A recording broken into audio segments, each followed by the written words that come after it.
If you like what I do, consider joining my channel or donating to my coffee. Links in the description. Hey! It's the Metroidvania Guru, and welcome to my Turkey Day Tier List Roundup, 2025 edition. As a red-blooded American, I take Thanksgiving very seriously. It's my personal favorite holiday because food.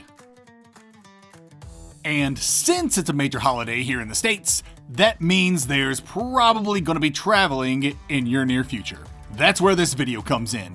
I wanted to make a long-form, audio-friendly video you could listen to as you traveled because I know that's the kind of stuff I like when I'm trapped for extended periods of time in trains, planes, and automobiles. So what is this video exactly? I'm taking a look at each game on my tier list, one by one, and just talking about them. I'll tell you briefly what the game's about, give you my general take on the game, talk about what makes the game unique in this saturated Metroidvania market, and then finish with some constructive criticism, i.e. where I think the game needs improvement. Pretty simple stuff, but I'm doing it for over 150 games. I really wanted to make this into one giant video for you, but due to how large it's gonna be, I plan on releasing it as a series and then stitching it all together once every video has been released. I can't wait to see how huge this project gets. Anyway, let's get started, shall we? To all those celebrating, happy Thanksgiving and safe travels. F tier. Necrosphere. Trapped in the afterlife, a lone agent fights through perilous trials to return to the living world. This is the F tier, so I don't really have a lot to say about any of these games, and with Necrosphere being the lowest of the low, I have even less to say. I guess I like its art direction, and its story is actually intriguing, but I just cannot get over its biggest failing, and that is its controls. They are so bad. Necrosphere is basically the getting over it with Bennett Foddy of Metroidvanias, a 2D side-scroller that forces you to move using only the L and R bumpers, and I cannot overstate how miserable that feels. It's unnatural, it's unfun, and it turns even simple platforming into a chore. I've watched speedruns that finish the whole game in 17 minutes, while I spent twice that long stuck on individual rooms. I have never dropped an enemy so fast. In fact, Necrosphere is the only game on this entire list that I haven't actually finished. Normally, that would go against my channel's whole ethos, but with controls this bad, I don't think completing it would have earned the game any extra goodwill anyway. 2 Parsecs from Earth. A stranded alien robot explorer has lost his cargo and must gather all his packages before returning to Earth. If you watch my content, you know I don't like to crap on games. I always try to present games' negatives in such a way that it feels like fair criticism rather than me just going off the handle like your typical angry video game reviewer. But if I were to actually do a video on 2 Parsecs from Earth, I may actually bust a blood vessel because this game sucks. I'm sorry if the devs see this and I hurt their feelings, but I cannot with this game. Its one unique element is how abilities are doled out. You find these machines that give you a choice between 2 abilities, and whatever you choose, you're stuck with for the rest of the game. It's an interesting idea that was pulled off pretty well, all things considered.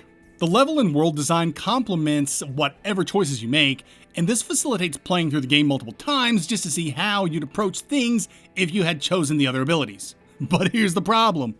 Who would ever want to play this game more than once?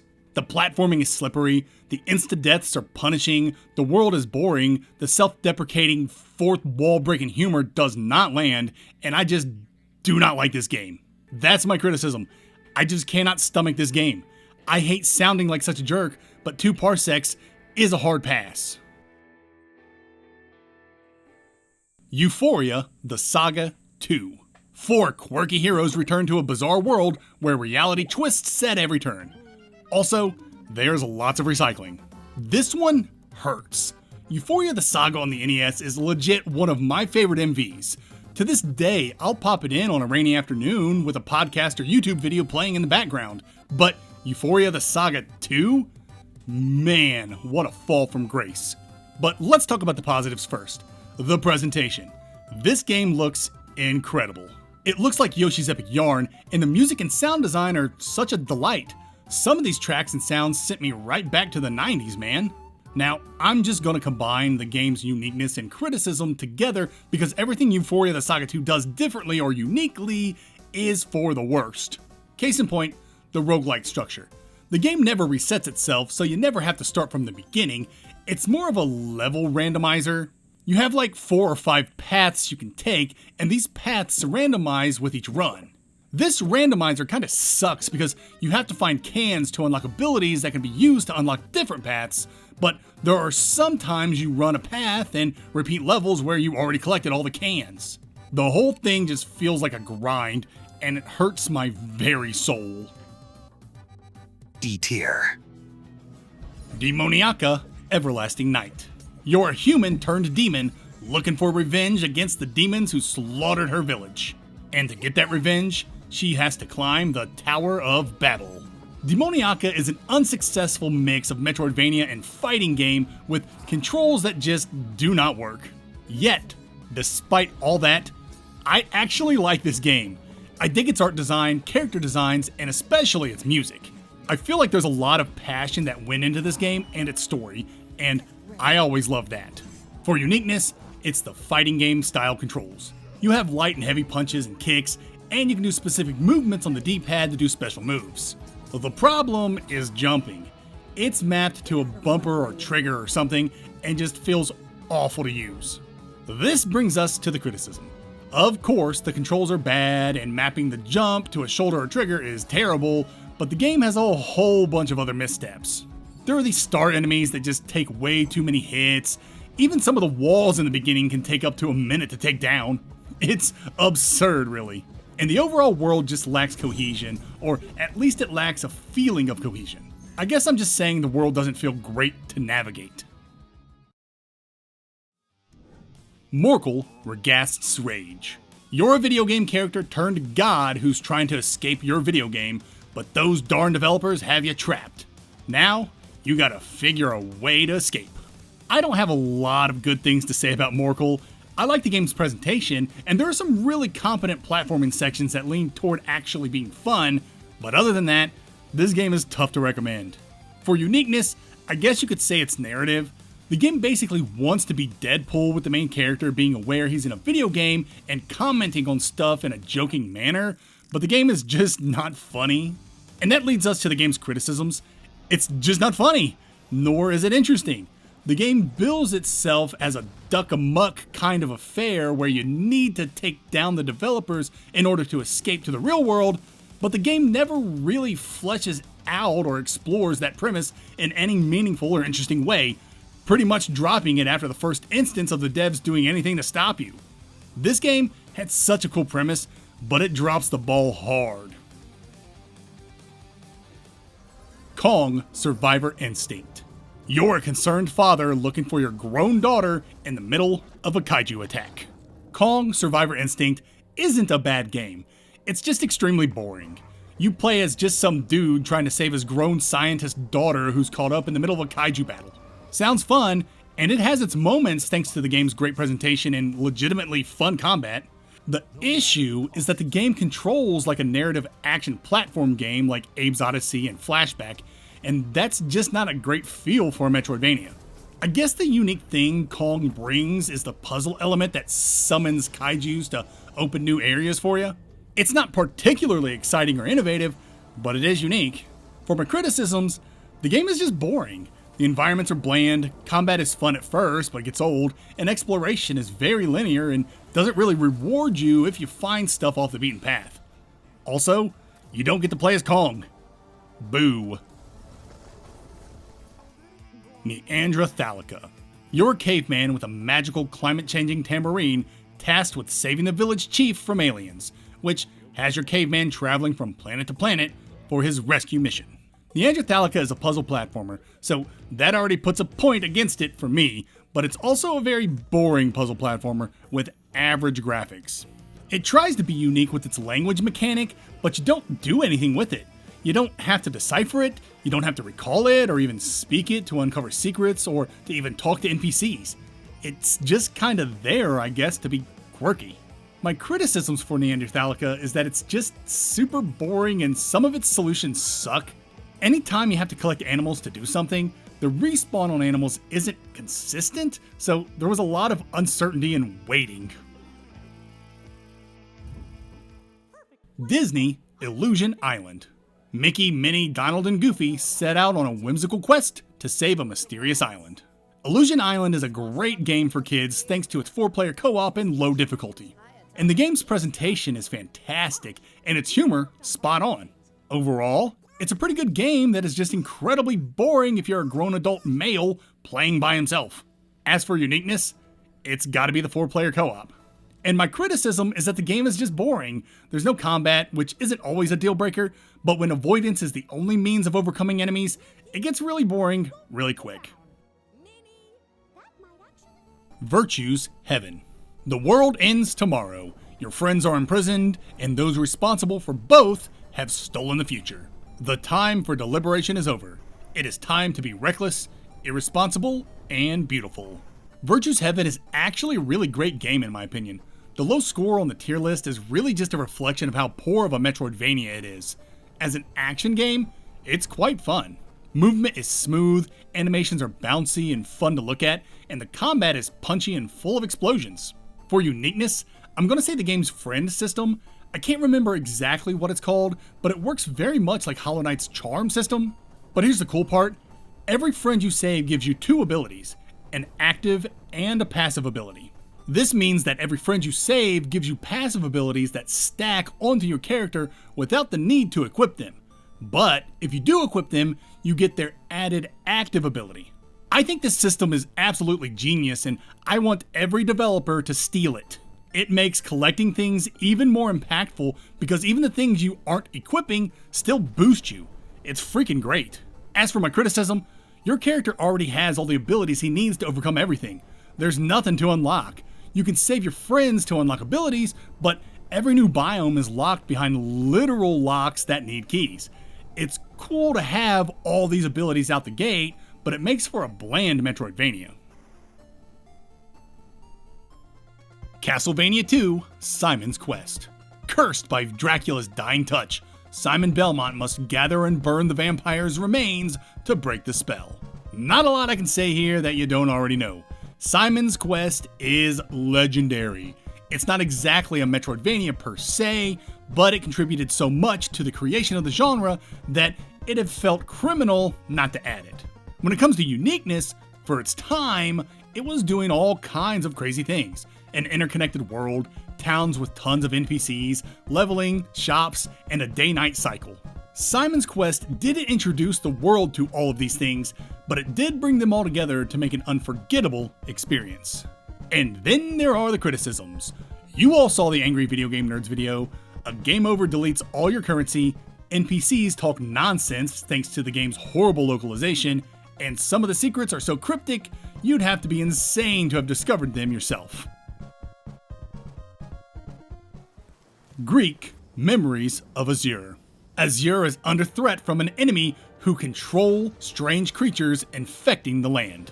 Take on the role of 3 siblings, Greak, Adara, and Raidel, and utilize their unique abilities to escape the invasion together. Greak is a beautiful puzzle platformer in the vein of the Lost Vikings. There are 3 total characters you can control, each with their own abilities. And it's up to you to figure out how to utilize each of the 3 siblings to overcome the game's many environmental puzzles. For uniqueness, I'm going to go with the swapping between 3 characters. We've seen swapping before, but swapping in an MV typically removes the unused character from the game. In Greak, you'll have to use all 3 characters in the same time to solve some of these puzzles. My biggest criticism for Greak is that I just found it slow and boring. The puzzles were pretty easy to solve, typically on sight, but executing the solutions felt like a slog as you had to put each character in their place. I don't know, it could just be a me thing. Grimvalor. The lost kingdom of Valeris has been sealed off and separated from the outside world for generations. Recently, abominations have been crossing the kingdom's borders. and it's up to you to find a way to stop this curse. Grimvalor was originally a mobile game, and it sure looks and feels like a mobile game, but a high-end mobile game. And to be truthful, it's actually pretty fun. Platforming is pretty good, and combat is unexpectedly fun despite being so simplistic. And by simplistic, I mean simplistic in the simplest sense. You literally can just hold the attack button and watch your character unleash their combo. I don't know, it's just a solid action game with Souls-like leveling. When it comes to uniqueness, I can't even think of a unique thing it does. It's just a solid action game through and through. As for my criticisms, as solid of a game as it is, it's just not a great Metroidvania. It's very linear, and I didn't even know I could backtrack until the very end of the game. The game has a level structure instead of an interconnected world, and you can actually warp back to previous levels from the map screen. Maybe I'm dumb, but I'm pretty sure the game just didn't communicate that to me. Regardless, I finished the game without backtracking at all. Scurge Hive. A bounty huntress enters a quarantined research facility overrun by a parasitic alien contagion. Her struggle against relentless infection and hostile creatures becomes a race to survive as she looks for a way to halt the Hive's unstoppable spread. Scurge Hive is a 2025 re-release of a 2006 GBA and DS title. The re-release didn't touch the game in any way, so the overuse of foreground images blocking your view and the insane amount of sound effects going off are still present. It did add a couple of quality of life features, namely the turbo mode and the rewind functions. The latter being super helpful for missed jumps. And considering Scurge is an isometric platformer with a pretty zoomed in camera and a lot of visual noise, missing jumps is par for the course. For uniqueness, I'm going to go with the isometric view and the infection meter. In Scurge, your character Janosik is infected with the Scurge and will succumb to it after a certain amount of time, which results in a game over. But you can reset this timer every time you find a save point. It's a fun twist on the genre that puts pressure on the player at all times and forces you to continue moving. And that's one of my criticisms for the game. This meter and constant pressure is counterintuitive to the MV genre. Don't get me wrong, it's done very well in Scurge, and I've seen MVs use a timer to great effect. Unsighted is a great example, but timers make exploration a chore rather than a luxury, and you can't have that in an MV. Scurge's way around it? It just makes extracurricular exploration non-existent, meaning there's nothing you can collect like items to increase your stats or gear, and that's not very great either. Alice escaped. Two girls find themselves trapped in a twisted wonderland filled with bizarre creatures. What starts out as a mission to find Alice quickly gives way to some pretty heavy world-ending shenanigans. Alice Escaped is a bright, upbeat little adventure that takes a hard right into weird with its unexpected twist. I actually like this game a lot despite my criticisms, which I'll get into soon. This low tier ranking really is because it's just not a very good Metroidvania, but I highly recommend this game. It's pretty clever, even if some story beats are a bit confusing. Of course we've seen it before, but the swapping in this game can be best described as tagging in your partner in Marvel vs. Capcom 2. You know how you can tag your partner in while also proccing their super move? Alice Escaped lets you do that, and it's incredible. The game's other unique element is a spoiler, so I'll pause for a sec just so you can skip if you'd like. So, Alice Escaped is a time loop game. Once you get the White Rabbit's watch, you can restart the game with all the tools, abilities, and knowledge you gained from your previous runs. The objective is to set off a chain of events that'll rescue every girl trapped in this dimension or book or whatever, and many of these events require multiple resets. Now, my criticisms. The time loop mechanic is cool in theory, but in practice, it's kind of a mess, simply because you literally have to redo so many things every time you loop.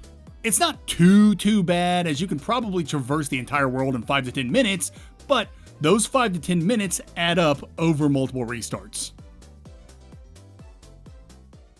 Laika aged through blood. In a post-apocalyptic wasteland, a mother wolf rides through danger to protect her child and her village from the encroaching bird army. Laika's an incredible game that barely registers as a Metroidvania, thus the low tier score. There are only 3 abilities in the entire game. The shotgun you get kinda early that alters your mid-air trajectory and breaks down walls, a grappling hook you get mid-game, and a really cool dash ability you can use in the air that you get right before the game's final biome. And when the game is over 20 hours long, that is a scant amount of abilities. And with this game's control scheme, more traversal abilities would have gone a long way. Thankfully, the gameplay, soundtrack, and narrative are really good. I personally sucked at Laika's gameplay, which plays out a lot like Excite Bike on the NES, where the focus is on landing your bike properly, lest you crack your dome and die. The unique element, of course, is the Excite Bike-like gameplay. The focus on landing properly while also shooting your enemies turns most encounters into puzzles, which is pretty neat and works because the game gives you so many checkpoints. You might think my criticism is the game's controls, but you'd be wrong. The controls were fine, I just sucked. I'm not one to bash a game because I sucked at it. I thought riding around and flipping was a lot of fun when I could actually pull it off. No, my criticism is the severe lack of cool traversal abilities. Although the bike was a lot of fun, it wasn't 20 plus hours worth of fun. Some variety would have been appreciated. Also, the game has corpse running, which I thought was exceptionally cruel considering how difficult I found this game and how often I died. Night Witch. You play as Rain, an eventual Night Witch in a world where humanity has been driven underground. As a newly inducted Night Witch, Rain must do everything she can to win over the people during a tumultuous time. Night Witch is an interesting game that I'm having trouble figuring out if it's good or not. But I'll save that for the criticism section. What I can say is that it got a low tier ranking because it just doesn't feel like a Metroidvania, thanks in part to all the stuff that it tries to do, not all of it successfully. I guess we can dive right into the unique elements because if Night Witch is anything, it's unique. First, it's an honest-to-God, shoot-'em-up Metroidvania. The likes we haven't seen since insanely twisted Shadow Planet. But Shadow Planet was less a shoot 'em up and more a grab things and solve puzzles 'em up, whatever. Night Witch comes with a shoot button and something else that also makes the game unique, a deck of cards. Each card is a spell, and cards are shuffled and dealt randomly, so you never really know what spell you're gonna have. Then the game has a unique mechanic I think called Link, where you must do televised press conferences to gain the people's trust and acceptance. The better the link, the more advantages and perks you get. But what makes this system interesting is that it's full of dialogue trees, and each choice affects your link differently, either positively or negatively. You can choose to lie to the people and increase your link more, but this affects how certain NPCs will treat Rain if she chooses to be a liar. I've only played through the game once, and I told the truth. Maybe I should play the game again and see the liar's route. My criticism for the Night Witch is that it just tries too many things and they all don't mix very well. One of the core themes in the game, for whatever reason, is that you find this item to increase either Rain's night side or her witch side. Increasing her night side affects her normal attack, increased bullet damage, firing speed, etc., and increasing her witch side affects her spells, more spell damage, more MP drops, etc. The problem is, and I want to preface this by saying I played the game at launch, so if any of this has been updated since then, I apologize, but the problem is, her night side completely sucks. I leveled it almost exclusively and was still doing trash damage throughout the game against all these tanky enemies. The witch side is where the real DPS comes in, but I hated spells for 2 reasons.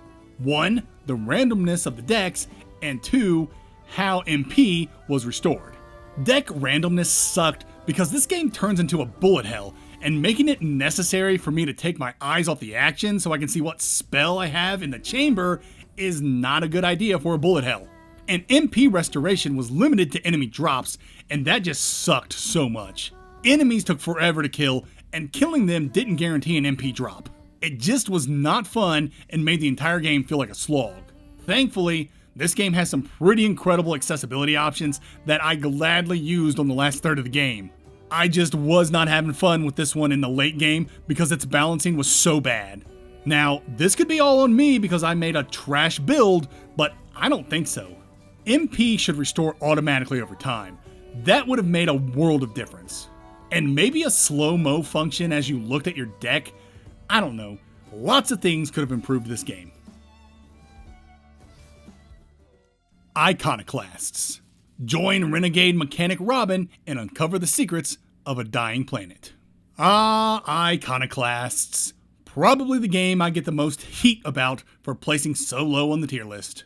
But I stand firm because it is not a good Metroidvania.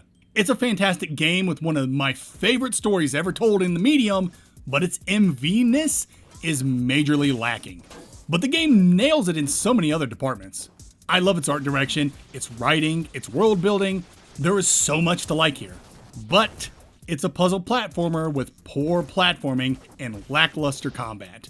The game just is not perfect, but it's very memorable and traumatizing despite its bright and upbeat appearance.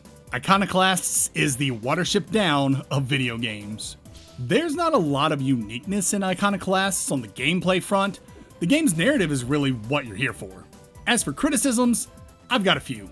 The tweak system is kinda weak. I actually forgot about them and didn't even use them until the end of the game. And the fact that any backtracking or extracurricular exploration in this incredibly linear game resulted in crafting materials for tweaks made exploration unrewarding. Plus, there were some weird narrative things and mechanics that just weren't utilized. Like the whole part with that dude who taught you how to be stealthy and then you never used the stealth mechanic ever again. That was weird, right? Tomomi. A new super weapon has been developed by the evil organization Anomalia. Enter Tomomi, a hero for hire. Her mission: infiltrate the Anomalia complex and stop their evil plans. Tomomi is such an excellent 2D action game. It's fast, full of fun set pieces, and has an addicting progression system that rewards you for fighting. It even has a new game plus that adds more attacks and behaviors to the bosses. Tomomi's only real issue is that it's a poorly structured Metroidvania that actively deters you from sequence breaking or exploring outside of its linear path. You can start a new game plus and have the wall climb, and the game will put a gate up to stop you from advancing past the normal story beats. Super lame. For uniqueness, Tomomi doesn't bring much new to the table. Honestly, it just wants to be a fast-paced and over-the-top hack-and-slash game, and to that end, it nails it. I've already stated my criticism, and it's that it's a very linear game, so much so that it actively pushes back against sequence breaking. C tier. Awita, Journey of Hope. Awita is from a village afflicted and has traveled abroad to find a cure. My Awita synopsis is so short and dismissive because the game is so short and dismissive of its own plot. The setup is never mentioned again or referenced beyond the first screen, and I really don't know what you're doing in Awita. The game looks nice and has great animations, but they're asset flips, so it feels hollow praising the dev for the game's nice presentation. When it comes to uniqueness, Awita brings nothing to the table. It's not a bad game, and Awita feels great to move and run around with, but you're really not gonna get too much from this experience. And I guess that's my criticism for this game. There's just not enough here to create a great or memorable experience. I'll preface this by saying I played the game at launch and have heard the game's received a bunch of updates, so take my criticism with a grain of salt. When I played Awita, the game was so empty. There were so many screens, maybe half, that just didn't have anything in them. No enemies, no hazards, no platforming. You just ran and ran and ran. And like I mentioned earlier, the game's setup and plot gets dropped almost immediately, and the game's replacement plot makes no sense. And neither does its abrupt ending that came out of nowhere and satisfied me in no way. I cannot say this game is completely without merit, as combat is simple and clean, but there's just not a lot to this game, a game that can be completed in just a couple of hours. Redo. Redo is a game about a girl trying to find another human in a dystopian world overrun by biomachines. She hears a voice in her head telling her to go to the church, and our adventure begins. Redo is a guilty pleasure of mine. I know I have this game ranked kinda low on the tier list, but that's because I feel your average MV enjoyer wouldn't really dig it. As for me, I think Redo is incredible. It's so thick with atmosphere, and it has DIY game dev passion pouring out of its every pixel. It's not perfect, but the world it creates and the tone it exudes is captivating. Plus, I like the combat. It's survival horror-esque that feels clunky, but with intent. Redo's unique element comes in its poise system. Depleted enemies poise, and you can stun them. Prior to Redo, there were no official poise meters in any Metroidvanias, at least not that I can think of. Many games let you stun or interrupt enemies with precise attack timing or with certain weapons, and Hollow Knight would let you stagger enemies after so many hits, but Hollow Knight kept its poise values hidden. Redo was the first to bring a poise meter to the genre, represented by a numerical value as opposed to an actual meter, and thus made breaking enemy poise an integral part of combat. My biggest criticism for Redo is its true ending. To get it, you have to replay the game on hard, which is, as you'd imagine, hard. But hard mode also remixes where you get weapons and upgrades as well as enemy placement, and the game's pretty short, so replaying it isn't too bad. But the new endings kinda suck, so if you're replaying specifically to get the better endings, you're gonna be disappointed. Dandara, Trials of Fear.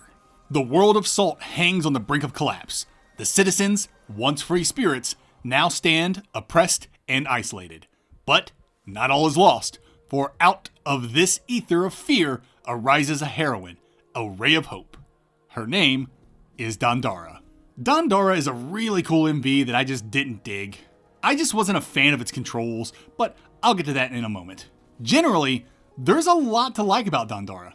Its visuals are intriguing, its music is fantastic, and the game's abstractness is interesting. As for uniqueness, it's Dandara's controls. You don't walk or run in Dandara, nor do you jump around like a traditional platformer. Instead, Dandara clings to surfaces with salt on them, and she gets to these surfaces by jumping, but it feels less like jumping and more like shooting yourself off of a wall, like how you push yourself off of a pool's wall while swimming. Watching Dandara leap from surface to surface is a lot of fun and can be done quickly, leading to her looking like a blur when in the right hands. This brings me to my criticism. I hate this game. Jumping from surface to surface sucks, at least to me. And because there's no gravity in this world, you'll be flipping the screen and needing to reorient yourself often. And the in-game map doesn't orient with you, so you'll need to do some mental gymnastics if you want to read the map correctly. And the level design comes with a lot of one-way streets, which I absolutely hate in MVs. A one-way street here and there isn't so bad, but when the crux of your design leans heavily into one-way streets and has an unorthodox movement system, it's just too much. I beat it back in the day, but I haven't touched it since the Trials of Fear update, and I'm not really tempted to check it out. Venture to the Vile. Dive into the strange town of Rainybrook, taken over by the Vile. Fight your way through treacherous terrains and defeat creatures to absorb their powers. Will you save the town and find your missing friend Ella? Or will you give in to the monster you've become? Venture to the Vile just didn't hit for me. Granted, I only played the game at launch, so some of the criticisms I'm going to get into may have been patched since then. But generally speaking, the game has a pretty good atmosphere. I never truly understood why all the characters wore animal masks, as I don't think it was ever explained. The whole mask thing just felt like a weird way to get people's attention and to get them to start theorizing online, and I always find that kind of lame. As far as uniqueness goes, I guess the game's progression system was kind of cool. It's basically a crafting system, but presented in an interesting way. Your character can upgrade his limbs, each limb associated with an ability, and you upgrade these limbs by finding materials while out and about in the world. It's a nice coat of paint on an old system. Also, the game's areas are layered, meaning you run in and out of the back and foregrounds to traverse this world, which is a nice feature they didn't quite pull off. And I guess that's as good a segue to criticisms as you can get, because the game's map system was pretty bad. It didn't properly represent the ins and outs of the area's layers and made navigation a hassle, so much so that I just did not want to explore this world. I missed so much content because I found this world so unpleasant and confusing to explore. I'm pretty sure I missed 2 completely optional biomes, and it wasn't just the bad map and confusing layouts that turned me off on this game. Venture to the Vile feels and plays like a cheap 2.5D game. There's just this ugliness and jank that comes with 2.5D games that I hate. Animations don't look great and combat doesn't feel impactful. Venture to the Vile is an ambitious game with lots of puzzles and optional content, but I just did not want to be in this world. Maybe it's better now as I haven't touched it since launch, but I couldn't tell you. Carrion. You are the monster, and everyone else is your prey. It's time to break out of your laboratory prison and escape into the real world where plenty more prey await. Carrion is another one of those games that's barely an MV. It technically fits all the criteria to be an MV, but it certainly doesn't feel like one. Obviously, this doesn't make it a bad game. I quite enjoyed my time with Carrion. Moving around as this massive meat, tentacles, and teeth was a lot of fun, and how you essentially float everywhere makes this a 2D side-scroller with overhead perspective controls. Aside from traversing the space as if you could float thanks to your tentacles, Carrion has a lot to offer in terms of uniqueness. Obviously, being the overpowered monster in a reverse horror game is a pretty big draw, and the biomass mechanic is also kinda neat. The monster has 3 different stages, small, medium, and large, and each stage has a plethora of abilities that can only be used in that stage, so using special pools around the map to reduce and increase your size at will makes for some interesting puzzles and combat scenarios. You can also decrease your mass by taking damage, but I wouldn't recommend it. Take too many hits, and it can end your run. When it comes to criticism, I guess I'll bring up the world. I don't know if it was a me thing, but I just could not wrap my head around Carrion's environments and map layout. Not having a map certainly didn't help. I honestly didn't know the world was interconnected and that I could revisit previous areas until the very end of the game when you have to revisit an area to progress. Literally the only time you must backtrack in the entire game. I guess this happened for a couple of reasons. One, the game's structure is a hub world with sequestered levels you enter into, and the game guides you in such a way that you basically jump from level to level instead of exploring the hub. And 2, the game's environments all look the exact same or are extremely similar, the one biome that's in an overgrown forest notwithstanding. Between the samey locales and the strict guidance from level to level that hid the existence of a hub area, it's easy to see how this game barely feels like a Metroidvania. But if you do want to engage in backtracking, it's mostly for upgrades you don't even need. I found one optional upgrade in my playthrough that gave me an extra tentacle. Cool, but completely unnecessary, which you hate to see in a game's upgrades. The Throne. Orcs raid your castle and take over your kingdom in a single night. Now, Eder the Knight must save all the prisoners and make his way to the throne room to win back his kingdom. The Throne's an interesting game in that, had it been released 20 years ago, I bet it would have been an all-time classic. Its controls are great, you can level up by killing things, which always makes combat better and meaningful, and it has multiple weapons you can equip. It even has rare weapons as enemy drops, making this game closer to an Igavania on the Metroidvania scale. Truly, The Throne is a game that I think any hardcore Metroidvania would appreciate. And the fact that it has an art style inspired by Scott Pilgrim is pretty cool too. But where the game drops the ball is in its uniqueness. It does absolutely nothing to stick out in the MV crowd, thus why I said it would have been a massive hit 20 years ago when the MV herd wasn't as thick. It really is a decent MV, but when you bring little to the table to stand out, then that's when the negative aspects of your game become more salient. That brings us to my criticisms. The game's map. Its map, at least at launch, was pretty bad. It isn't color-coded, so it's tough to remember where biomes begin and end at a glance, and there are 2 layers to the map that you can't toggle between, making navigation and route creation an absolute nightmare. Janosik 2. Janosik is a legendary outlaw who immediately gets tricked by nobility and thrown into jail. Now, he must find a way out so he can save the girl and be the hero. Janosik 2 is another game that's barely an MV thanks in large part to its level-based structure, but it has enough MV DNA with its backtracking, ability gating, and multiple endings that I'm certain MV fans will enjoy it. You might also enjoy the game's collectathon nature and its silly sense of humor. Another thing is that Janosik 2 is a much more robust game than the previous Janosik, which is freeware on Steam, so I feel the asking price is justified for what that's worth. When it comes to uniqueness, I'd say it's the swappable characters. It's nothing new in the MV scene, but it's still a lot of fun. I don't really have anything to criticize Janosik 2 on. You can love or hate its presentation and art direction, both of which I thought were fine. Its Metroidvania-ness can certainly be debated, but overall, I really thought Janosik 2 was a fun game. But I love platform-heavy collectathons with lots of false walls and stuff like that. Meowphoria. You're a game dev isekai'd into a world that needs saving from a dragon. And the power you ask for in order to save this world? The ability to create a catgirl harem. Good luck. I enjoyed my time with Meowphoria. It's goofy, it has some jank, and the dialogue and premise are not my cup of tea, but you can feel the passion and love in this game's every pixel. And the fact that there's zero lewdness is something I greatly appreciate.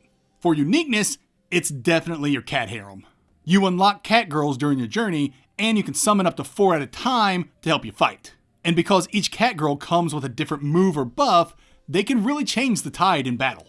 It's actually a really neat mechanic I'd love to see expanded on in future titles. It's not 100% there yet, but the blueprints have been drawn for a mechanic that I'd love to see evolve to the next level.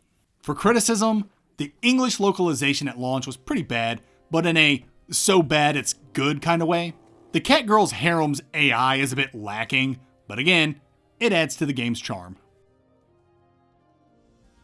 Overlord, Escape from Nazarick. You play as Clementine, a warrior resurrected within the Nazarick, the stronghold of the very being who killed her. Now, Clementine must battle through the Nazarick's entire guild if she ever wants to see the light of day again. Overlord is such an odd game. It's an anime tie-in, but for a licensed game, it's not too bad. It's incredibly unmemorable because I'm having a really hard time recalling the game so I can make this entry. But I don't remember it being bad. I'd even say I had a positive experience. I just can't remember my time with it.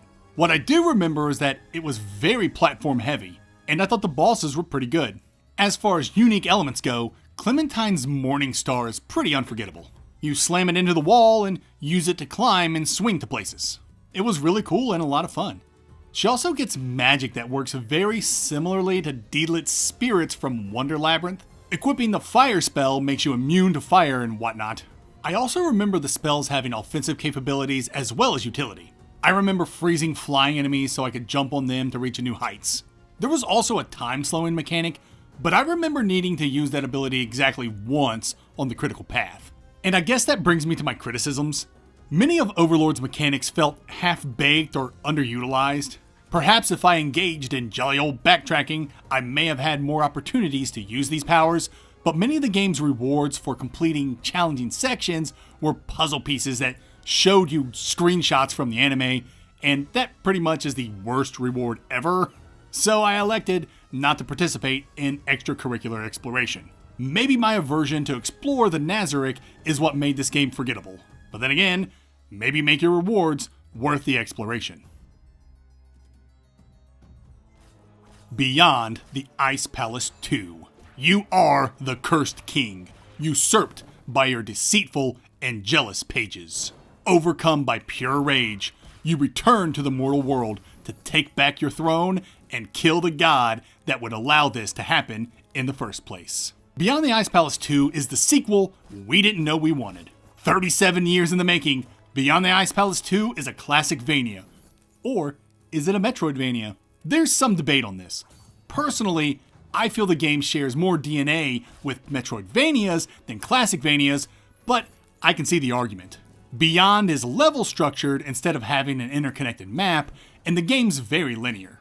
But backtracking is necessary to progress, and there's ability gating, though those gates are more story-based than exploration-based, meaning you get upgrades when you need them to progress the story, and any use of these abilities in previous areas will net you optional stuff. But the fact that you can even revisit areas with new abilities is Metroidvania coded as heck. I can't think of another Classicvania that lets you revisit previous areas or even go left to revisit previous screens. When it comes to uniqueness in the MV genre, I can't really think of anything. The game does a lot of things very well combat-wise, and is a lot of fun to play if you're okay with that retro action game stiffness that's prevalent in Castlevania-inspired games, but just don't expect the game to tread new ground. As for criticism, I really don't have much. Platforming is a bit stiff thanks to the character's slow movements and general retro gaming philosophy, but I enjoyed the game for what it was. People criticize the game for not being a true MV, or they don't like how the game controls, which is fair, but it didn't bother me. Beholgar. Beholgar is a barbarian that does barbarian things, like returning to his homeland to kill evil wizards. Beholgar is a very basic NES-inspired game with a lot of bugs and UI issues, but gosh darn it, I love it so much. You fight monsters, collect rings and new weapons, and even get some cool abilities I haven't seen in any other Metroidvania, like the ice block. Beholgar throws a snowball, you press a button, and boom! Now you have an ice block floating in midair you can use as a platform. I don't know, the game isn't perfect, but it is still a whole lot of fun, especially if you grew up with the NES and Conan the Barbarian like I did. As for uniqueness, other than the ice block ability, Beholgar keeps things familiar and simple. I've already stated my criticisms for Beholgar, and that's its numerous bugs and terrible UI. Its fast travel is pretty bad too. You travel to a biome's entrance and must redo the entire biome if you want to check something specific. Tedious, but not awful. Scarlet, City of Devils. Elovel is a city full of demons going feral, and Scarlet is a demon who just might be able to save them all. Scarlet is a surprisingly fun Metroidvania with pretty good combat. It has a witch time effect like in Bayonetta, where the game slows if you dodge at just the right time, and there's a parry mechanic in Scarlet's Fire Breath. But the shotgun is what steals the show. It comes with a triple jump, and it turns the game into an absolute cakewalk. At least it did when I played the game at launch. Scarlet is a pretty tough game with enemies that hit hard, but with a shotgun keeping them at bay, the temperature decreases rapidly. I'd say the witch time effect is Scarlet's most unique feature. You really don't see it a lot in MVs. As for my criticisms, it's tough to articulate, but I guess the overall game doesn't feel Metroidvania-y. The game's definitely a Metroidvania, but the way it's designed, it might have made for a better side-scroller with a traditional level structure. The exploration piece that makes Metroidvanias intriguing just isn't here, and environments are too samey, making exploration feel dull. I really do like Scarlet City of Devils. I've played through it twice because I enjoyed the combat, but I think the game would have been better served as a traditional, level-based experience that focused more on combat. HeroSquare. You are a square, and somewhere out there is a heart. And as a square, you really want that heart. That's the game.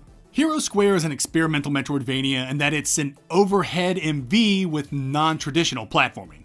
You won't be jumping anywhere, but timing your slides between enemies, projectiles, and traps requires the same skills as if you were platforming. And the game emphasizes parrying as your main source of defending yourself, which is a lot of fun.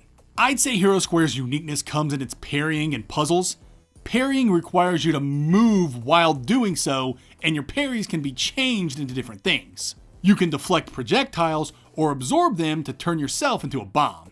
On the puzzle side of things, the game has all kinds of different puzzles, with many solutions requiring you to fit your square body into places to reveal secrets. It's oddly satisfying. When it comes to criticism, it's the backtracking. I missed a lot of puzzles my first go around because some are well hidden in the environments, and going through the biomes to find these secrets can be tedious as the game is designed with a bunch of one-way paths that require you to dodge traps and enemies all over again. Possessors. Play as Luca, the host, and Rim, her less than cooperative demon counterpart, as they explore a quarantined city ripped apart and flooded by an interdimensional catastrophe. Their only hope of survival is by learning to coexist. Possessors is a tough one to talk about. It's a Metroidvania that has pretty good writing, good characters and scenarios, and is quite open to explore, but there's just something about the holistic experience that just doesn't hit. Its combat is fine, though I don't think it hits the highs it's attempting to achieve, and I think that comes down to lack of enemy variety. When it comes to uniqueness, I can't really think of anything Possessors does that separates it from the rest of the MV pack. I guess it's combat maybe? The charge system the game utilizes has great potential. Luca has so many charges she can use for special attacks, and those charges replenish when you use your melee strikes. This allows you to string together interesting combos with a bunch of wacky weapons like cell phones, yo-yos, and skulls. And this brings me to my criticisms.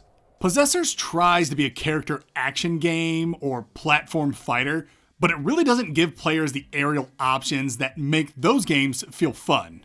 Moreover, character action games and platform fighters' combat make players feel empowered thanks to the over-the-top animations and combo strings. And Possessors wants you to feel anything but empowered with its choppy animations, lack of interesting combos, and the fact that you die in like 2 or 3 hits. Thankfully, you can take the game down to easy difficulty whenever you want to mitigate that last part. Another criticism I had was with Beverly, the game's lone shopkeeper who can increase your stats. Your enjoyment of Possessors hinges on how early you find her, but I hear the game's dropped an update that makes updating your stats easier, so this criticism may not hold water anymore. Record of Lodoss War, Deedlit in Wonder Labyrinth. Elven warrior Deedlit awakens in a mysterious labyrinth shaped by magic and memory. Is this place real or an illusion? Will Deedlit be able to get out of this labyrinth alive? Deedlit gets compared to Symphony a lot thanks to its visuals, and it's easy to see why. The game's pixel work looks similar, and Deedlit's animations are a bit too familiar too. But once you get past the presentation, Deedlit really shares very little with Symphony, though it's still a brilliant game. There are lots of weapons to find and equip, impactful and fun spells, and its combat is pretty neat. And that's going to bring us to Deedlit's unique aspect, its spirit system. Deedlit has 2 spirits she can switch on the fly, Salamander and Sylph, or Fire and Wind, respectively. And depending on which spirit you have equipped, you get different immunities. Equip Salamander, and now you can tank fireballs and walk through lava. Equip Sylph, and now you can float and walk through tornadoes without flinching. It's a cool system that people compare to Ikaruga's polarity system because you'll need to swap spirits quickly in order to protect yourself from enemy spells. My biggest criticism for Deedlit is that it really doesn't feel like a Metroidvania. It honestly feels like a level-based game that got switched to an MV at the last moment in development. Backtracking is almost non-existent outside of finding optional stuff. I'm not saying Deedlit is a bad game, just that its Metroidvania-ness feels lacking. Batbarian, Testament of the Primordials. A barbarian and his loyal bat companion have fallen into a treacherous underground realm and must work together if they want to get back out alive. Batbarian is a puzzle platformer for masochists. Not only are the puzzles tough both in solving and in execution, thanks to needing to press all kinds of buttons in quick succession that will cramp your hands up, but you have to do all this puzzle solving in the dark. Your bat buddy is bioluminescent, and you can only see where he's shining. And if the tough puzzles don't get you, the game's sense of humor will. For such a dark game, figuratively and literally, it really likes to crack jokes. The unique element, of course, is the bat. Pip's glow is used for all kinds of puzzles, from lighting up areas to petrifying monsters, and you can throw fruit to manipulate where Pip goes. You manipulate Pip with different fruits, and you can change his elemental affinity to combat monsters or interact with the environment. Though you, as the Batbarian, can attack and affect things directly, the majority of the game will have you solving puzzles by manipulating Pip. As for my criticisms, I think the controls feel a bit slippery, and the darkness mechanic is super obnoxious. And some of the puzzles can be really hard to execute due to all the elemental shifting and choosing of fruits while platforming, as well as the precision some of these fruit tosses need to be. Thankfully, there are accessibility options to brighten up the darkness and make gameplay much easier. Metroid. Bounty hunter Samus Aran explores the hostile planet Zebes to eradicate the parasitic Metroid threat. What can I say? It's Metroid. It's legend. The blueprint that popularized the Metroidvania genre. It's tough to play today, but it's still a game I think people should try, out of respect for the genre and as an opportunity to learn and understand where the genre came from. I would definitely go into the game raw as intended. No map, no guides, no outside help whatsoever. Just give the game a shot. Maybe bust out a pencil and paper and make your own map.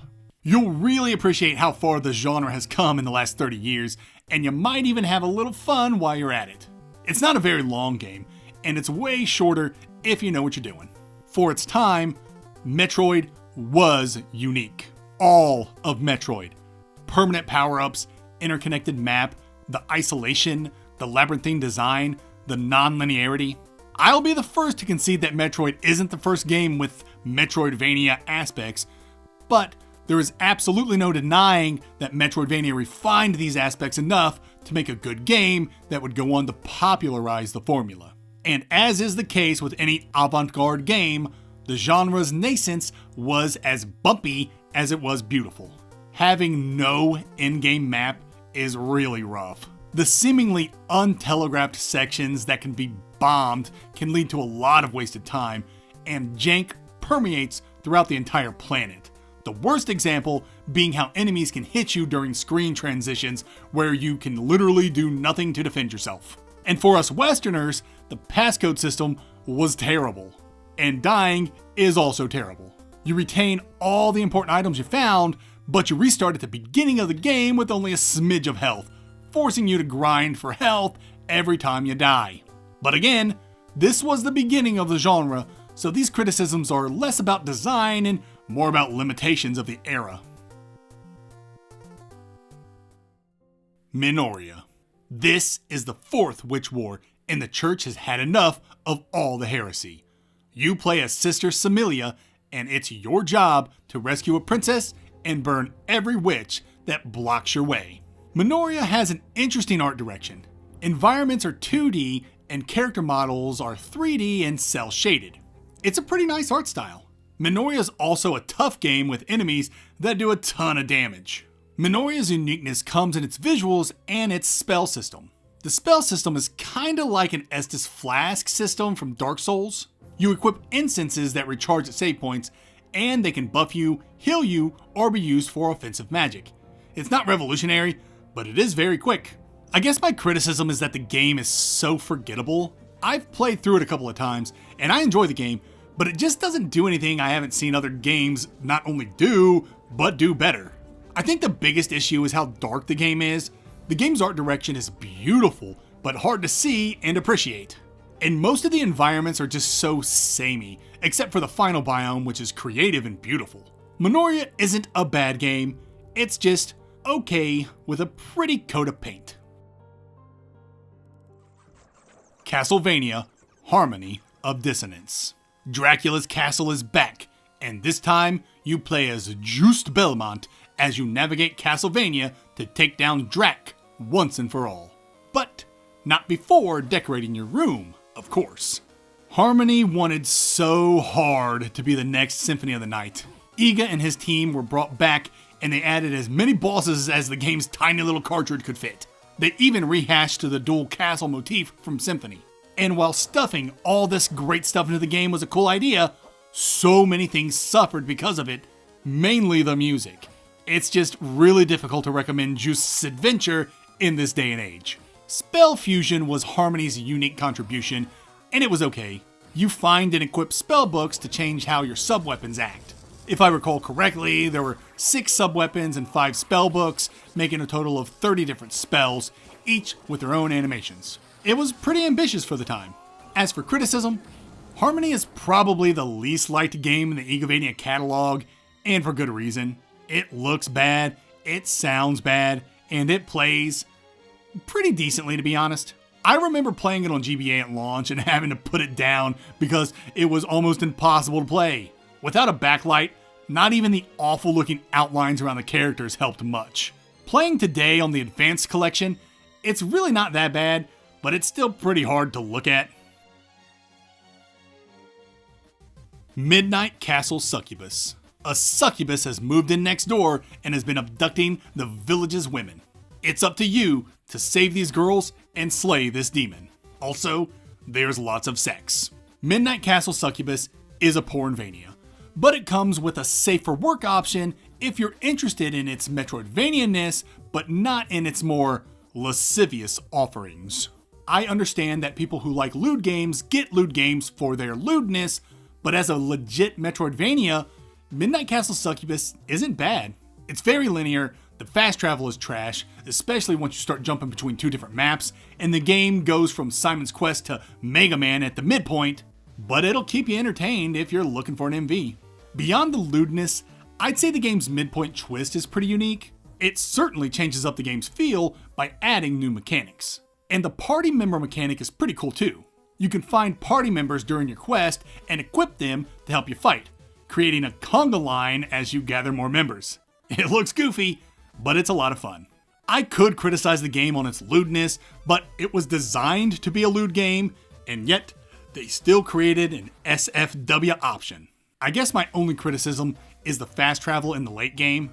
The map just doesn't track waypoints between the two maps very well, so it's easy to get confused as you try to jump from map to map. Sheepo. You play as the shape-shifting Sheepo, tasked with collecting eggs to preserve species for science. Sheepo is a non-combat MV with a heavy focus on speedy platforming. Kyle Thompson's debut release, Sheepo comes with that Kyle Thompson charm, full of whimsy, silly moments, and a distinctive art style. And of course, the music from Eric Thompson shines in this entry. Sheepo's a short experience, but it's a whole lot of fun if you're looking for a great platforming challenge. A Metroidvania with zero combat is pretty unique, given that Metroidvanias are known for their combat. Shape-shifting into different forms with different abilities based on environmental objects is pretty unique too. Since Sheepo is such a short experience and pretty experimental for its time, I really don't have a lot of criticism for the game. Some may be disappointed in its short runtime, but that didn't bother me. The narrative and world building could have been a little stronger, but that just sounds nitpicky. The game also requires fast reaction time, but that's what I like in a platformer, so no complaints from me. Pipistrello and the Cursed Yo-Yo. Pepit returns home to ask his auntie for money, but before she can fork over any cash, a troop of evil entrepreneurs bust down her wall and shoot a laser to separate her soul from her body. Thankfully, a piece of her soul winds up in Pepit's yo-yo, and the two set off to retrieve the rest of her souls and to stop the corpo jerks from messing up the city. Pipistrello is a fantastic game, but not a great Metroidvania, though MV enjoyers will no doubt love this game. I know I did. It's more of a Zelda-like than a Yo-Yo-Vania, as the marketing would have you think, but I would definitely classify it as a Metroidvania. It has ability gating, an interconnected world, and it strangely has a platforming focus, despite being an overhead game. But it's clear that the game is much more of a puzzle game than an MV, and that's okay. It's still a brilliant adventure with a lot of heart and humor. As for uniqueness, the overhead perspective is uncommon in the MV scene, but it's the game's progression that takes the cake. Skills on your skill tree are essentially loaned out to you, which is cool because it lets you use the skill immediately, but until you pay off your debt, half of the money you obtain goes toward paying off that loan. Not only that, but being in debt reduces certain stats, so pretty much the entire game you'll be at a disadvantage, and that hits a little too close to home. I don't have a whole lot of criticism for Pipistrello. Though I don't think it's a strong MV, I don't really think it wanted to be. It wanted to be a puzzle platformer with fun combat and silly moves, and to that end, the game succeeds. The game could have been a stronger MV by making its world more open and by having backtracking necessary for progression, but regardless, Pipistrello is a very strong game. Gatto Roboto. A small cat dons a powerful mech suit to rescue its stranded captain who got stranded all on his own without any help from the cat. Gatto Roboto is a Microvania, and probably the most polished Microvania to date. You can complete the game in like 2 hours if you're taking your time, and there's just so much to like here. Its minimalistic presentation, its humor, its movement, its concept of jumping in and out of the mech to solve puzzles and overcome obstacles. The game is just a whole lot of fun. Of course, the unique element at play here is the cat versus mech dynamic, where you're afforded different moves and movements based on whether or not you're in the mech. And the game plays with this setup to create interesting set pieces and scenarios. It's tough to criticize Microvanias given that they're designed to be quick fixes, but I can't help to feel that exploration in Gato just wasn't very rewarding. Most extracurricular excursions resulted in a skin that changed the game's color, which I guess is fine, but not something I was interested in. And I'm not certain if anything has changed, but I remember how beating the game gets you stuck in the ship, so you can't run around the world after completing it, which was a bummer. Castlevania Circle of the Moon. Grab your tarot cards, whip, and delusions of taking down Dracula without a Belmont, because it's time for Circle of the Moon, the official sequel to Castlevania Symphony of the Night, but it feels almost unfair to call it that, given that its home is on a far superior piece of software and Igarashi had nothing to do with the game. Nor does it feel like an Igavania, because it is in fact not one, technically or in spirit. Circle of the Moon is its own thing, for better or for worse. If you've played Circle, then you know its unique feature, DSS, or the dual setup system. Basically, you have 2 rows of cards, and each set or pair gives Nathan a different spell, like a buff, an attack, or a summon, depending on the cards you pair up. The system is actually really cool and can break the game, if not for the game's biggest criticism, the drop rates. There's just something about Castlevania games where they give you really cool systems to play with, but they don't actually want you to play with them. The drop rates for some of these cards are diabolical. In my last playthrough, I farmed this cheetah monster for over an hour and never got the card it was supposed to drop. I guess that's a pretty extreme case, but it's not uncommon. These drop rates are trash. The level design is pretty poor as well. Lots of big areas with not a whole lot to explore or find, at least in the main castle. I will say before I move on that I hated Circle of the Moon at launch. I wanted to love this game because it was a Castlevania game, but I just couldn't. The drop rates on the cards were bad, and there's a spot where the difficulty spikes so high that you really can't move on unless you get certain card combinations, or are cool with cheese strats that take forever. I think the spike comes with that 2-headed dragon, if I recall correctly. That dude sucked. Anyway, I tell you that because I replayed the game recently, and knowing what I know now, replaying it was a whole lot of fun. Circle is just one of those games that gets better on multiple playthroughs. If you hated it, maybe give it another shot. There's so much to like about it, even if it's not the best Castlevania of the bunch. The Mummy Demastered. You play as a nameless soldier of a monster hunting organization called Prodigium. Your mission? Take down Princess Amenet, a newly awakened ancient evil with the power to destroy cities. I know I say this all the time, and I guarantee others say it too, but The Mummy Demastered is way better than it has any right to be. It's a movie tie-in game to a movie that absolutely tanked at the box office. I guess it sucked, but I haven't seen it, so I can't say. What I can say is that The Mummy Demastered is pretty dang good, and that's thanks to WayForward. They always have a way of making licensed games work, and they made Mummy Demastered work with its amazing pixel art, fun run-and-gun action with a huge variety of guns, and incredible music. When it comes to uniqueness, I can't really say The Mummy Demastered brought much to the MV table we haven't seen before. It does this thing where when you die, you have to take out your reanimated corpse to get all your stuff back, and that sucks, so it doesn't count. I actually have a lot of criticism for Mummy Demastered. I know I said it's good, and I stand by that, but I don't think it's that good. It's just shockingly better than it had any right to be. I know this game has a lot of fans, and it should, but it really is a very average experience, which, again, isn't bad. Obviously, I hate the literal corpse run you do in the game, and I'm also not a fan of its freaking knockback. It sucks so much. You eventually find a relic or whatever to stop the knockback, but you get it so late, like 2.5 or 3 hours in, and when the game's only like 4 hours long, you barely get to enjoy it. I liked the game's bosses well enough, but most of the regular enemies sucked.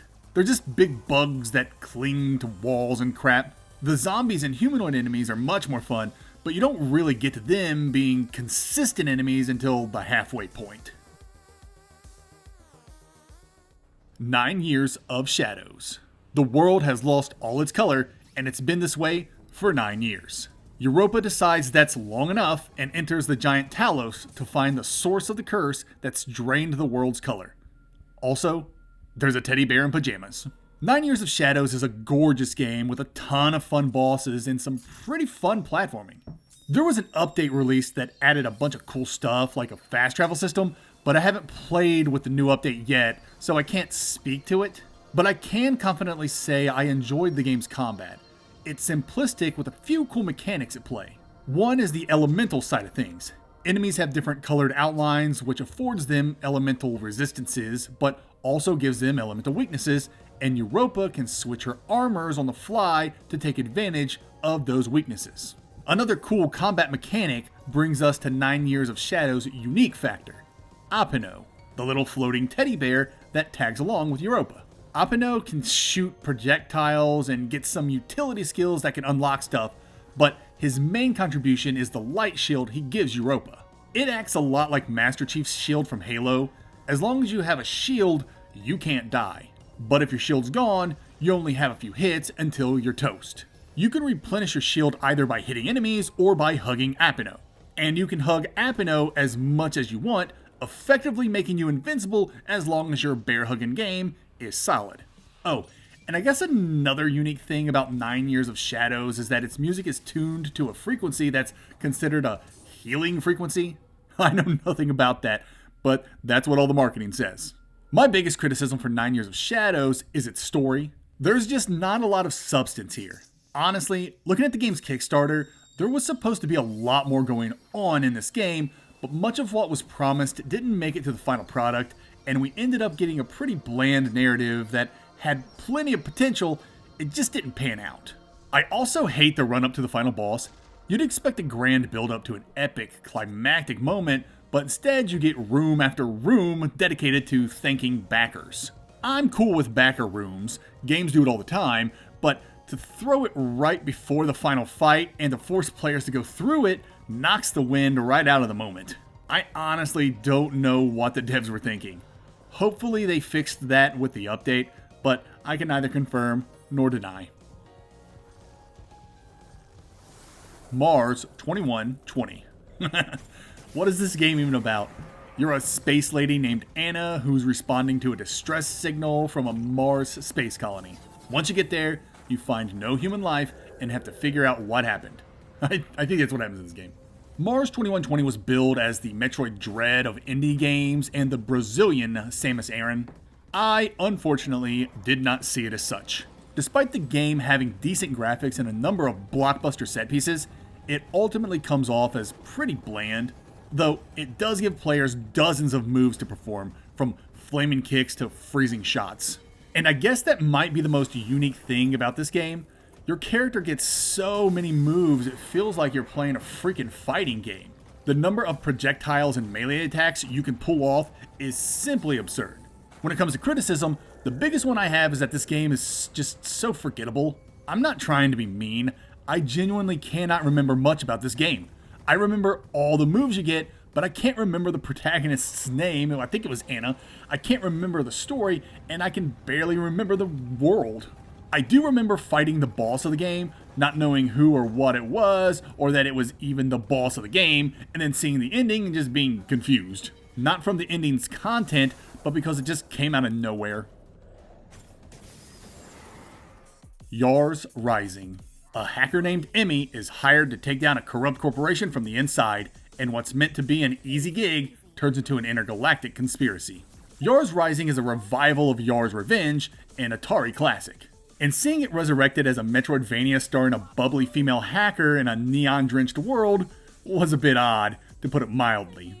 But Way Forward was at the helm, and I've seen them work miracles before, so my disbelief quickly turned to excitement.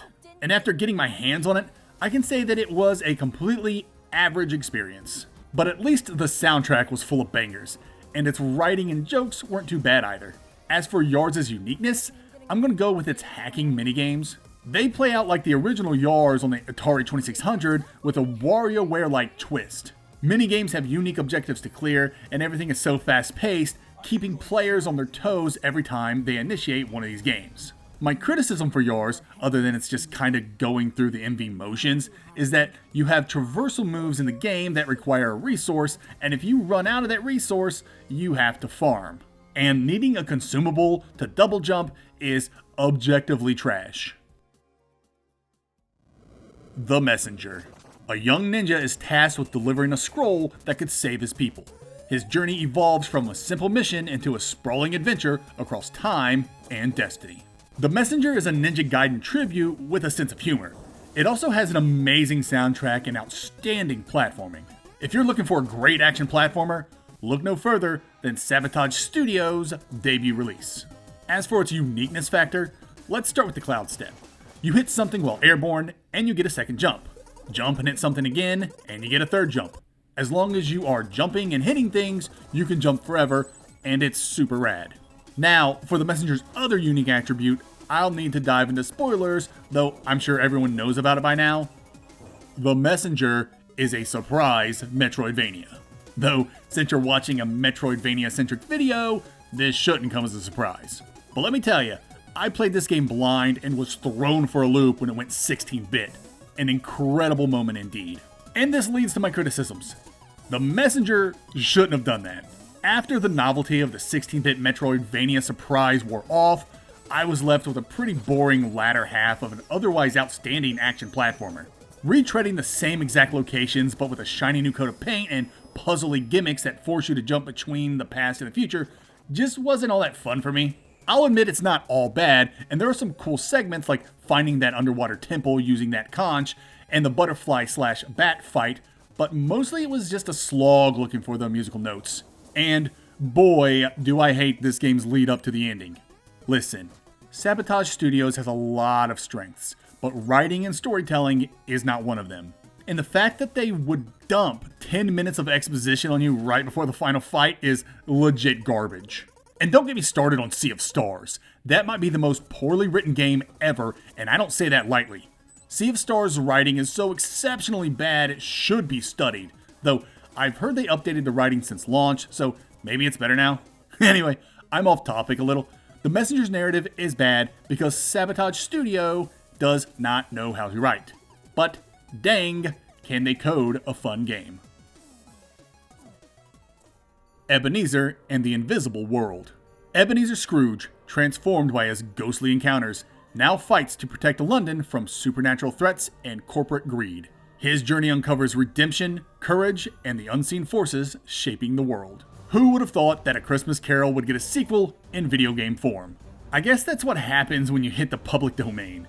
Surprisingly, the devs did the property right and made a game pretty faithful to the source material. I mean, it's still a silly premise, but its narrative is well within the wheelhouse of possibility.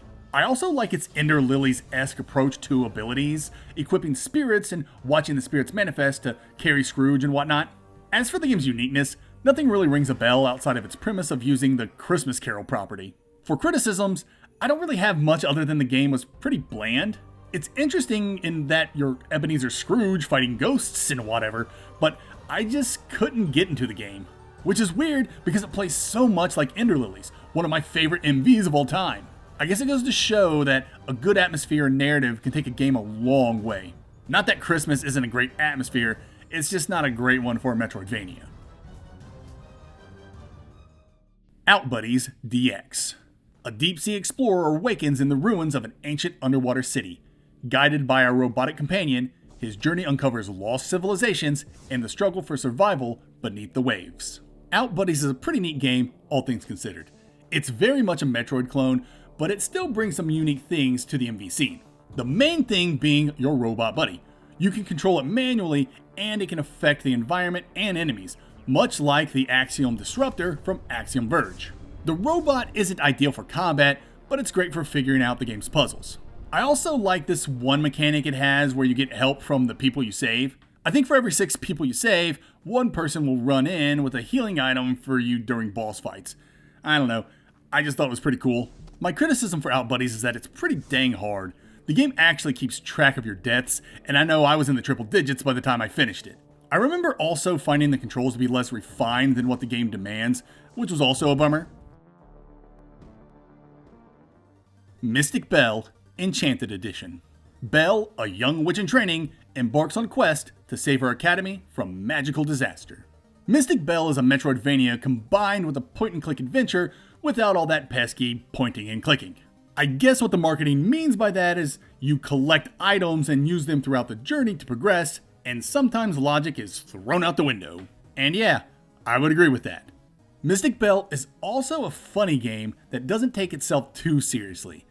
And it's a run and gunner, which is always awesome. For uniqueness, its point and click nature is up there, along with the fact that Belle does contact damage to enemies when she touches them, which is downright hilarious. For criticism, I don't really have much. It's a short game, maybe 4 hours, and it has a hidden ending that's fun and funny. Obviously, the point and click logic can be a bit strange, but you signed up for that when you booted the game up, so criticizing that would be like getting upset that water is wet. Yeah, the combat is kind of shallow, and it's not a difficult game, and it's pretty short, but these things don't bother me. Flip Witch Forbidden Sex Hex. You're a witch with the ability to gender bend, and you're gonna need to use that gender bending to take out the Chaos Witch before she takes over the world, or whatever. Look, it's a porn game, so the story really isn't the focus here. Flip Witch is a pornvania, and it doesn't have an SFW option. So that's why you're seeing what you're seeing right now. Beyond its lewdness, it's a capable Momodora-inspired MV that's both competent and fun. What can I say about its uniqueness? It's a pornvania. There's not too many of those, not that I've checked. It also has a gender swapping mechanic that's essentially a more simple version of Guacameele's dimension swapping gimmick. My criticism for the game is that I wish there were an SFW option. I also found the platforming to be a bit unpolished. I just couldn't get the air dash to work consistently, but I've heard people say they didn't have that issue, so take my complaint with a grain of salt. The game isn't very rewarding in my opinion, unless you're strictly here for the lewdness, then I'd imagine you'd find it very rewarding. However way you slice it, the game not having any reward for completing all side quests is pretty dirty. Resetna. Resetna awakens with a single purpose: to eliminate the signal, some kind of digital being corrupting the AI creatures of her world. It's really tough for me to talk about Resetna because it's changed so much since I played it at launch. I played through the game twice, once at launch and again after its Ruby Armor update that fixed a lot of the issues the game had at launch. I'll be honest with you, it's a good game and a decent Metroidvania, especially after the Ruby Armor update. After the update, combat was much smoother, more enemies and enemy types were added, and so many other tweaks were done to make the experience better. I'd wager money the game is even better nowadays because I have never seen a dev team work as diligently as today's games. With all that said, Resetna's biggest issue is that it doesn't bring anything new to the MV scene. That's not always a bad thing, but it can be if many of your other aspects also fail to stick out. And with Resetna's combat and platforming just being serviceable, I can see how this perfectly good MV got lost in the sauce.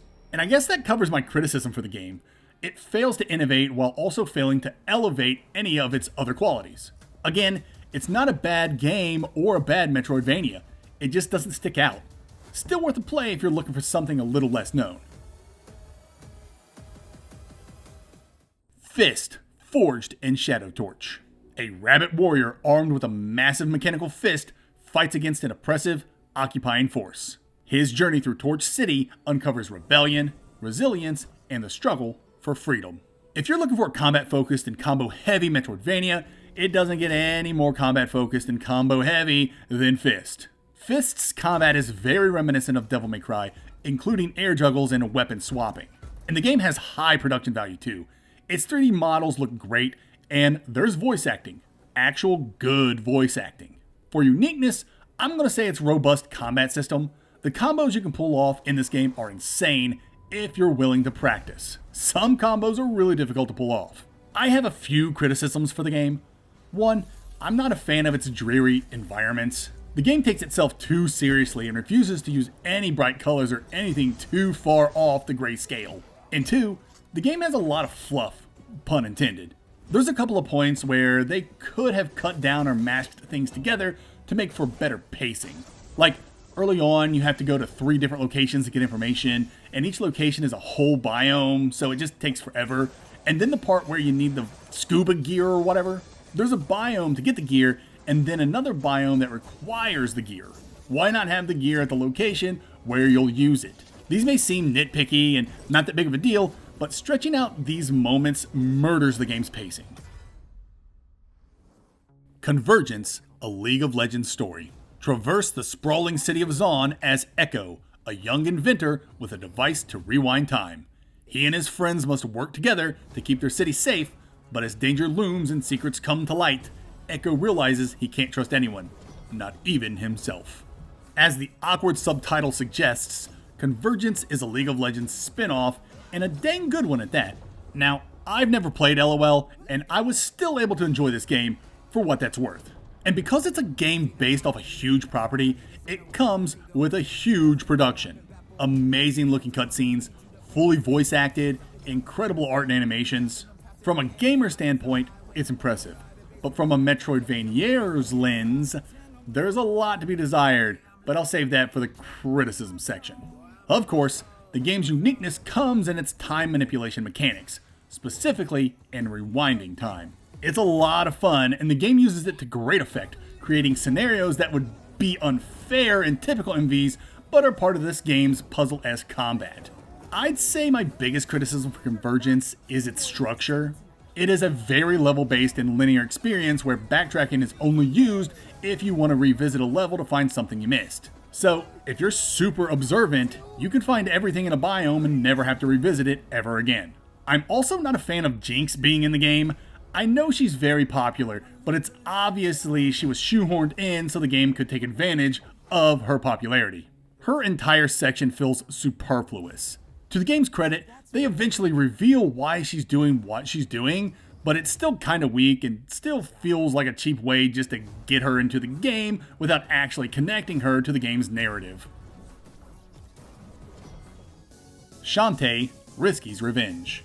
Half-genie hero Shantae must stop her rival Risky Boots from unleashing dark magic. Hijinks ensues. This is the game that made Shantae the half-genie she is today, because this is the game every future Shantae game got their look and feel from, except for half-genie hero. Blech.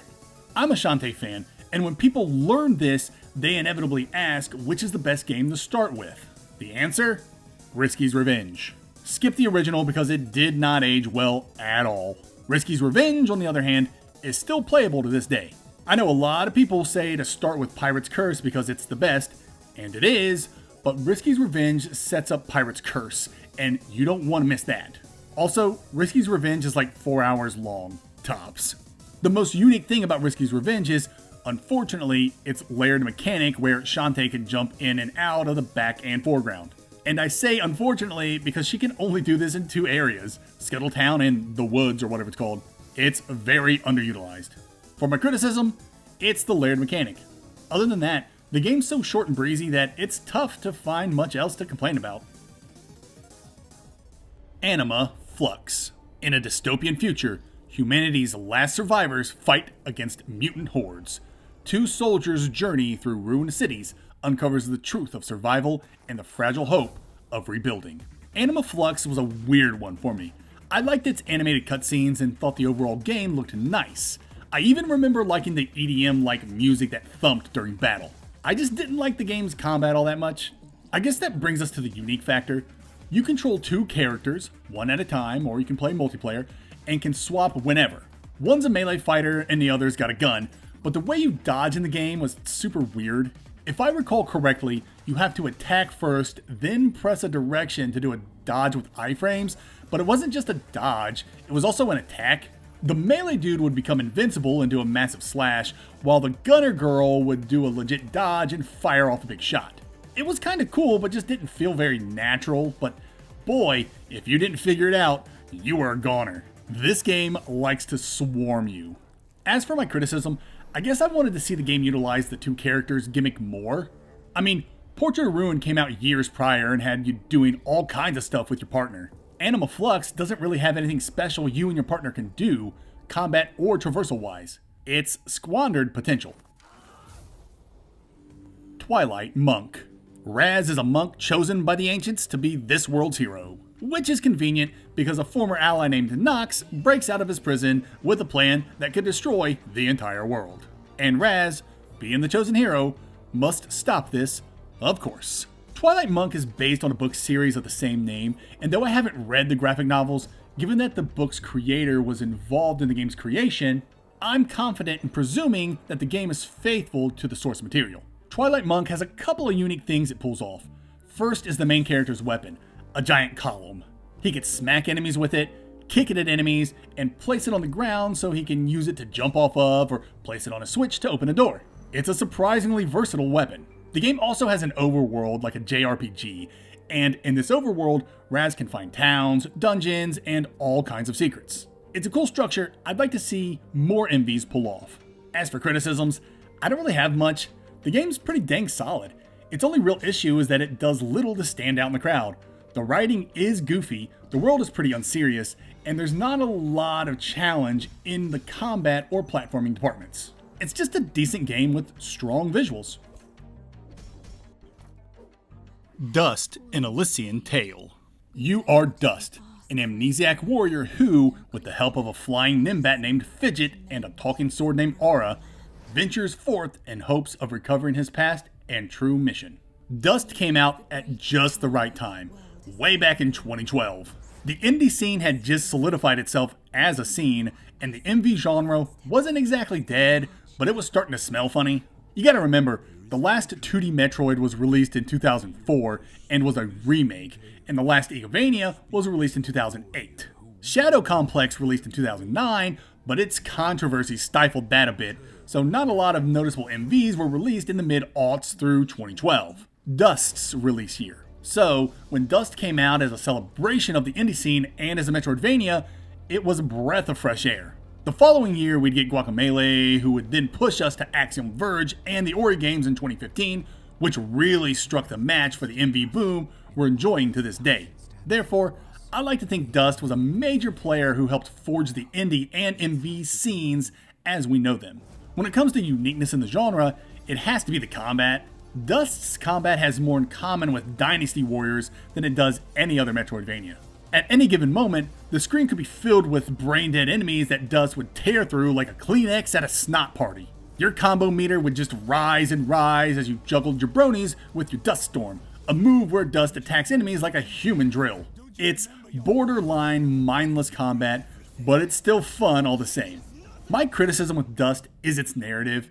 It has so much potential, but it doesn't go where it needs to go. This is kinda spoilers, but Dust is a Sin Myth Rarin, a being created by two souls.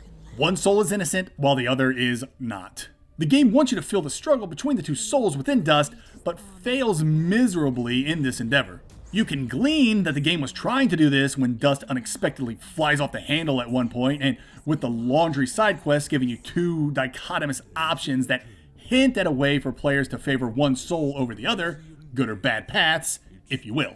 But these are literally the only examples in the game where these souls struggles appear. From my understanding, development time ran out and some things had to be cut, and it's easy to see that narrative was the casualty. Adventure of Samsara. This is another game with a narrative I didn't really grasp.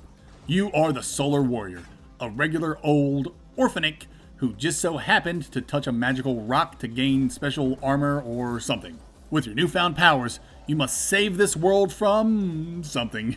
Like from another being that's your polar opposite that wants to destroy the universe in every possible timeline? I don't know. I tried.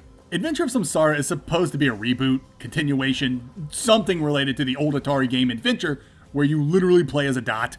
It's a slow, methodical game with deliberate combat and platforming. But what it will most likely be remembered for is that it released the same day as Silksong. A very bold strategy. When it comes to uniqueness, I got nothing. This doesn't make it a bad game, I just can't think of a single thing that makes this game stick out from the crowd. It has 3 weapons you can swap on the fly, but that's nothing new. It does make the game fun though. I guess my biggest criticism is the story. I have no idea what's going on. That could be my fault as I don't tend to read everything while playing video games. I know samsara is a Hindu/Buddhist thing, the cycle of death and rebirth, and breaking that cycle is how you reach nirvana or whatever. Sorry, I am Western AF. So I guess the denizens in this game are in this cycle. I know there is a fortress you have to get to, I think, to stop someone from erasing old timelines. Like I said, it's a bit confusing and probably could have benefited with another script pass or 2. Time Spinner. You play as Lunaeus, a woman from a tribe charged with keeping the eponymous Time Spinner out of the hands of tyrants. And so when the tyrants come a-knockin', Lunaeus uses the Time Spinner to travel back in time to warn her tribe. But things don't go as planned and Lunaeus is flung somewhere in the present. Now she must find the Time Spinner and stop an evil empire from using it to do evil empire things. Time Spinner looks like a Square or Enix game from the SNES era. It is gorgeous and its music is amazing. I love the game's combat and moving around as Lunaeus feels great. And the time traveling aspect is a whole lot of fun from a mechanical perspective. Go to a waypoint and choose what time period you want and what location, and boom, you're there. For uniqueness, the time travel piece is pretty unique. Combat's pretty unique as well in how you equip weapons in each hand and must strike rhythmically for optimal DPS. And freezing time so you can use enemies as platforms is pretty cool too. As for my criticisms, there are a lot. I go over things in great detail in my Time Spinner review, so I'll be brief here. Yeah, brief. First, this doesn't feel like a complete game. I don't know what it is, but Time Spinner is missing something, and because of that missing something, it feels more like a proof of concept than a finished product. Next, the writing in this game is atrocious. Not only is the dialogue adolescent in places, it also lacks significant logic. The main culprit has to do with how certain actions in the past affect the future. There are 3 laser barriers you have to take down, and the events you do in the past that takes down these barriers one at a time just doesn't make sense. Quick example, why would killing 2 demons in the past take down one of the 3 barriers? Then there's the whole LGBTQ campfire scene. If you know me, I'm no bigot. Unsighted is one of my favorite MVs of all time, and that stars a gay android. Same with Cookie Cutter. That stars Cherry, the gay android, or Denzel, and I have no problems with that game. Time Spinner, on the other hand, is just obnoxious with its queerness. How? Because it's not organic. The game literally sits you down and pauses the action so it can preach and exposition the crap out of you, and it sucks and is so irrelevant to anything happening in the game world. I literally don't care if you all are gay and trans and in a polycule. I am actively trying to save a couple of worlds, multiple timelines, and all of existence. I don't care what you all do with your genitals. So yeah, the writing all around is just terrible in this game. If they wanted to incorporate the character's queerness, it would have been better to dispense this info naturally during the course of the game. Dumping everything right in the game's climax is as much of a pace killer as it is just weird. And you know what?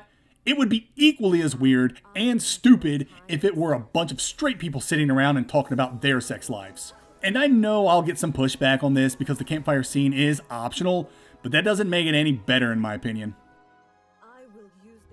E-Stick. Not gonna lie, I don't know what's happening in this game. You play as an owl creature or something and must stop corruption that's spreading throughout the land of E-Stick. That's all I got. There's an interesting twist later on, but I don't know if I fully grasp what's happening, and that's spoiler territory, so I'm not going to talk about it in the game's setup. It's clear to see at a glance that E-Stick is inspired by Hollow Knight, but it's much more than a Hollow Knight clone. It's ambitious with its decision trees that affect the bosses and outcomes in the game, and its overall story is pretty intriguing. And while I don't recall its combat being anything special, its platforming was a lot of fun. As for its uniqueness, I suppose the branching paths you unlock through your decisions. It's not 100% new to the genre, nor is it 100% pulled off in my opinion, but the game requires you to complete it twice to get the best ending, I believe, and these alternate paths make that second playthrough much more interesting. For my criticisms, Eastic lacked polish at launch, though it's received patches since then, so that may be a non-issue. I know people will say something about its likeness to Hollow Knight, but that really doesn't bother me. I guess for me, my only issue is the story. I didn't quite understand what the best ending was all about and what the implications of the twist with the odd god meant. I don't know, maybe I missed something, but I just don't think the game communicated its narrative well enough. Gestalt, Steam, and Cinder. Step into the shoes of Alethea and tread the path of the Soldner, an elite mercenary of Urkala who lives one job at a time. Take up the sword and gun to discover what's happening to the disappearing Steam needed to run this world and to figure out who you truly are. Gestalt is a beautiful pixel art game with a lot of great things going for it. Combat and movement feels smooth, the narrative is mildly interesting, and I really like its skill tree. And the game's world looks great and begs to be fleshed out more. For uniqueness, I honestly can't think of much. Again, that's not a sign of a bad Metroidvania, but being standard in too many aspects will bite you in the butt, and that's what happened in Gestalt's case. And that brings us to my criticisms. Gestalt really does nothing to stand out. Personally, I think it's a fine game, but I'm a Metroidvania fanatic who has a high tolerance that helps me enjoy even the most mediocre of MVs. And though Gestalt does fine in many aspects of the genre, so much so that Metroidvania fans will undoubtedly like it, they most likely won't remember anything from it other than the fact that the story is pretty bad. There's way too much talking for an MV, most of the characters aren't that interesting, and the game ends on a massive cliffhanger with a climax that just wasn't what the story needed or even led up to. The story, though intriguing, just didn't satisfy. But in the game's defense, I would totally play a sequel to see what happens next because, like I said, Gestalt is a good game that just has trouble sticking out in this market. One quick criticism, each character has only one portrait, and it's usually them smiling. They're nice portraits, but when tensions are high or emotional and their portrait is just staring at you with a goofy grin, it takes you out of the moment. Shantae Advance, Risky Revolution. Shantae's latest adventure has her going up against risky boots once again. This time, she has the ability to twist the world around, making for easy heists and quick cash. Obviously, Shantae must stop her before she hurts anybody and destroys the world. It's a Shantae game with all the Shantae staples. Good and funny writing, exquisite presentation, and fun gameplay. This adventure does not come with an interconnected map and instead provides a level select screen, and Shantae's dance mechanic has never been better. No more minigames or waiting for the right moment or icon. Press the dance button and another button, and boom! Now you're a monkey or an elephant or whatever. The most unique thing about Risky Revolution is its world-shifting gimmick. Every town and every area has a button Shantae can press to shift the world. This is more of a story progression trigger in towns, but in the explorable areas, this world-shifting shtick is integral to solving puzzles and navigation. It's pretty cool and requires some great level design to pull off, and I think WayForward pulled it off nicely. When it comes to my criticisms, there's not a whole lot. I guess my main issue would be how formulaic the game is. Each new town you get to requires you to talk to someone, then go to the town that town was swapped with, talk to someone there, then go to a new area, unlock the dungeon, beat the dungeon, go find some clue, typically a rock, present it to the person you just saved from the dungeon, then go to the next town and repeat. It's fine, but only because the game's so short. Blade Chimera. In this world, demons have wiped out humanity, leaving only a small pocket of human civilizations intact. This civilization is protected by the Demon Hunters, a theocratic organization with a zero demon policy. You are Shin, a demon hunter with no memory of his past. After striking an unusual partnership with Lux, a demon with the ability to shapeshift into a sword and manipulate time, you begin a quest to learn what happened to you, your loved ones, and this world. Blade Chimera is Team Ladybug's first original IP, and I think they knocked it out of the park. Of course, being a Team Ladybug game, it has gorgeous visuals, great music, and fantastic gameplay, but this time around, they also brought a decent story. This is probably my favorite Team Ladybug game, And that's saying something because I like their games a lot. As for uniqueness, the floating sword is pretty sweet. It can attack, be thrust into the ground to create a barrier, be thrust into a wall to make a platform to jump on, and it can rewind time on certain environmental objects. I'm also a fan of its fast travel. At almost any given moment, you can literally fast travel to any square on the game's grid-like map just by selecting the square. It's wild. There are some limitations with sections of the map being inaccessible to fast travel for story reasons, but yeah, it's crazy. And that brings me to my criticism. Although I liked the fast travel, I wouldn't want to see it used again, honestly. It is supremely broken. I'd also say that the game places style over substance in that it's a beautiful game, but many of its mechanics are underutilized or just aren't as developed as they need to be. Team Ladybug's other notable outings introduced unique mechanics and used them to their full potential, I feel. Touhou Luna Knight's time stop / graze mechanics defined that game, and Deedlit and Wonder Labyrinth's spirit level system was used to great effect. But every unique mechanic in Blade Chimera is used maybe a few times before being dropped. I especially wish they would have used the time-altering move a bit more somehow. And though I liked the game's story, there's a trippy part where the sword demon Lux swaps places with her past self, and it just lost me. Which is sad, because the implications of that swap come to fruition once you beat the game and then find all the puzzle pieces that unlock a door to a secret boss. It's nice to get closure, but man was I confused for the longest time. But that's not even my complaint. My complaint is this whole section before the swap where you turn into a demon. It's slow and boring and takes forever to complete, and I hated every second of it. Valdis story, Abyssal City. Gods and demons are at war, and humans are trapped in the middle. During a scuffle at sea, Wyatt's ship is destroyed, sending him and his crew to the bottom of the ocean. To their surprise, they end up in an ancient city inhabited by humans as well as angels and demons. Can Wyatt and his crew find a way back to the surface?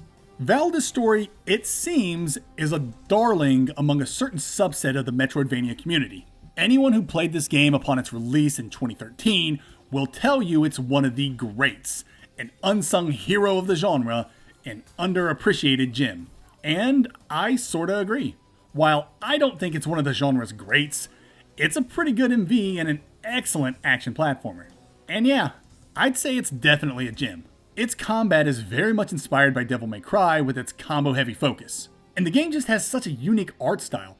Its environments are fine, but its character models are incredible, coming across as 3D cel-shaded. I don't know if I'm describing that correctly, but you can look at these characters and get what I'm saying. The game has a very unique look. And that brings us to the uniqueness.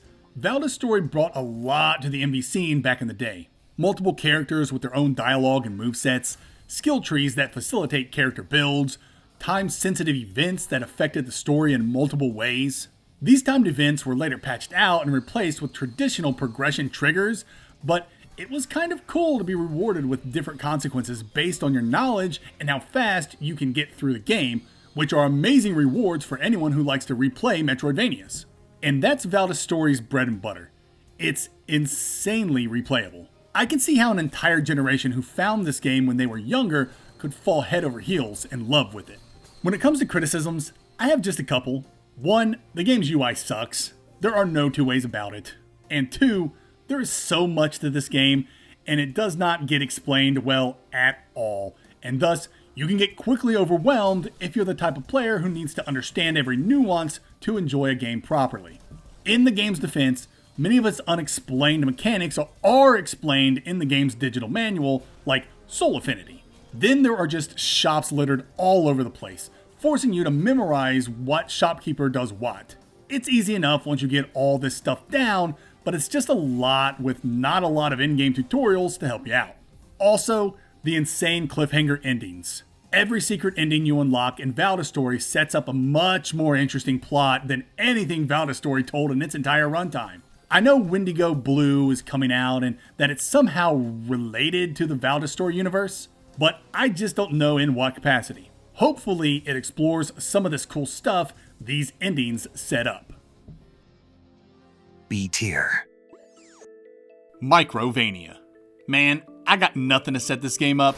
You're a person in power armor exploring a world. It looks like you're given a mission, and when you beat the game, it looks like you accomplished that mission. What the mission is, I have no idea, but you accomplished it, so good work. Microvania is a game named after a subgenre of a subgenre, and it does the name proud because Microvania is an exemplary Microvania. It takes its Metroid inspiration and condenses it down to a 2-hour or less adventure. And if that wasn't impressive enough, Microvania is also a non-linear experience that's a blast to play and replay. As far as unique elements, Microvania really doesn't try to reinvent the wheel. It wants to give you a short, non-linear adventure, and by gum, it nails it. With all the collectibles, upgrades, and shortcuts to find, it's tough not to have fun in the short time you're in Microvania's world. As far as criticism goes, there's a feature where you press a button to remain stationary so you can aim more accurately, but instead of remaining stationary, you slide, which is hilarious but rarely helpful. That's my only criticism unless that got patched since I last played. If that's the case, no notes. Tiny Dangerous Dungeons Remake. You're a treasure hunter searching in a tiny dangerous dungeon for treasure. Can you get the treasure and escape unscathed? Dungeons is a remake with a new coat of paint, upgrading the game from the Game Boy to the Game Boy Advance, visually. It's a short and sweet MV that gives you everything you need in a Microvania, not to be confused with the entry for the game Microvania. It has decent combat with bosses that require brains and brawn, it has platforming sections that are fun and challenging, and it even has a ton of secrets and a true ending. For a game that's like 2 hours long, it certainly packs a punch. There's really nothing new or unique Dungeons does. It just takes the MV experience and distills it down to its purest form so you can get a quick fix. It's actually impressive how well the game nails the MV formula in such a short time. I guess you could say that's what makes it unique.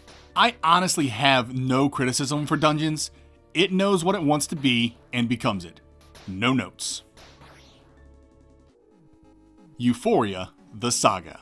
I'm going to use the Western names and story because I'm from the West, but just know I'm fully aware of the Hibarike series. Anyway, Bapa Louie and his friends fall into a crater and lose their memories. Now, you must gather your friends if you stand any chance of getting out of this crater. Ufouria is a classic MV from the NES era that stands the test of time. Exploration is super fun, and the graphics are pretty dang good. It's a little on the short side, maybe 2 to 3 hours long, but it's such a dense 2 to 3 hours that you'll think you finished it quicker. Ufouria is the first MV to have swappable characters. Yes, I know Wonder Boy 3 The Dragon's Trap has swappable characters, but you couldn't swap them on the fly unless you picked up a really rare item. So, for all intents and purposes, Ufouria is the first MV with swappable characters as an advertised and unhidden mechanic. As far as criticism goes, you know I hate criticizing games that helped forge the genre, but I'd have to say pausing to swap characters sucks. It just messes with the game's flow. And dying sucks. Every time you die, you get sent back to the very beginning of the game. You keep your progress, but you still have to endure the run back, and dying doesn't give back all your HP either, which is kinda dumb. Moonlight Pulse. You are aliens living inside of a giant space turtle in space, and it's your job to keep this guy healthy. Things are going pretty well until a cosmic, space-tearing alien decides to make it your home its next meal. Now, it's up to you and your organization to repel this jerk for the sake of the giant space turtle and all the creatures living within. Moonlight Pulse is a cute little MV with a surprisingly interesting story and fun characters. It has an adorable pixel art style and a fascinating world where you live inside of a space turtle, and for being such a short game, running you between 4 and 5 hours, it's a pretty well-realized MV. As far as unique elements, Moonlight Pulse has quite a few. First and foremost, the swapping mechanic. Being able to play as multiple characters isn't new for the genre. Heck, I just got done talking about Ufouria the Saga. But the rescue mechanic is. If you take a fatal hit, another character will push you out of the way. It's really cool and reinforces the whole power of friendship will overcome evil trope that I love and will always love. Fast travel is pretty unique here too. It's literally an artery you can jump in like it's a lazy river ride. You ride it till you hit a fork, then you can choose your direction and ultimately where you want to get off. It can be a little time consuming, but it's still really cool and a great way to show progress as you unclog the artery to reveal new paths and exits. This next bit is a little spoilery, so skip to the next game if you don't want to be spoiled. Another really cool thing Moonlight Pulse does is the turtle meter, for lack of a better term. While progressing, you can do things that increases your turtle meter, up to 100%. You don't really know what this meter is for until you fight the boss of the game. Turns out, this meter is the turtle's life bar, and the final boss attacks it directly. Therefore, the final boss fight has a time limit that you've been unknowingly increasing throughout the game, given you were actually doing the side content that increased the turtle's life. That's a really cool revelation. My biggest criticism is that I wish the game was longer. 4 to 5 hours isn't awful, but having more content would definitely have been a great thing. Still worth playing though. Ultros. Oh boy, where do I even start? You are trapped in a cosmic time loop aboard a massive alien sarcophagus housing a demon with the capability to destroy reality itself. Each loop unveils more secrets surrounding the spacecraft and what happened to it, and it's up to you to make sense of everything if you want to escape this never-ending cycle. To put it simply, Ultros may be the most clever Metroidvania ever created. Yet, despite this, or because of this, it will not appeal to everyone. I can certainly say it doesn't really appeal to me, but I honestly respect the heck out of it. It's one of those games where most of its design choices are baffling at first, but then make complete sense and are borderline genius once you come to understand what the game is doing. I'm about to get spoilery, so if you want to not be spoiled, skip to the next game now. So, this is the section where I talk about the unique stuff in the game, and so we're going to dive into those strange design choices. First, the looping mechanic. Every time you find a new sage, the game loops. You lose all your progress, and you have to restart the game. That includes finding your sword and all your traversal abilities over again, as well as leveling up your character's skill tree. The only thing that remains is your map progress. This sounds like a pain in the butt, but I promise you, the game makes getting back all your things a breeze as the cycles continue. And that's thanks to the game's gardening system. Because not only does your map progress retain between cycles, but any seed you sowed will grow into plants during the next cycle, and you can use these plants to reach new areas, like vines for swinging and tall trees you can climb. It's pretty freaking cool. Another design choice you may not really like at first is its combat. It's just kind of bland with very little bells and whistles, and the boss fights really aren't that great. Well, that's because you're not supposed to fight them. You can actually find ways to get around boss fights by doing things that helps them understand the situation better or whatever. It's fascinating and a lot of fun to figure out. Don't like relearning all your moves in the skill tree? You can find items to retain your knowledge between cycles, which in turn makes the game's nutrition system pointless, which in turn makes the game's fighting system that rewards you with better food if you diversify your moves while fighting.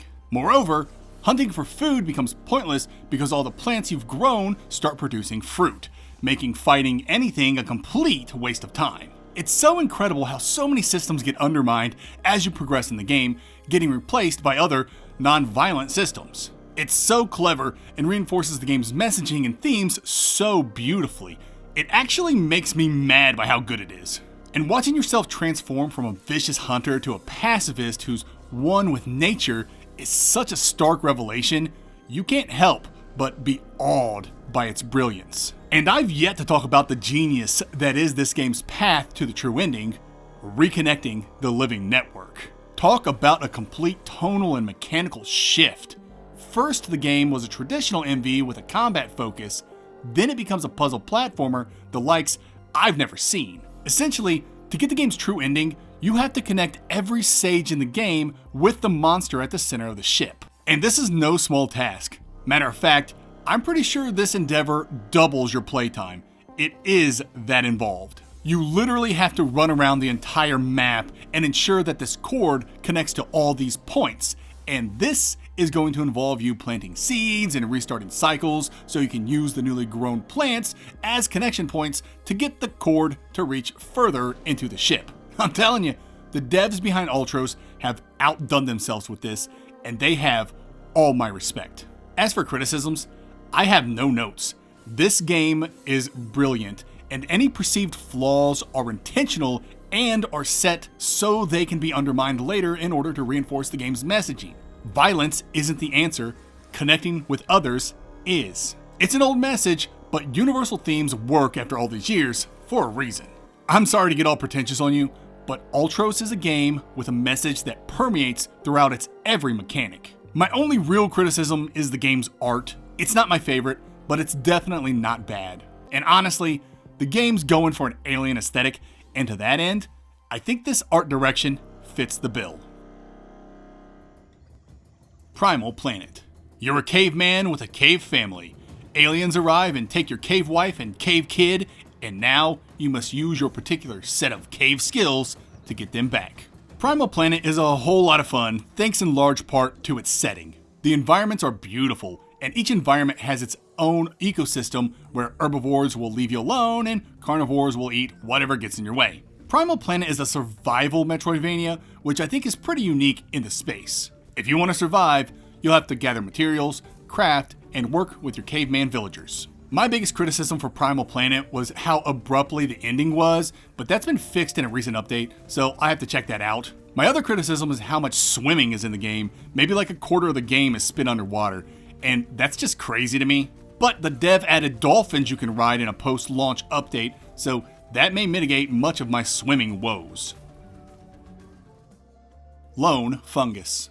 Greencap awakens in a long-dead underground kingdom and is immediately thrust into an adventure where he must collect the DNA of 10 fallen tribes in order to resurrect them. Lone Fungus takes some inspiration from Hollow Knight when it comes to its setting and all the pogoing and the relic system, but that's pretty much where the inspiration stops. While Hollow Knight is more combat focused, Lone Fungus is all about platforming, though its combat is pretty fun and absurdly robust with the 20 plus spell variations you can pull off. Lone Fungus's precise platforming challenges is the game's main claim to fame, so if you want to take on some ridiculously tough and absurdly fast platforming, Lone Fungus has your back.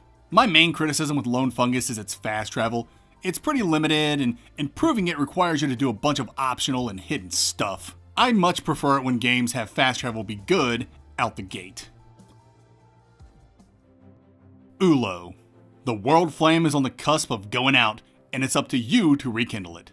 Thus, you set sail to the Isle of Souls, where many puzzles and tribulations await. Ulo is a non-combat MV that takes a lot of inspiration from Solstice, which means we have ourselves an isometric Metroidvania, but this time with voxel graphics. I think this game looks great, and I love its soundtrack too. It's full of clever puzzles, and there's an optional in-game scavenger hunt if you're looking to see the best ending. For uniqueness, Ulo being an isometric MV that doesn't focus on combat is pretty unique in and of itself. But the scavenger hunt and all the puzzles are a pretty good reason to check this one out too. My only criticism for Ulo is that puzzles don't stay solved, and this can make backtracking pretty tedious. Moon Scars. Grey Irma, a Clayborn warrior, awakens beneath a pale moon, driven to uncover her origins. She must find the sculptor if she's to figure out what happened to her team and this world. Moon Scars is a very cool, combat-focused Metroidvania with a very unique art style and a gothic narrative that's as dark as its visuals. I'm not a parry guy, but I really enjoyed the parry in this game. I'm not sure if it had a generous parry window or not, but if I was pulling parries off like a master, then the window was probably very generous. When it comes to uniqueness, the art direction is the most obvious.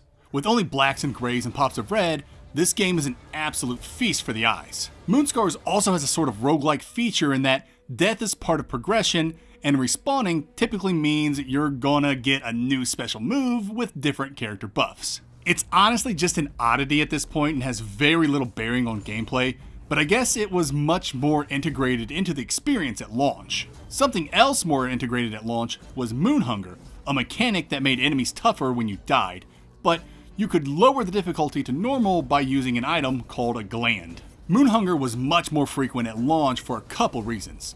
Every time you reached a save point, you would die, activating Moon Hunger and forcing you to fight a clone of yourself. And Moon Hunger would activate every time you died. When I played Moonscars, Moon Hunger didn't activate every time I died, and I appreciated that. My criticism for Moonscars is its story. Its premise is intriguing, but its delivery leaves certain plot points vague or confusing, and I would have liked to have seen more world building and character depth. I also thought some of the side quests were too unrewarding. This could be boiled down to me having too high of expectations, but I wanted more from certain side quests that seemed important. But instead of getting something like an alternative toward a true ending, you get more glands. Very disappointing. Cookie Cutter. You are Cherry, an android, or Denzel, hell-bent on rescuing her lover from the bratty Nepo baby billionaire who kidnapped her. Why he kidnapped her, you don't know. All you know is you're gonna kill him and anyone who gets in your way. Cookie Cutter is a brutal and irreverent Metroidvania with over-the-top combat that has Battletoad-esque flourishes. The game's a brawler through and through and loves to lock you in battle arenas and curse. Cookie Cutter's uniqueness comes in many flavors. First, its art style. Whether you dig Cherry's style or not, you can't say she isn't memorable. The art and animations are very clean and expressive and remind me a lot of Doug Tenapel's work from Earthworm Jim. There's also a ton of Easter eggs in the game that reference other video games, music, movies, and so much more. It's a lot of fun just finding stuff while exploring, especially if you grew up in the 90s and 2000s. Its combat is interesting thanks to what I have dubbed Void Management. Void is your mana, and you build it up with regular attacks. Your regular attacks are extremely weak and are almost exclusively there to build up your Void. Void is then used for your special moves or your heavy attacks, both of which do way more damage than your light attacks. So this makes for an interesting synergy in combat. You run in with light attacks in order to build up Void for your chainsaw. It's a whole lot of fun once you get used to it. It makes combat feel more purposeful despite it looking chaotic. The light attacks are just there so you can get the energy needed for the big attacks, and if you miss with the big attacks, you gotta go back to flailing away with the light attacks so you can try again. Also, the game has a talking vagina. I can't think of a single game, MV or otherwise, that has a talking vagina. When it comes to criticism, I'm looking at the narrative's pacing. Cookie Cutter's world is so rich and ripe with interesting and goofy characters, but there's just so much wasted potential here, likely due to time constraints. The most interesting part of the game, when you get to the Rebels town, is introduced way too late. I would have loved interacting with all these weirdos way earlier in the game. This should have been the hub town in my opinion, and all these characters should have been integrated into the story much more. And that brings me to my other criticism, the cliffhanger ending. Like I said, much of the most interesting things in Cookie Cutter come very late in the game, so right when the game's getting really good, it comes to an end with a ridiculous cliffhanger that has a couple of insane twists. I'd like to think we'll be getting DLC or a sequel to continue where the team left off. I'll keep my fingers crossed as the team is going through some stuff right now. The Devil Within, Satgat.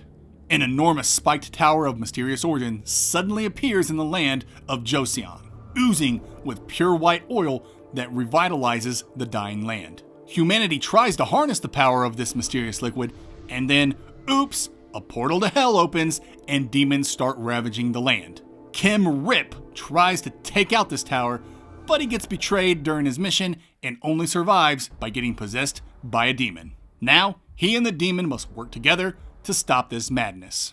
Satgat is a very linear Metroidvania where backtracking is meant to unlock and find optional stuff, and levels aren't interconnected. It's a tough game that I found fair, and I really enjoyed its combat. Satgat is kinda Soulsy, but not really. It sorta has stamina management with something akin to it called action points. You have so many action points, and once they're used up, you become exhausted and must wait for your points to recover.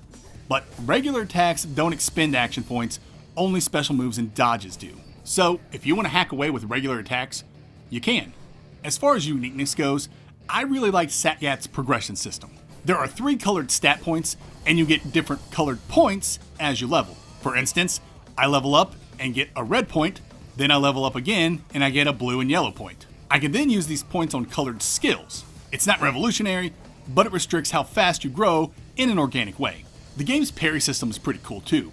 Once you nail a perfect parry, the game slows down and you can choose a counter, with each counter bringing different advantages for different scenarios. When it comes to criticism, I just felt Satgat was kind of bland. Don't get me wrong, I liked it, but it does very little to stand out from the Soulsvania crowd. The MV exploration was just okay. Obviously, that didn't make it a completely unenjoyable experience, but it's something worth considering.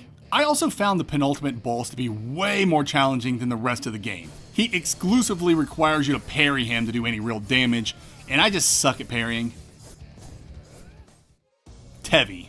I'm not gonna lie, I don't remember what happens in Tevi, or what the inciting event even is. Tevi's tasked with gathering astral gears for her dad, I think, but I can't remember why. Research, I guess. But in the what, I can't remember. But basically a bunch of hijinks and uncovering of corruption ensues as you collect these gears.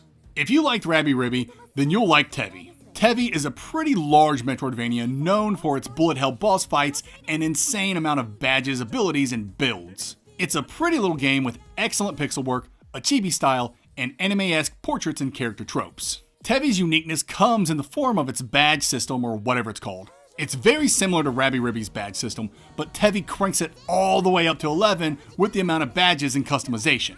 The bullet hell bosses are highlights too, but those are also from Rabby Ribby. My criticism for Tevi is its narrative. First off, there is no other MV that talks more than Tevi. Maybe Rabby Ribby, but I think Tevi takes the cake here. There's just so much yapping in this game, and for what? The story is very much trash, and this is coming from a Tevi fan. There's Deus Ex Machinas, dropped plot points, forgotten character arcs, and a twist we've all seen soap operas use for over 20 years. For so much yapping, this game literally has nothing to say. It's downright impressive, actually. The closest Tevi gets to a coherent message is racism bad, but they don't explore it or flesh it out.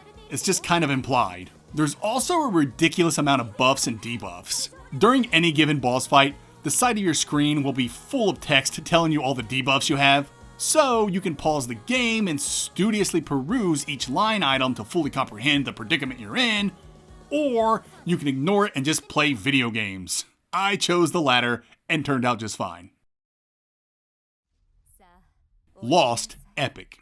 In a world where gods wage war against humanity, a knight rises to challenge divine tyranny. What's funny about Lost Epic is that I picked it up because I was looking to take a break from Metroidvanias, and just my luck, it ended up being a Metroidvania. And a pretty darn good one at that. It's not perfect and has that knockoff Vanillaware look, but it's actually pretty good despite its repetitiveness. The game's weird in that it's both linear and non-linear, and it accomplishes this by having biomes open to you, but you have to go through every biome in a certain order to reach the other biomes. It's silly, but it works. The game also allows you to create builds with different weapons. It's surprisingly robust for a cheap-looking game. Lost Epic's uniqueness comes in its progression system and with a very interesting ability that will require me to spoil the late game, so I'll say something prior to spoiling it. For its progression, you can get skill points to level up what you want, but you can also find monuments scattered throughout the world, typically hidden in pocket dimensions that house tricky combat and platforming sections. Each monument unlocks something in your, I guess I'll call it, progression book.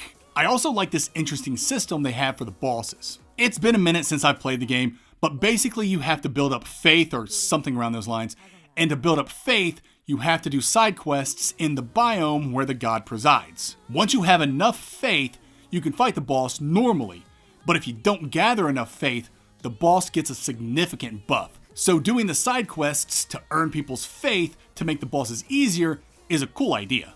Okay, spoiler time. Skip to the next game if you don't want to hear this. So, something else I really liked about Lost Epic was this move you get near the end of the game called the Eye of Providence. You activate this eye and the world goes sepia-toned and you can see things that were once invisible to you. This was so cool because now you realize that all these odd little flowers you were seeing along your journey are now signposts to invisible paths and platforms. So now, you have to scour the entire map looking for these flowers so you can collect god residue or whatever it's called, and once you have enough of that, you can complete the game with the true ending. It's a pretty outstanding way to cap off the adventure. Also, I forgot to mention that the game has an interesting way to adjust difficulty. There's essentially a totem or monument or something like that in each biome, and this thing lets you adjust the difficulty for that biome. It's kinda neat. As for my criticisms for Lost Epic, I'm gonna go with its false build diversity, which brings up another criticism insane difficulty spikes. Near the end of the game, there's this boss that ramps the difficulty up to an absurd degree, so much so that I just had to turn the difficulty down in order to defeat him. Now, I didn't want to turn the difficulty down, I wanted to beat him legit. So I got online and watched some vids of people taking this guy out, and wouldn't you know it, every video and guide that I saw was like, you need a bow build. And, of course, I had made a great sword build because I'm a man and that's what men do. So I had to take the difficulty down because I was not going to grind so I could shoot a dainty little bow. Then I get to the next boss and hit another wall. I look up strategies and guess what? Bow build. Turns out the bow build is literally the only build worth a crap in Lost Epic, and I hate that. Not because it's a bow, but because why even have the other builds if they aren't viable in the late game? I hate it when games do this so much. Shadow Labyrinth. You are Swordman number 8, a boy whose soul has been spirited away into another dimension by a mysterious AI named Puck. Now, you're forced to help Puck escape this prison if you ever want to see your home again. Shadow Labyrinth is a big game with lots of ground to cover. It's kind of a Souls-like in that combat has stamina management, but the character you play as is so quick and responsive, I can't rightfully call it a Souls-like, especially because there's no traditional leveling or stats or builds. What the game does have is decent exploration for people who love getting lost in MVs. In terms of uniqueness, this is a Metroidvania with Pac-Man in it. That's pretty cool in and of itself. The game has you become the dot muncher when you use these rails to get around, and the game actually brings mazes from the Pac-Man series for you to complete. As for my criticisms, there are so many. The controls for Pac-Man when he's on the rails suck, and this in turn means the mazes suck because they require you to use these terrible controls while on a time limit. Another issue is that proper checkpoints are too infrequent. There are two kinds of checkpoints in this game, big and small. Both respawn you, but only the big ones refill your Estus flask, so if you're out of heals when you touch a small checkpoint, you're screwed. I also think this game is just way too big. You'll hear me say this exact thing when I talk about Iconoclasts, but sometimes less is more. If Shadow Labyrinth were to cut its biomes in half, the game would be better for it. Having enormous maps only works if you have the intrigue and story to back it up, and Shadow Labyrinth does not have that interesting of a story to warrant a 30-hour adventure. Gigasword. A homeless man named Ezra lives in a world where humans suffer at the hands of the Nocturne, owl-like beings who hoard away the one thing that could save humanity. Gnosis, the God Crystal. As humans rage war against the Nocturne, Ezra's owl friend is slain, sending the man into a vengeful rage. He picks up his friend's giant blade and rushes the invading army. Gigasword is probably the best puzzle platforming MV on the market, at least gameplay-wise. I love Iconoclasts because it has such an amazing story, but Gigasword brings excellent combat, platforming, and puzzles. The puzzles in Gigasword won't tax your brain too hard, but they will require you to think and figure out how to use the game's many mechanics. And attacking things with your Gigasword feels amazing. The thing has some real heft and just feels great to lug around and smack things with. When it comes to Gigasword's uniqueness, I want to give a shout out to the game's music. I loved every single track in this game. In my review, I said I couldn't put my finger on the game's sound font, and a couple people said it was Shovel Knight, and I can totally hear it now. But the big thing, literally, that sets Gigasword apart is the titular Gigasword. It's a weapon as much as it is a puzzle element, and having the player balance between wielding the Gigasword and not wielding the Gigasword in order to progress is a lot of fun. The criticisms I have for Gigasword are its narrative and lack of fast travel. The plot's fine and creative, but its delivery is a bit of a mess. The game leans hard into melodrama and tends to talk a lot at certain points, and world building is regulated to exposition dump scrolls that require a lot of reading. And the lack of fast travel is a real bummer, especially for folks who want 100% the game. Vernal Edge.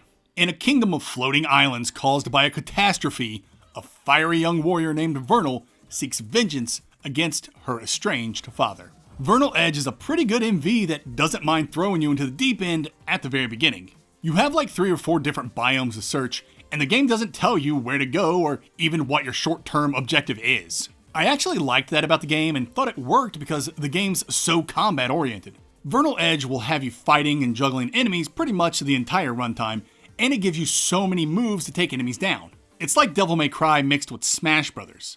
And the main character, Vernal, might be the fastest and most agile MV Pro tag to date. Not only is her default speed very quick, she gets all kinds of insane moves to get around, like sliding down inclines, an interesting kick out of her jumps to gain even more height in any direction, and temporary flight. Vernal's moveset is surprisingly diverse. Vernal Edge's unique element, besides its great combat and incredible traversal moveset, is its PS1 era transitions between floating islands. It's excellent for world building and rewards players who find hidden little islands and alcoves. I also like the game's healing mechanic. You basically throw your sword at an enemy and then press a direction and attack to follow up with an attack that drains HP. It's a great way to keep the action frantic. My biggest criticisms for Vernal Edge are its narrative and difficulty spike. The narrative, because so many beats feel too convenient and contrived, like assembling the MacGuffin in the beginning so you could find a certain place. The biomes you explore just so happen to have the exact things you need to make this thing, even though you didn't know you needed to make the thing in the first place.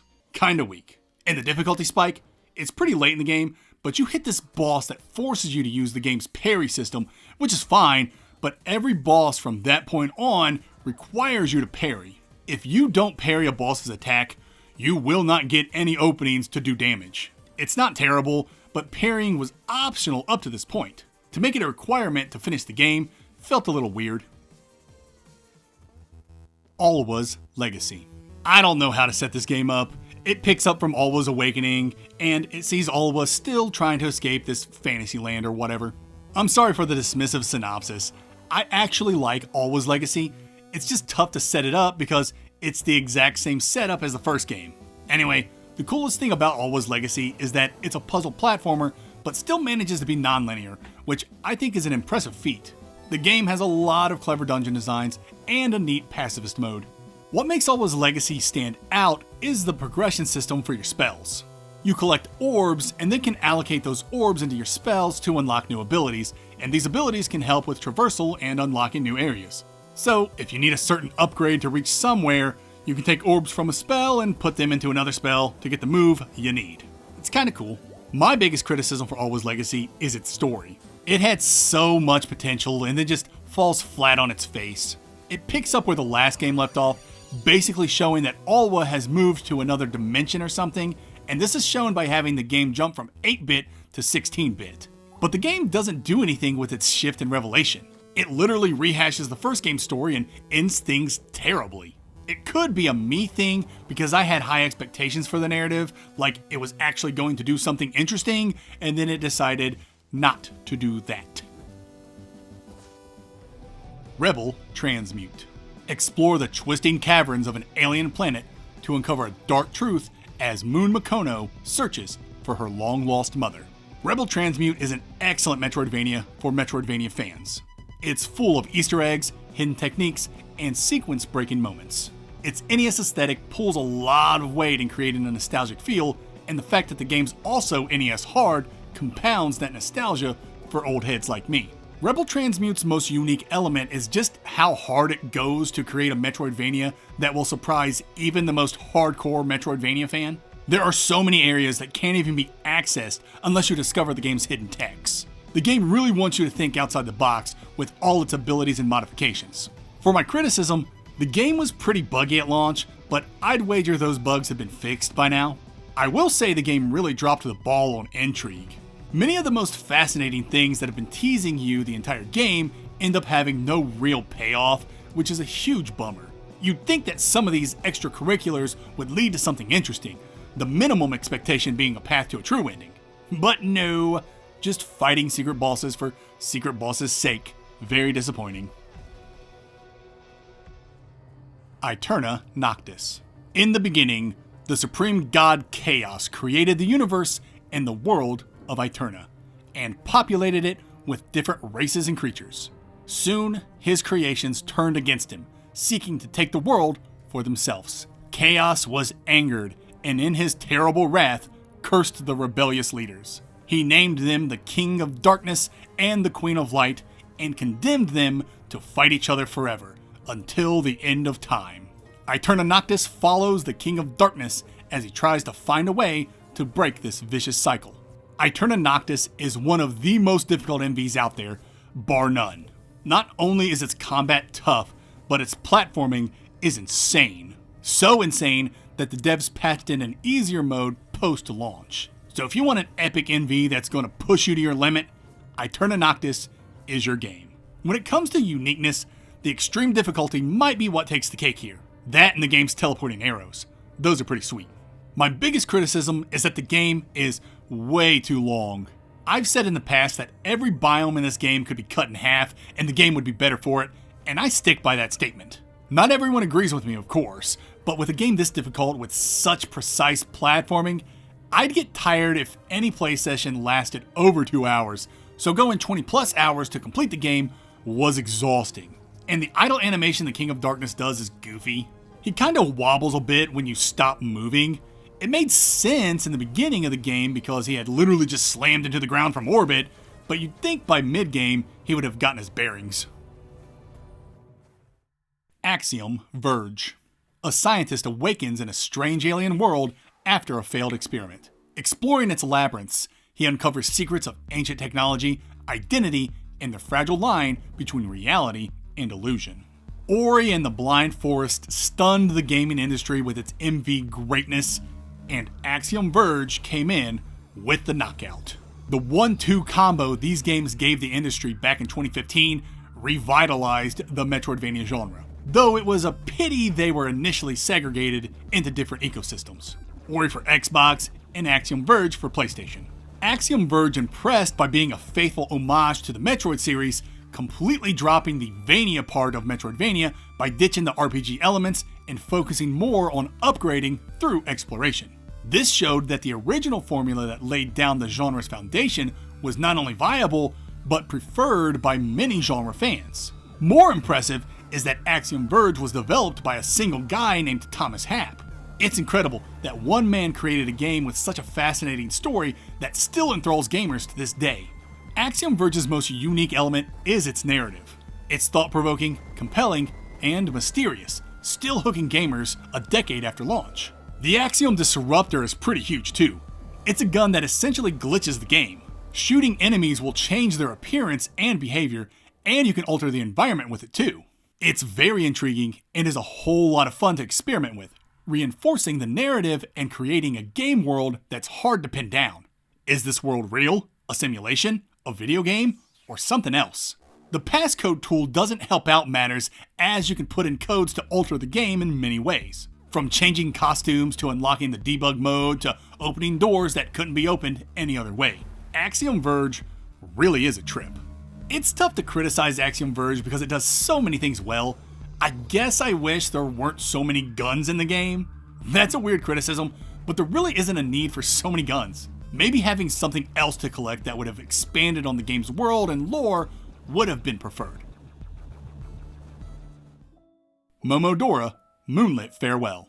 Join Momo, High Priestess of the village of Koho, as she embarks on a divine mission to save her people from imminent destruction at the hands of the demon hordes summoned by a malevolent bellringer. Moonlit Farewell is a comfort MV for me. Its atmosphere, environments, music, and pixel work just make me feel good, for lack of a better term. The game's overall presentation is exactly what I love. Detailed sprites, outstanding animation, and a cute/spooky aesthetic. And the game isn't exactly the easiest.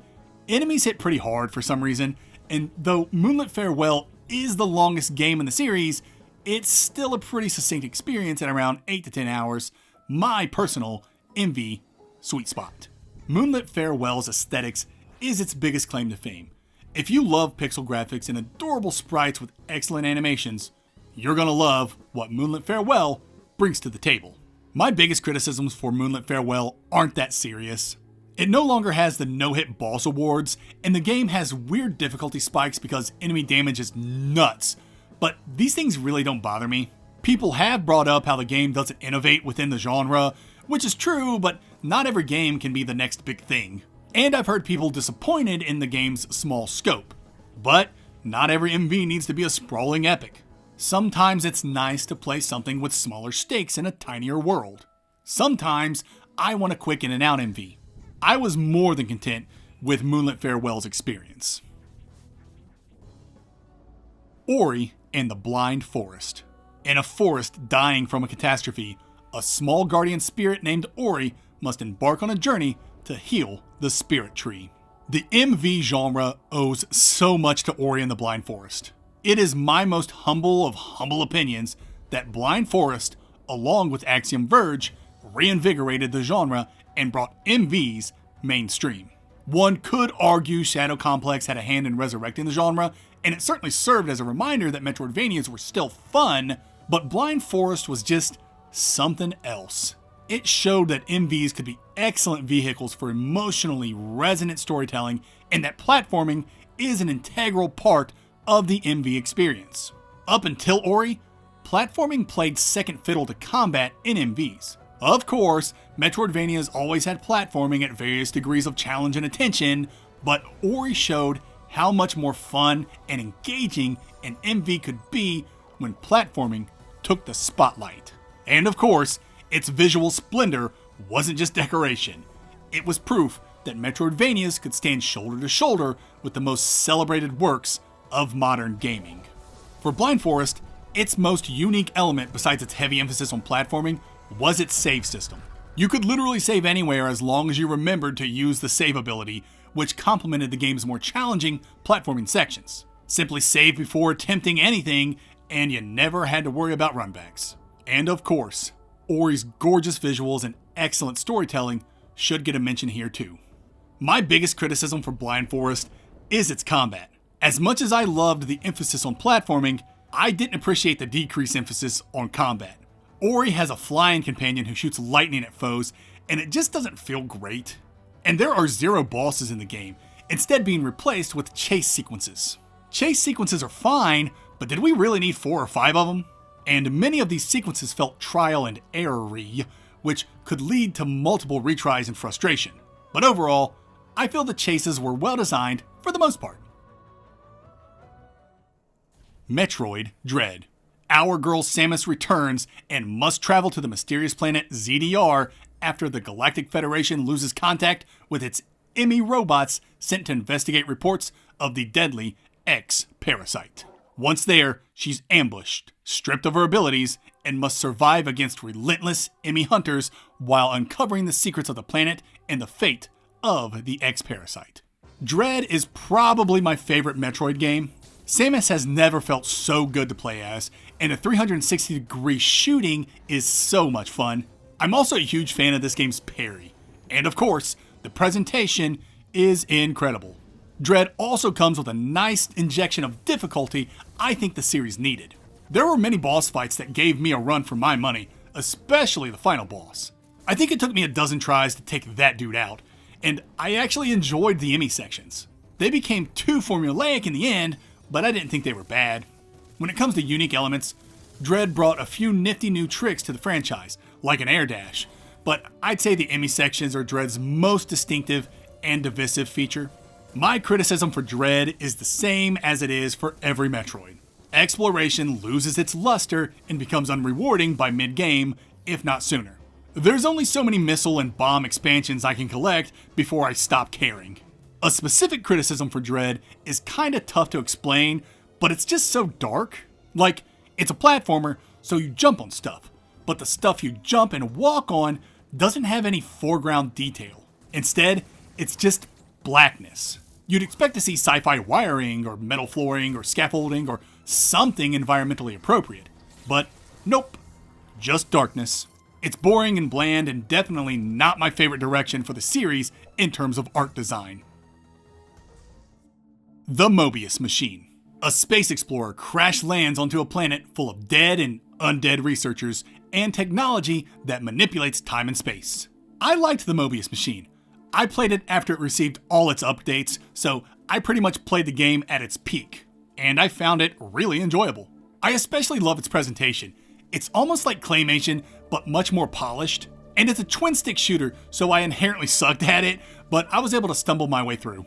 I highly recommend taking your time with the game because its biomes are huge. If you like playing MVs to get lost in their world, there are very few MVs that give you as great of an opportunity to do so than the Mobius machine. For unique elements, I'm going to go with some of the game's abilities. There's this ladder launcher move where you literally use rockets to propel yourself off ladders. It's super fun and leads to some interesting platforming. I also want to give the underwater jet move a shout out for being insanely cool and making underwater segments actually fun. For my criticisms, I personally found the game to be a little too big. Normally that wouldn't be an issue, but the game's environments aren't very diverse. It won't be long until you tire from seeing the same background skins and textures, and you'll even notice the same level layouts here and there. I also didn't find the exploration to be very rewarding. It's not bad, there's just a whole lot of upgrade fragments and very few direct upgrades. It gets disheartening when you finish a tricky section to get rewarded with part 1 of 3 of a gun you don't even like or use. Momodora, Reverie Under the Moonlight. A priestess ventures into a cursed kingdom to stop its corruption. With a leaf. Sorry for the short synopsis, but Reverie is a pretty short game. But despite its brevity, it's made an impact on the genre by influencing games like Kingdom Shell and Flipwitch. And you like to see it because the Momodora franchise began life as a cave story clone. This series really found its footing with Reverie, though you can see it's swapped its source of inspiration to Souls-likes, especially Bloodborne. Tiny but mighty, Reverie is known for its amazing pixel work, outstanding atmosphere, and challenging difficulty, especially if you try for those no-hit boss fight rewards. When it comes to uniqueness, I'm not really sure Reverie brought anything new to the MV scene that we haven't seen before. Maybe the no-hit boss fight rewards? Now, don't get me wrong, Reverie isn't without its own charm. I think its most recognized feature is how it blends its gothic atmosphere with its cute pixel art aesthetic. The game's both adorable and spooky, and that kind of branding goes a long way. This is another MV where I personally don't have any criticisms. The game's not perfect, it's just that the criticism the game gets, I honestly don't feel are negatives. You'll hear the game doesn't innovate and that it's too short and that it has an uneven pacing. Those first 2 points aren't issues for me. As for the pacing, yeah, I can see that. The first half is extremely non-linear and a blast to replay, so I can see how I can approach things differently. And then the second half is pretty much a straight shot to the final boss with slight diversions if you want to grab optional stuff. Castlevania, Portrait of Ruin. Dracula's castle rises during World War II, and 2 heroes, what were their names? I think it was Jonathan, Charlotte, must enter to take down this new evil. Portrait's the second DS Iconoclastia, and it's pretty good. Of the DS trilogy, I'd say it's the second best. I am a sucker for MVs where you have a companion. I know that sounds oxymoronic, an MV with an atmosphere that's not isolating, especially for the era it released, but I was in love with this game because I could call out a partner to help me fight. And the fact that Jonathan and Charlotte would quibble and poke fun at each other was refreshing. Although Iconoclasts have always had a tinge of humor and silliness to them, that unseriousness was mainly aimed at mechanics or goofy asides that might subvert player expectations, sometimes on a meta level. But not in Portrait. Portrait makes its characters and setting the clowns in this circus, and I love it. Which is ironic, because I hate the circus levels in this frickin' game. As far as the unique element Portrait brings, you have the character swapping mechanic, which was uncommon. Dragon's Trap did something similar with its transformations, and Ufouria the Saga also had you swapping characters.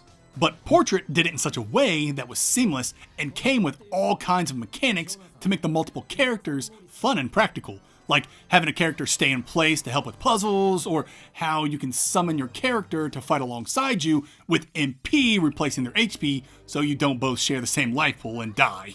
Each character came with their own equipment and movesets, making them feel like a whole other character.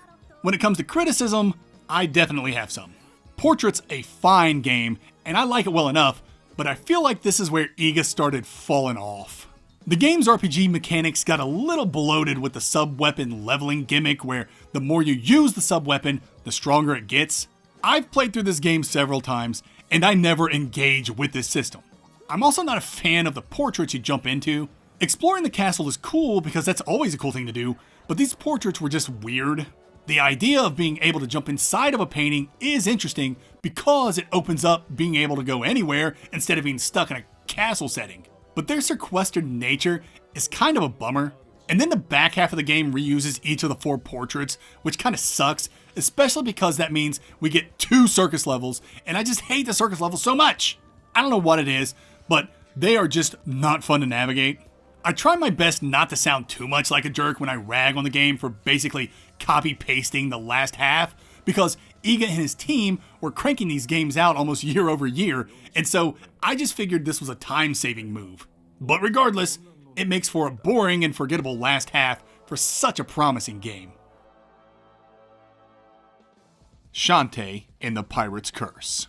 Stripped of her genie powers, Shantae and Risky must join forces to break a deadly curse. Largely considered to be the best Shantae game in the franchise, and it's easy to see why. It picks up where the last game left off, showing Shantae without her genie powers, and this establishes some real stakes and rewards fans for their investment in the character and her world. But probably the biggest and best change is that the dance mechanic is gone. I know dancing is kinda Shantae's thing, but it also kills the flow of gameplay.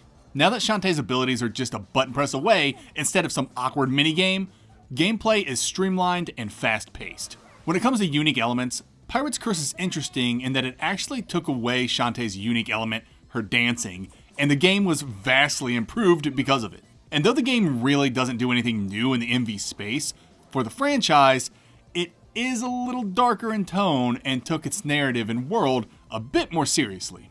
And that brings me to my criticism. The game has no follow-through.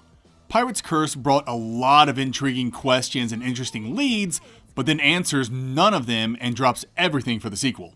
The direction the series was going with Pirate's Curse could have really made a nice, cohesive world with proper growth and stakes, but I guess the devs didn't want that for the franchise and rolled everything back. I personally think that was a terrible move because the series has felt stagnant ever since, with no real reason to get invested into its world. Shantae and the 7 Sirens. Shantae's tropical getaway goes from relaxation to vexation when all the island's half-genies get abducted. And with Risky Boots mucking about, Shantae has her hands full. After the abysmal half-genie hero, 7 Sirens returns to the franchise's roots by becoming a full-fledged Metroidvania again by replacing stage selection with an honest-to-God interconnected world. Not only that, but they got rid of the gameplay-stifling dancing mechanic for Shantae's traversal abilities. Now, Shantae can turn into an air-dashing newt and climb walls with a press of a button instead of dancing like a dork until the newt icon appears. This is going to sound silly, but the game's unique element is its dancing. Dancing is now relegated to something akin to special moves, and I think that's the way to go moving forward. Monster cards is a really cool idea as well. It isn't entirely novel, but it's still a lot of fun. Basically, it's a mix of Hollow Knight's charm system with Turkeyvania enemy drops. You collect cards randomly dropped by enemies, and once you collect enough, the enemy card becomes active and can be equipped for perks. This system is definitely something I want carried over in future installments. As for criticisms, it's tough to explain, but this game started out as a mobile game, and it looks like it started out as a mobile game. It's because the environments all look too similar, maybe? That brown ship vessel look is in every environment, and it makes the game look kinda cheap. The game also ends on a cliffhanger, which typically I'm fine with, but after they dropped everything that was laid down in Pirate's Curse when they essentially rebooted the franchise with Half Genie Hero, let's just say my confidence in WayForward taking their series seriously is not unwavering. Worldless. Between realms of light and dark, a wandering soul battles abstract beings in an abstract and surreal landscape with a single instinctive goal to dominate her oppressing soul. But what would happen if she defied her instincts and worked with this soul instead? Worldless is such a unique Metroidvania, so much so that talking about it generally is tough, so I'm just going to go right into its unique elements. First off, its gameplay is separated into 2 distinct parts, combat and platforming. Platforming's pretty easy to discuss as it's not too different from other games. You run and jump and swing to get to where you need to go. Overall, platforming's done very well. Worldless's world is non-linear and designed to take advantage of all the cool platforming abilities to create plenty of fun and challenging platforming sections. This brings us to the second unique element, character swapping. You have two distinct characters to swap between, and each has their own movesets during platforming and combat. Now, combat is where Worldless really goes off the reserve in a good way. Combat's a turn-based affair, but it's also highly active. During enemy attacks, you can defend yourself by blocking, parrying, or dodging out of the way, mitigating all incoming damage if your timing is right. Think of it like Punch-Out or Expedition 33. And when it's your turn to attack, you have a time limit, and that limit can be increased based on a few factors: diversity of attacks, hitting enemy weaknesses, things like that. It's tough to describe succinctly, but attacking is really involved and a whole lot of fun. I've never really played a game with combat quite like Worldless's. The Project Cross Zone series and Super Robot Taisen OG Saga Endless Frontier come close, but those games are all about juggling your enemy. Worldless has so many mechanics at play that you really can't button mash to victory, especially because finishing off your opponents requires you to do a careful minigame to absorb them. My only criticism for Worldless is that its narrative is too cryptic and abstract for my tastes. I think I know what's going on in this game, but I had to look things up afterward to understand what was really going on. Generally, it's not too tough to pick up on, but to understand one of the game's well-hidden optional bosses, I had to go down a theoretical rabbit hole. It was very sciencey and cool, but I hardly remember it now. Eldrand. You play as a mercenary selling his sword for another job, but when the ship gets destroyed, you get stranded on a mysterious island full of cultists, demons, and a prophecy that foretells you might have a bigger role in all this than you thought. Eldrand is a game where you play as a mercenary / barbarian, and the things you fight are very Conan the Barbarian coded, so you know I loved the game. I especially loved the game's movement. If you've ever played Rogue Legacy 1 or 2, then you know exactly how this game's protag moves. Aerial movement is crisp and just as fast as moving on the ground, so you're able to jump in to attack and retreat in a single movement. And the game's about 4 to 5 hours with a pretty steady pace, so I think it's tough not to have fun with this one. I can't think of a single unique element Eldrand brings to the MV scene.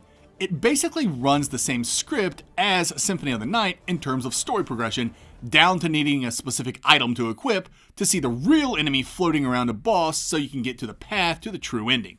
But that doesn't mean the game isn't a blast. It has a fun leveling system where you level by killing things, and each level gives you a skill point to allocate in the stats. It's nothing new, but still fun, especially for such a short game. I honestly don't have any criticism for Eldrand. The game's so short yet so dense, it's tough not to enjoy every aspect of it. It's the MV equivalent of taking a strong shot of whiskey. Quick, yet impactful. That's not to say I can't predict what others may criticize. The leveling system really isn't that impactful. Combat is uneven and a little goofy, which I agree with, but file under not an issue because it's so fun. I'd say people probably criticize the game for its lack of innovation, the way it blatantly rips off Symphony, and how short it is. All valid points, but just not issues for me. Gal Guardians, Servants of the Dark. Demonic twin sister maids return from vacation to find their master in his mansion in complete shambles thanks to an adversarial lord. Now it's up to the girls to find their master's bones so he can bring justice to this fiend. Servants of the Dark is a follow-up to Gal Guardians Demon Purge, which was a spin-off of Gal Gun, a game about shooting high school girls trying to have sex with you or something. I've never played it, and I'm kinda happy that the Gal Guardian series isn't about that. Anyway, unlike Demon Purge, Servants of the Dark is a full-fledged Metroidvania. When it comes to uniqueness, I'm gonna give it to the game's leveling system. Leveling is important because it's how you unlock your traversal abilities, and leveling is kinda cool. To level up, you have to find your master's bones that have been scattered across the world. They can be in chests or can be dropped by enemies, adding a bit of randomness to the mix. Then, you take all these bones to your master's throne and level up. I have a major criticism for Servants of the Dark, but I played it at launch, so it might have been patched since then, just FYI. My major criticism is the game's fast travel to its hub, where you level up. To unlock fast travel to the hub, you have to find a specific soul while exploring its world. I know of players who missed this soul and were forced to trek all the way back to the castle every time they wanted to level up. And leveling is necessary because it's how you get the traversal abilities you need to overcome utility gates. Making this waypoint to such an integral location missable was a baffling choice. Last Vanguard. You are the last Vanguard, the last remaining soldier of an elite group tasked with fighting the absolute leader and his army.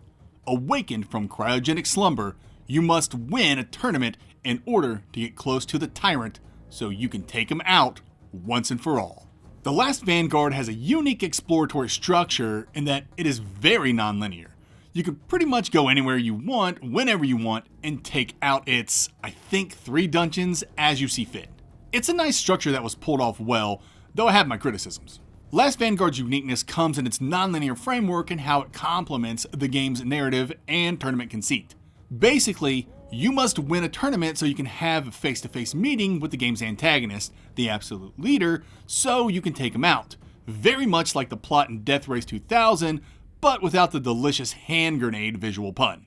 While exploring, you can find the other tournament contestants and defeat them, which in turn makes them weaker during the tournament, helping you survive the game's penultimate boss rush challenge.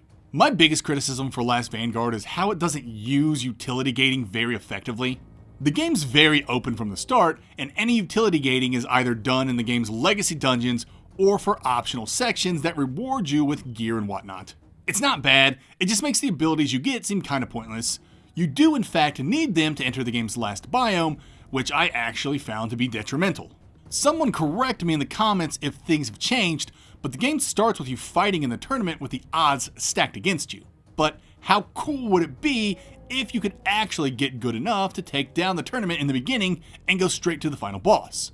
But you can't because you need all 3 unlockable abilities from the legacy dungeons to enter that final biome. It's an odd setup that had a lot of potential, especially for speedrunners. Oblitus Mortis. You are an amnesiac skeleton brought back to life by a twisted sorcerer who tasks you with gathering him the heads of monsters and gods. How did you end up dead and in this situation? Perhaps that's the real mystery you need to unravel. Oblitus Mortis surprised me with how good it is. It's a very simplistic game, so don't go in thinking combat is super robust and platforming is intricate or anything like that. Where the game shines is in its non-linear exploration. The game's also NES hard and a bit stiff with its opening. Needing currency just to save is kind of a bummer, but once you get into the game, it's not an issue. Oblitus Mortis' unique elements come in its use of Venezuelan mythology and its complete disregard for players sequence breaking the crap out of this game. You can unlock every ability in this game at the store if you have the cash, making the game a speedrunner's dream. My criticism is the game's opening. I can see so many players bouncing within the first 2 hours and getting their money back because they are not going to like how difficult the game's opening is. But I promise you, if you stick with it, the difficulty evens out fairly quickly. And you'll be glad you stuck it out because Oblitus Mortis is a fantastic game. Frontier Hunter, Ezra's Wheel of Fortune. Ezra, a young hunter, ventures into uncharted lands filled with monsters and mysteries. When her ship and crew get stranded, she answers the call to adventure so she can find a way back home. Frontier Hunter is an Igavania with a Gunner twist and is actually really good. It's very linear with a 20-hour runtime, but with 3 characters to build, each with their own movesets, it's tough to get bored. Frontier Hunter's uniqueness comes in its character swapping mechanic. You get 3 characters to swap with on the fly, each with their own health pools, movesets, and equipment.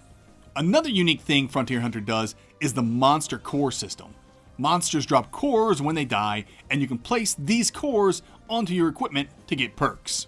My criticism for the monster core system is that you get tired of rearranging cores with each new piece of equipment you find. Cores are arranged on equipment like you're playing Tetris, and equipping cores onto new equipment is very tedious. Inaya, Life After Gods. Play as Inaya, an orphaned outcast searching for her lost tribe in a world where brutal clans rule over the ruins of a once high-tech civilization left behind by gods. Inaya is a pretty ambitious game full of dialogue trees, choices, and consequences for those choices that ultimately lead to different endings. The game's designed to facilitate multiple playthroughs and is a fairly non-linear experience with lots of combat and platforming challenges. For uniqueness, Anaya has a weapon swapping gimmick not unlike Blasphemous 2, with each weapon also having platforming utility.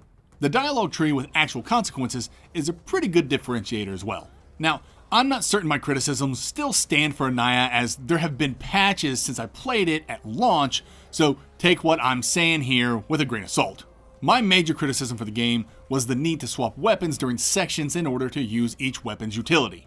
Some of these sections could get complicated, so the need to swap weapons mid-jump several times could get confusing and overcomplicate things. I'm fairly sure this was replaced with a less complicated system. I think currently you no longer need to swap weapons to use each weapon's utility, which I think is a good move. My other criticism was the voice acting. It just wasn't up to par, and this got especially annoying since Anaya talks to herself a lot. Voice acting isn't that big a deal to me, but if you're going to use voice work in your game, make sure it's good. Skelethrone, The Chronicles of Arakona. You are Derek Arakona. Well, you were until you got betrayed. Now, you're a skeleton traveling a dangerous world to understand why you've been brought back and your true purpose. Skelethrone is a pretty darn good Soulsvania developed by one person, which is highly impressive. The game has that addicting Souls-like leveling system with stat-scaling weapons and the whole shebang. And the environments are creative and awe-inspiring. A surprising game indeed. Skelethrone isn't doing a whole lot unique in the MV space. If you're gonna play it, it's for its Souls-like nature and incredible environments. My biggest criticisms has got to be its story and difficulty. The story is a bit convoluted and hard to follow, though the DLC did clear some things up, but not everything. And there's a point in the game where bosses get so freaking difficult. Maybe that's been tweaked since launch though. Mandragora, Whispers of the Witch Tree. As an Inquisitor sworn to the King Priest, your devotion falters in a single act of defiance, thrusting you into the unraveling fate of a kingdom besieged by dark forces. From the majesty of Crimson City to the horrors of entropy, your journey through heresy, monsters, and fractured reality will decide what you ultimately become. Mandragora is a beautiful Soulsvania with amazing production value. Of all the Soulsvanias out there, Mandragora is probably the Soulsvania with the most robust features with its incredible amount of skill trees. When it comes to uniqueness, I'm going to refer you back to its high quality and customization through its many skill trees. For its criticisms, I'd say it not having a New Game Plus at launch, but that's been fixed, so I guess I'm going to say its lack of Metroidvania-ness. There's not a lot of utility gating in the game, nor is there a lot of traversal skills to unlock. It's not that big of a deal, especially if you're here for a Souls-like experience. Just know its MV-ness is a little lacking. Vigil, The Longest Night. Embark on a journey through the longest night with Layla, a valiant member of the Vigilant Order. Delve into the hidden truths shrouded in eternal darkness, unravel the mystery surrounding Layla's enigmatic sister, and confront the eldritch horrors lurking in a world that has lost the light of day. Yet another Soulsvania, but this time it has that generic Vanillaware aesthetic, which I love. I love this game, and I think it has something to do with the fact that you level up every 2 seconds, especially in the beginning. And any gear you get is also cosmetic, bringing Fashion Souls to the mix. I really can't think of anything unique Vigil brings to the MV scene. It really just stuck out for being a Soulsvania when Soulsvanias were still kinda new. I still love the game though. I have a couple criticisms for Vigil. One is its story. I love the endings and the creativity, but the finer details are a bit murky and the delivery is a bit wonky. And my other criticism is how easily you can lock yourself out of the true ending. There's a point of no return about a quarter to a third of the way into the game, and if you don't do a specific quest to collect a specific thing before this point of no return, you get locked out of the best ending, which sucks. Guns of Fury.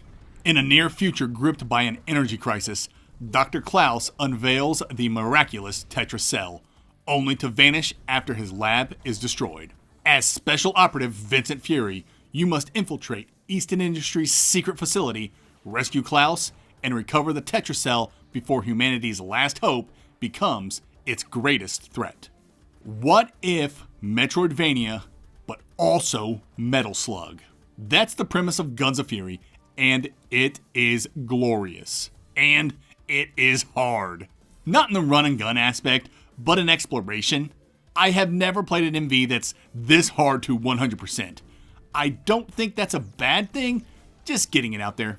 For uniqueness, the Metal Slug cross MV aspect should be good enough. Everything explodes in this game, and there are even vehicles and mechs you can unlock in certain sections, so it's freaking cool. Guns of Fury is another one of those games where my real criticisms have been addressed in post-launch patches. Prior to the patches, I hated the in-game map because biomes weren't color-coded, making it really tough to find reference points during exploration. I also wasn't a big fan of the fast travel, but I've heard you can unlock fast travel between save points during the end game, and that's cool. So I guess I can say I have no notes. Crypt Custodian. Pluto, a recently deceased cat, is sentenced to the unfortunate task of cleaning the afterlife for all eternity. Will he resign to his fate, or can he find a way out of his predicament? Another Kyle Thompson masterpiece. Crypt Custodian is an overhead MV with a cute aesthetic and story that's both silly and emotional. As far as uniqueness goes, there aren't a lot of overhead MVs out there, and since this is a Kyle Thompson game, it has that Kyle Thompson look and charm. When it comes to criticism, I've no notes. I loved everything about this game. I've heard people say Crypt Custodian is Kyle's weakest work, which I don't find to be real or worthy criticism. I've also heard people say they don't like the overhead perspective, which I don't agree with. I prefer side-scrolling for my MVs, but I can also appreciate more unorthodox perspectives. Turbo Kid. The Kid returns in this sequel to the cult classic movie of the same name. In Turbo Kid, you fall into Middle Waste, a town gradually getting taken over by a mysterious cult, and it's the Kid's mission to save everyone and find a way out. Turbo Kid is the sequel to the movie of the same name, so if you're interested in watching the movie, this game will spoil the movie because it picks up immediately where the movie left off. But if you're not interested in the movie, you don't have to worry because Turbo Kid is a standalone title. It just has flashbacks that spoil the first movie. When it comes to uniqueness, Turbo Kid's bike is so sweet. It's a bike that can teleport to your side and get spiky wheels so you can climb stuff. And the fact that it's a sequel to a movie is pretty cool too.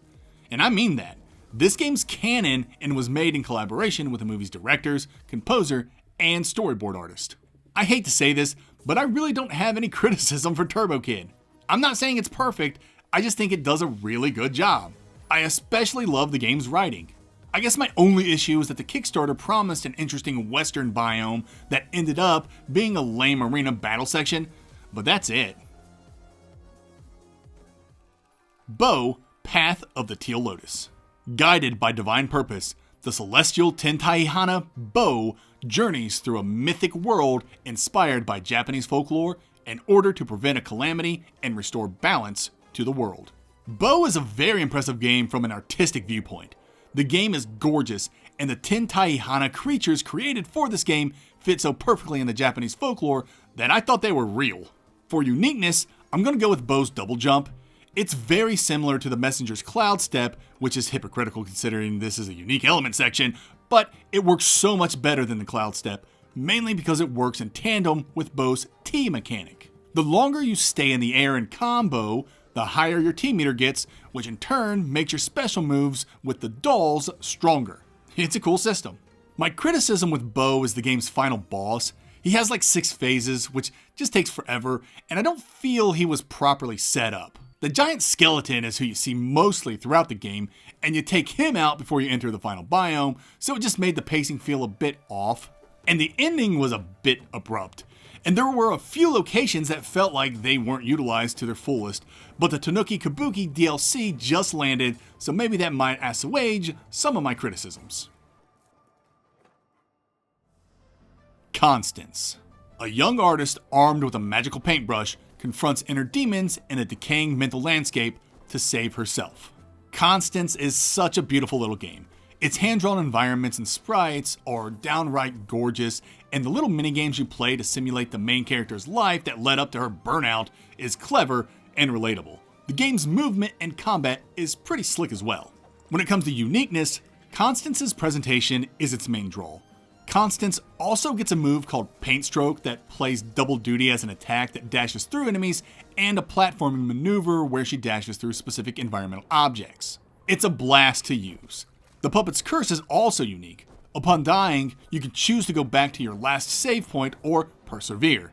If you persevere, you'll start from the room where you died, saving you a bunch of time, but enemies will also get a buff that stops you from dashing through them without taking damage. It's a thematic mechanic that has its pros and cons, and I like that. My biggest criticism for Constance is its length. I took the game out in 6 hours, which is pretty scant. Granted, I missed nearly a third of the game on my first playthrough, but then that raises the question, was that third even necessary? I was able to finish the game without playing a third of the game after all. Something to think about. Bloodstained Ritual of the Night. Miriam, cursed by demonic alchemy, enters a castle filled with horrors to stop its summoner and save her friend. After a highly successful Kickstarter, the Turkeyvania has officially returned. Iga's latest game brings back the Gothic castle exploration in a big way, with tons of weapons to collect, skills to unlock, and a large and sometimes goofy assortment of enemies to dust. Bloodstained doesn't really do much in terms of being unique. It's more of a tour de force showcasing that Turkeyvanias are still viable in today's market, and I'm so happy for its success because having the godfather of the Metroidvania back in action is more than I could ever have wished for. But not only did Iga bring back the gothic search action castle crawler, he brought back the tactical soul system, now rebranded as the shard system. Enemies randomly drop shards that can boost stats or give Miriam skills and abilities. It's a great system you'll love to see return. I have a few criticisms for Bloodstained. I love the game, but I think it looks so ugly, especially for a 2.5D game. And so many of its environments are too dark.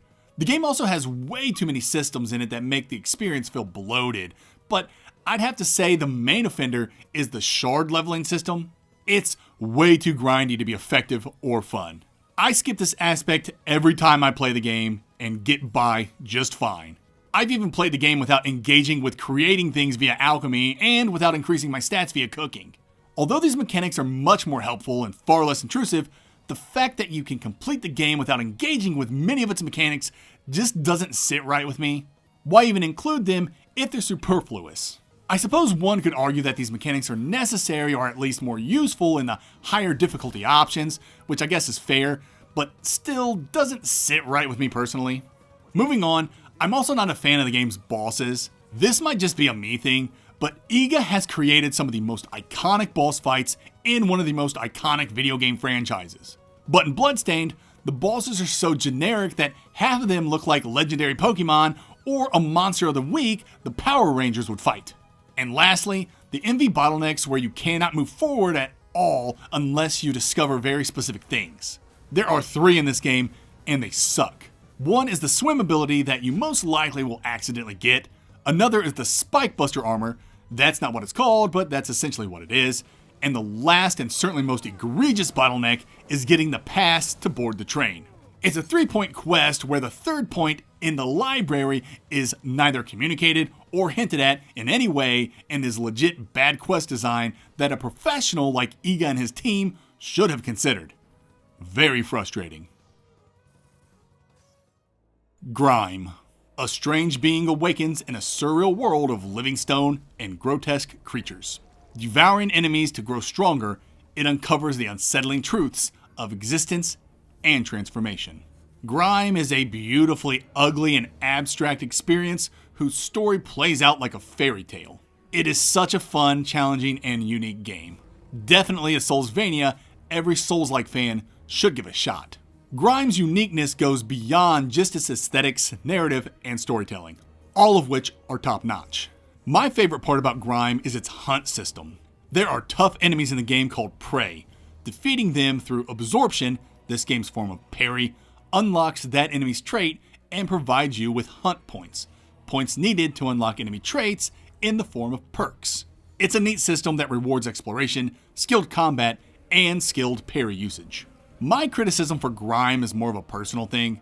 I just think the game is too hard at times. The game leans hard into its parry system, and I just suck at it. The end game is kind of abrupt. There's this biome that has interesting platforming sections, but it's essentially just an exposition dump. And then the following section lets you finally use the double jump, but it's like a 5-minute sequence that ends with the boss of the game, so you don't really get to use it. Undivine. Known only as the Traveler, you arrive at a desolate village haunted by a vast abyss that has swallowed its people. Descending into the chasm, you unlock an interconnected world of relics, demons, and ancient secrets, where every choice shapes the path to confronting the one behind it all. Undivine is a fantastic little Metroidvania with a lot of cool ideas developed by one person. Its simple presentation hides a deeper experience, its nonlinear nature will have you running all over the place, its secrets are galore, and your character's movement feels great. This is definitely a hidden gem. Undivine doesn't do a whole lot different from other MVs, but it does what other MVs have done and does it very well. There is a secret ARG attached to the game that can help you find its true ending's path, and I think that's pretty dang unique. My biggest criticism is that the story may be a little too vague or hidden a little too well, but other than that, I can't think of much this game didn't get right. Some players may not appreciate its minimal guidance, but that was cool with me. Guacamelee. Juan Aguacate gains mystical luchador powers after death, returning to the land of the living to rescue his beloved and his village from the evil Carlos Calaca. Guacamelee has you playing as a luchador. That alone makes it one of the greatest games to ever exist. But seriously, it's a fantastic game. The combat's fantastic, and the game's platforming is pretty dang fantastic too. Guacamelee also comes with a great sense of humor that parodies and ribs on video games and internet culture alike. Guacamelee's unique elements come in many forms. Of course, its unique brand of humor is outstanding, but its combat and platforming is where it's at.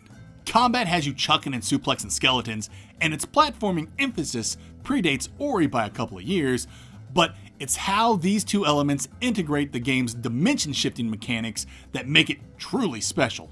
Shifting not only changes the environments, but it also affects how you handle certain enemies and how you traverse certain platforming sections. Guacamelee is truly one of the best MVs out there for anyone looking for fast-paced and intense action. Also, the game's got co-op. I personally have no notes for Guacamelee, but I know many critics couldn't stand its overusage of memes in the background.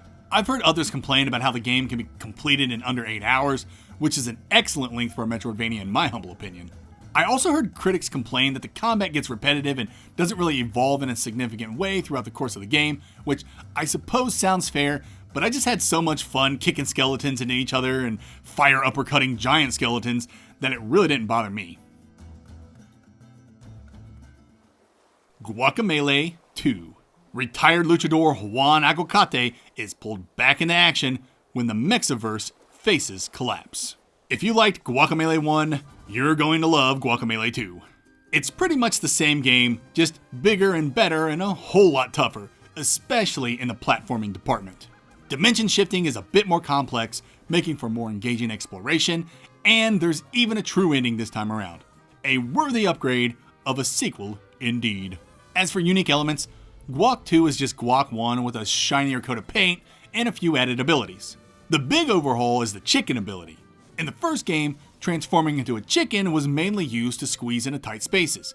In Guac 2, the chicken has a complete arsenal of attacks and abilities, making the form a viable option for combat and platforming. And now, there's 4-player co-op. See? Bigger and better.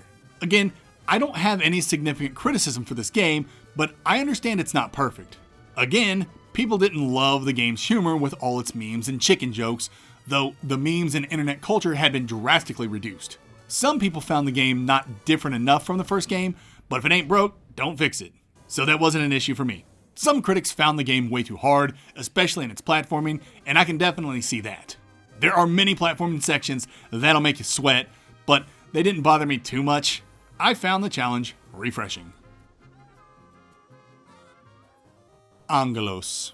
When monsters invade the kingdom of Lumen, a young warrior rises to defend his homeland. Angelos is a love letter to the Monster/Wonder Boy series and does a great job stirring the nostalgia within an old MV head like me.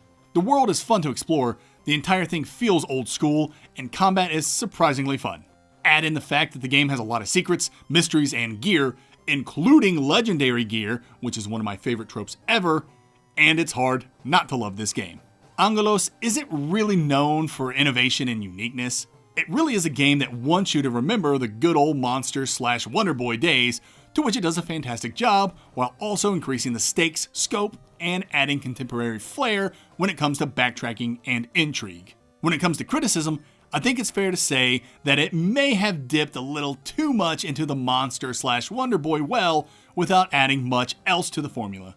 And yes, the game might be a little generic, but that's part of the game's retro charm. My one critique is that the game doesn't have a legit map. You have a map of the overworld, which is great for world building, but it's basically useless for navigation. SteamWorld Dig 2. Dorothy travels to a trading town in search of her friend Rusty. When this town is struck by mysterious earthquakes, it's up to her and her unlikely companion to uncover what trembling terrors lie beneath. Man, is SteamWorld Dig 2 such an improvement over the original, though that game was also pretty good. Dig 2 does everything 1 does, just bigger and better in mechanics, narrative, and presentation. What makes Dig 2 so great is its unique game loop. You dig, find gems, resurface, sell gems, buy better gear to make digging easier, then repeat until you beat the game. That alone would be enough to make this game fantastic, but interspersed between all the digging, looting, and upgrading is a legit Metroidvania with an interesting story and a fun world worth exploring. I hate that this keeps happening, but I just don't have any criticism for this game. I looked up what others have said, and it basically boiled down to the game was too short, which I don't agree with because it's between 8 and 12 hours long, and that they wanted post-game content after 100% completion.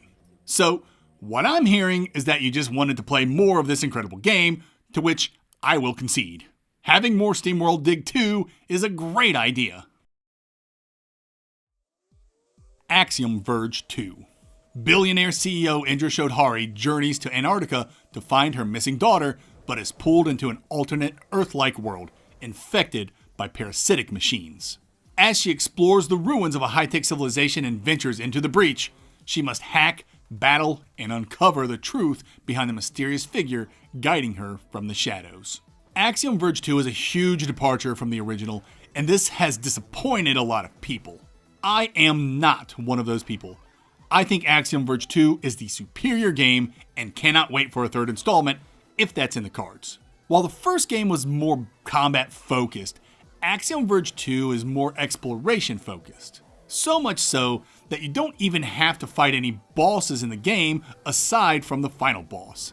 90% or more of all combat is completely avoidable if you want to play that way, and I actually thought that was clever. When it comes to uniqueness, AV2's biggest differentiator is its hacking gimmick. Similar to the first game's Axiom Disruptor that glitched out enemies and environments, Indra's hacking pretty much does the same thing, though you have more options and control over what you can do with enemies and objects.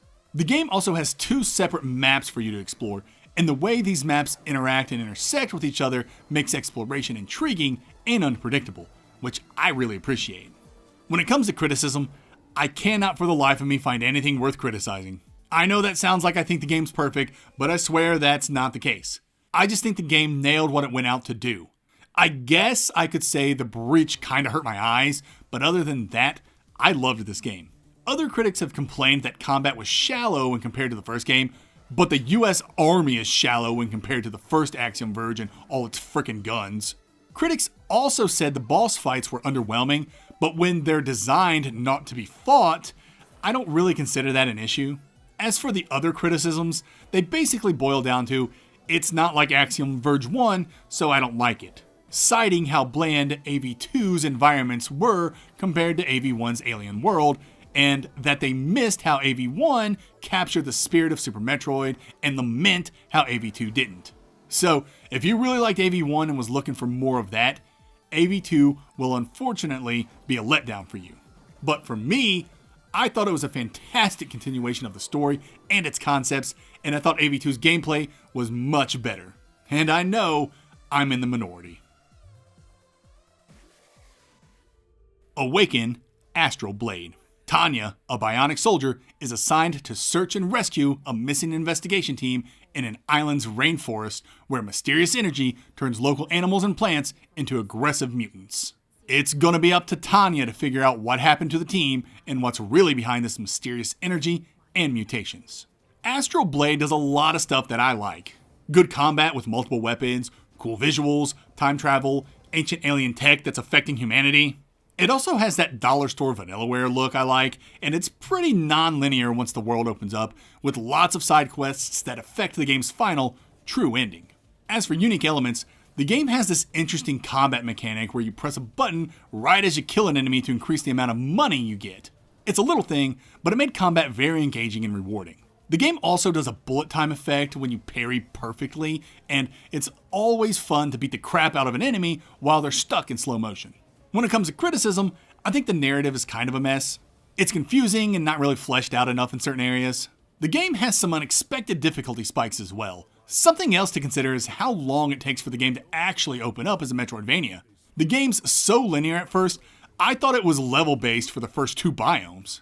But once you get to the hub town, which can take 2 to 3 hours if I recall correctly, the game opens up considerably. The Last Faith. In a city consumed by heresy and decay, a warrior named Eric awakens with forbidden powers. His descent through gothic ruins and divine trials uncovers ancient gods, cursed bloodlines, and the fragile hope of redemption. I freaking love this game. I get how people have written it off as a blasphemous clone or a 2D Bloodborne, but I promise you, ignoring The Last Faith is a bad idea. This game's just so much fun, especially if you like Blasphemous and Bloodborne, and Soulsvanias in general. It has leveling, builds, stat-scaling weapons, just everything addicting about Souls-likes, including its methodical and satisfying combat. The only unique element I can think that The Last Faith has beyond other Soulsvanias is the monster form you unlock. At launch, this monster form was broken and made every boss encounter trivial, but I think the game's been balanced since then. When it comes to criticism, most of my critiques have been addressed. At launch, you could choose a class to start with, but they were all the same. Nowadays, each class is unique. One critique I had that I don't know was addressed is the lack of weapons. When I played at launch, I think there were only 3 great swords, which is a travesty. As for others' criticisms, it mainly comes down to the lack of originality, being that the game's essentially Blasphemous meets Bloodborne, and that the game doesn't innovate. It's very much a Souls-like that ticks off all the Souls-like boxes without adding anything new. Those things don't bother me, but I was a bit irked by the game's story. I didn't really understand everything that was going on, so when those 2 ladies were waiting on me in the climax, I was just confused. I wasn't really sure why they were there and what I was doing by taking down those monsters and grabbing those heart things. I have an idea what's going on, but I'm just not certain. Regardless, I still had a blast. The A tier. Animal Well. Deep underground, a labyrinth teems with strange animals and lots of hidden puzzles. There's not a whole lot I can say about Animal Well. This is a pretty famous game published by a pretty famous YouTuber. And yet, despite all that, I think the game is worth the hype. I love Animal Well so much.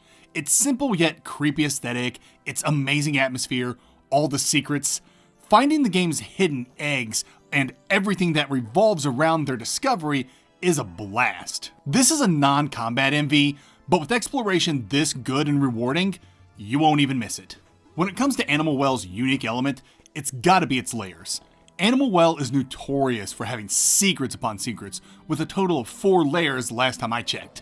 Layer 1 is beating the game any percent, Layer 2 is beating the game 100% with all the eggs, and then layers 3 and 4 are for the clinically insane and require a whole lot of effort to figure out. I only did layers 1 and 2 and found that to be satisfying enough for my Metroidvania needs. My biggest criticism for Animal Well is its narrative.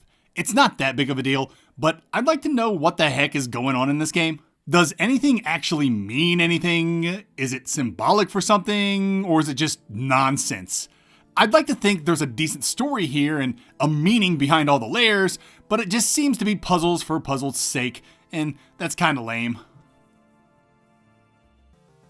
Alruna and the Necro-Industrialists.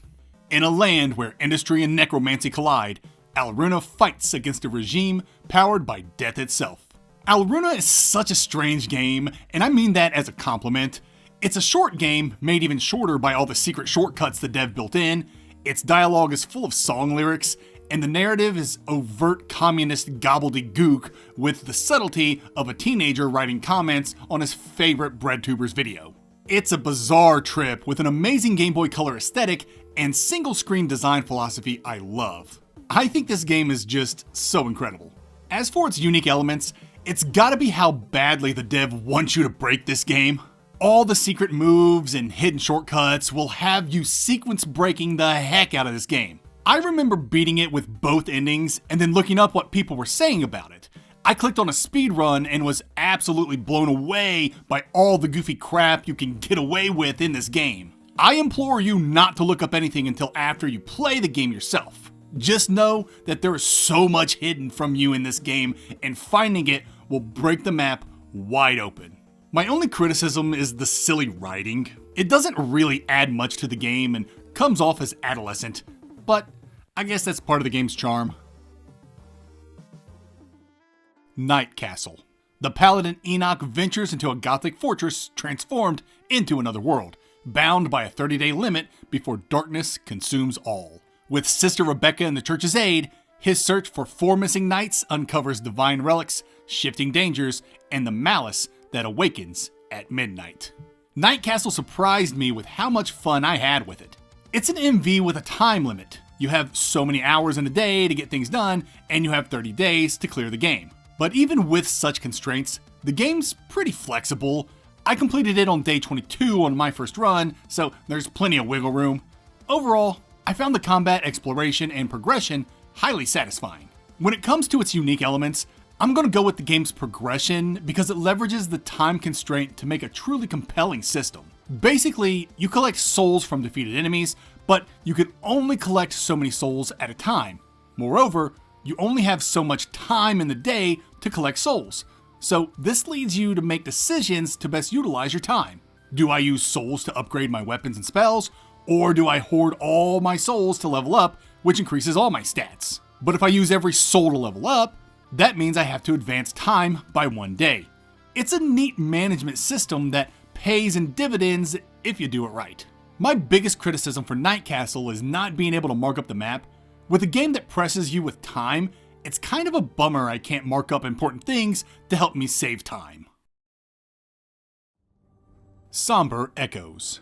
Adrestia returns to her space colony to find it in shambles by her sister's own hands. Now, she must uncover the colony's hidden truth if she wishes to stop her sister for good. Somber Echoes might be my favorite 2.5D Metroidvania.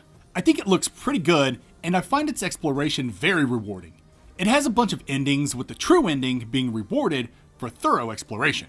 It's also cool that the game turns into a puzzle platformer halfway through. Typically, I'm not the biggest fan of puzzle platformer MVs, but the puzzles in Somber Echoes are so unique, so that's why I'm including it in the unique element portion.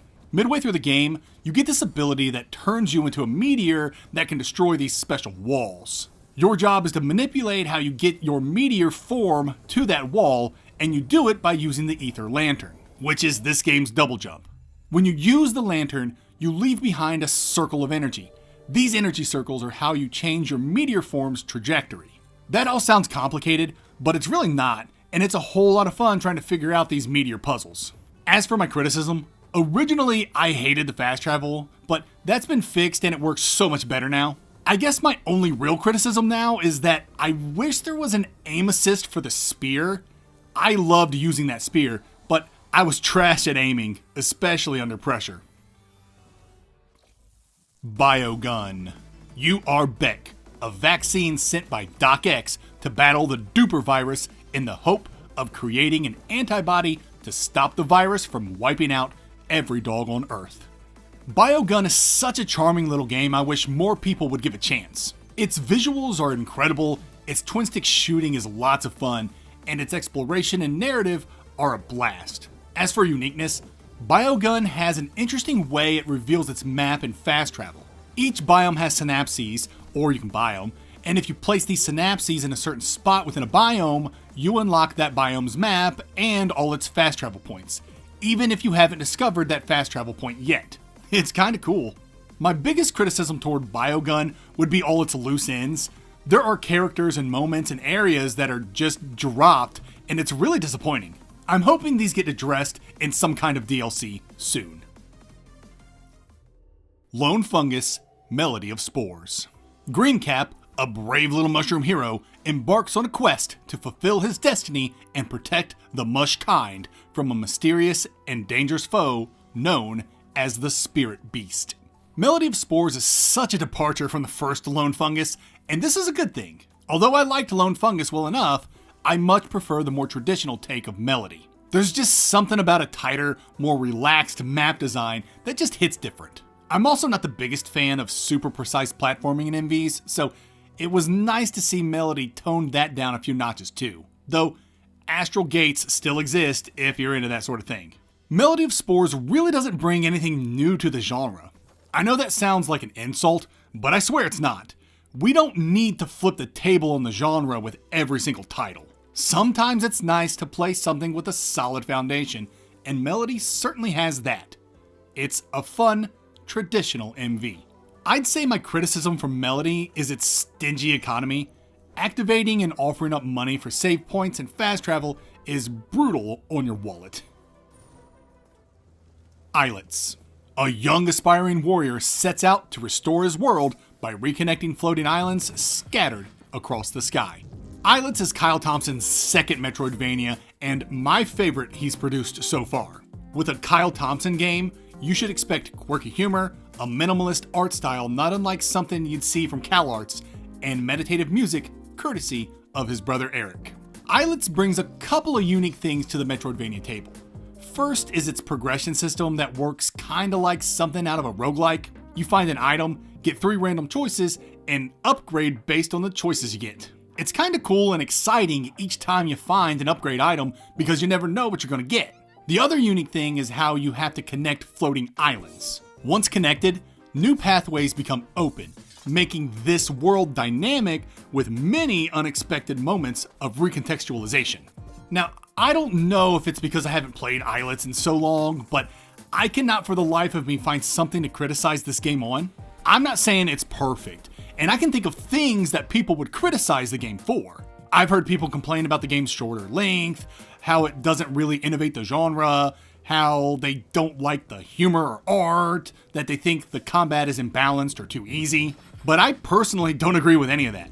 This game is excellent in almost every way for me. If I had to be nitpicky, I'd say I just wanted more. Give me a true path and true ending to find. But other than that, I can't think of too many things to criticize Islets on. The Weird Dream. Trapped within a surreal landscape that used to be Alpha City, a lone bunny wielding a chainsaw guitar must discover what happened to the city and all its inhabitants, including her family and friends. The Weird Dream is a very strange Metroidvania with a unique art style and storytelling approach. I can see how someone wouldn't want to pick up what the game's putting down, but I couldn't get enough of it. It's just all so very weird. I was absolutely fascinated with the setting and the story, and I loved fighting all the game's bosses, of which there are a ton. As for the game's unique element, I can't think of anything mechanically that it does that hasn't been seen in other MVs. Honestly, the thing I connected with the most in The Weird Dream was its unpolishedness and unorthodox narrative structure. There's just something offbeat about everything this game does, but not so offbeat that it doesn't feel like a traditional Metroidvania. You'll just have to try it yourself. Just know that it is a very anime in its narrative. My biggest criticism for this game is its notebook. As much as I liked the game's story, you won't understand a lot of it if you aren't collecting notebook entries and actually reading them. The game threw so many proper nouns at me without explaining any of them. It wasn't until I completed the game and read an entry in the notebook that I understood what was going on. This game's lore runs deep. Ghost Song. On a desolate moon, a mysterious armored wanderer awakens to explore its haunting depths in the hopes of repairing a group of survivors' spaceship. I love Ghost Song. Its atmosphere, environments, music, and sound design are among the best I've experienced in the genre, and the writing actually makes me angry because of how good it is. I fell in love with every character in this game, especially Blue, the main character. Her voice actor made the most endearing character ever, and the overall story is heartbreaking. This game is such a great experience. The most unique aspect of Ghost Song is probably its combat. Blue has an arm cannon that overheats with use, and overheating your gun makes your melee stronger. It's a cool dynamic that makes encounters strategic. The biggest criticism I hear from people is how they hate running back to camp after getting a ship piece. This never bothered me because Ghost Song was designed to pop up random events as you backtracked, and these runbacks facilitated you seeing these random events. So for me, I'd say the game's platforming is its biggest miss. Thankfully, platforming isn't a big part of the game, but man is it imprecise. Monster Boy and the Cursed Kingdom. When a dark spell transforms the people of Monster World into animals, a young hero named Jin sets out to restore them. This game's presentation is top shelf stuff. The hand-drawn visuals, the music, the animations. This game looks and feels like a high-end cartoon. There's so much to love in Cursed Kingdom, like character swapping and all the gear and set bonuses you can play with. As far as a unique element, Cursed Kingdom really doesn't bring much we haven't already seen, but it does do the on-the-fly character swapping very well. I'd say my biggest criticism for Cursed Kingdom is how slow it is to get good. You start with the really crappy pig transformation and then get the snake transformation, which is better, but still not great as neither transformation has access to my favorite part of the game, equipment. Once you unlock the frog form and can equip weapons and armor, the game gets so much better. But that can take about 2 hours, and that sucks. Dragon Loop. In a world caught in endless cycles, a little girl and her flying companion find themselves trapped in a 5-day loop, and their only hope of breaking the cycle is to awaken a mighty dragon. What a surprise. Dragon Loop took me for a loop. I didn't expect this game to be so good. Its combat is fast and fun, moving around is snappy and responsive, and the time loop gimmick is done so well. A definite dark horse of the genre. As you can imagine, the time loop mechanic is this game's most unique element. It basically turns the mere act of traveling this world into a puzzle. There are gates you can hit while traveling, and each time you hit a gate, you advance 1 day. After 5 days, you gotta start over. So if you want to see more of the map, you gotta figure out how to navigate these gates without exceeding your 5-gate limit. It sounds confusing, but it's actually pretty easy to understand thanks to the game's timeline map. Trust me, this whole aspect of the game is really cool. I'd say my biggest criticism for Dragon Loop is its localization. I haven't played the game since launch, but the localization was pretty poor, leading to a bunch of confusing moments, and some text wasn't even translated out of Chinese, including an entire ending. Much has improved even while I was playing it at launch, so I'd expect these localization errors to be mitigated at this point. Unsighted. In a post-apocalyptic city, automatons face dwindling time before losing consciousness and becoming monsters.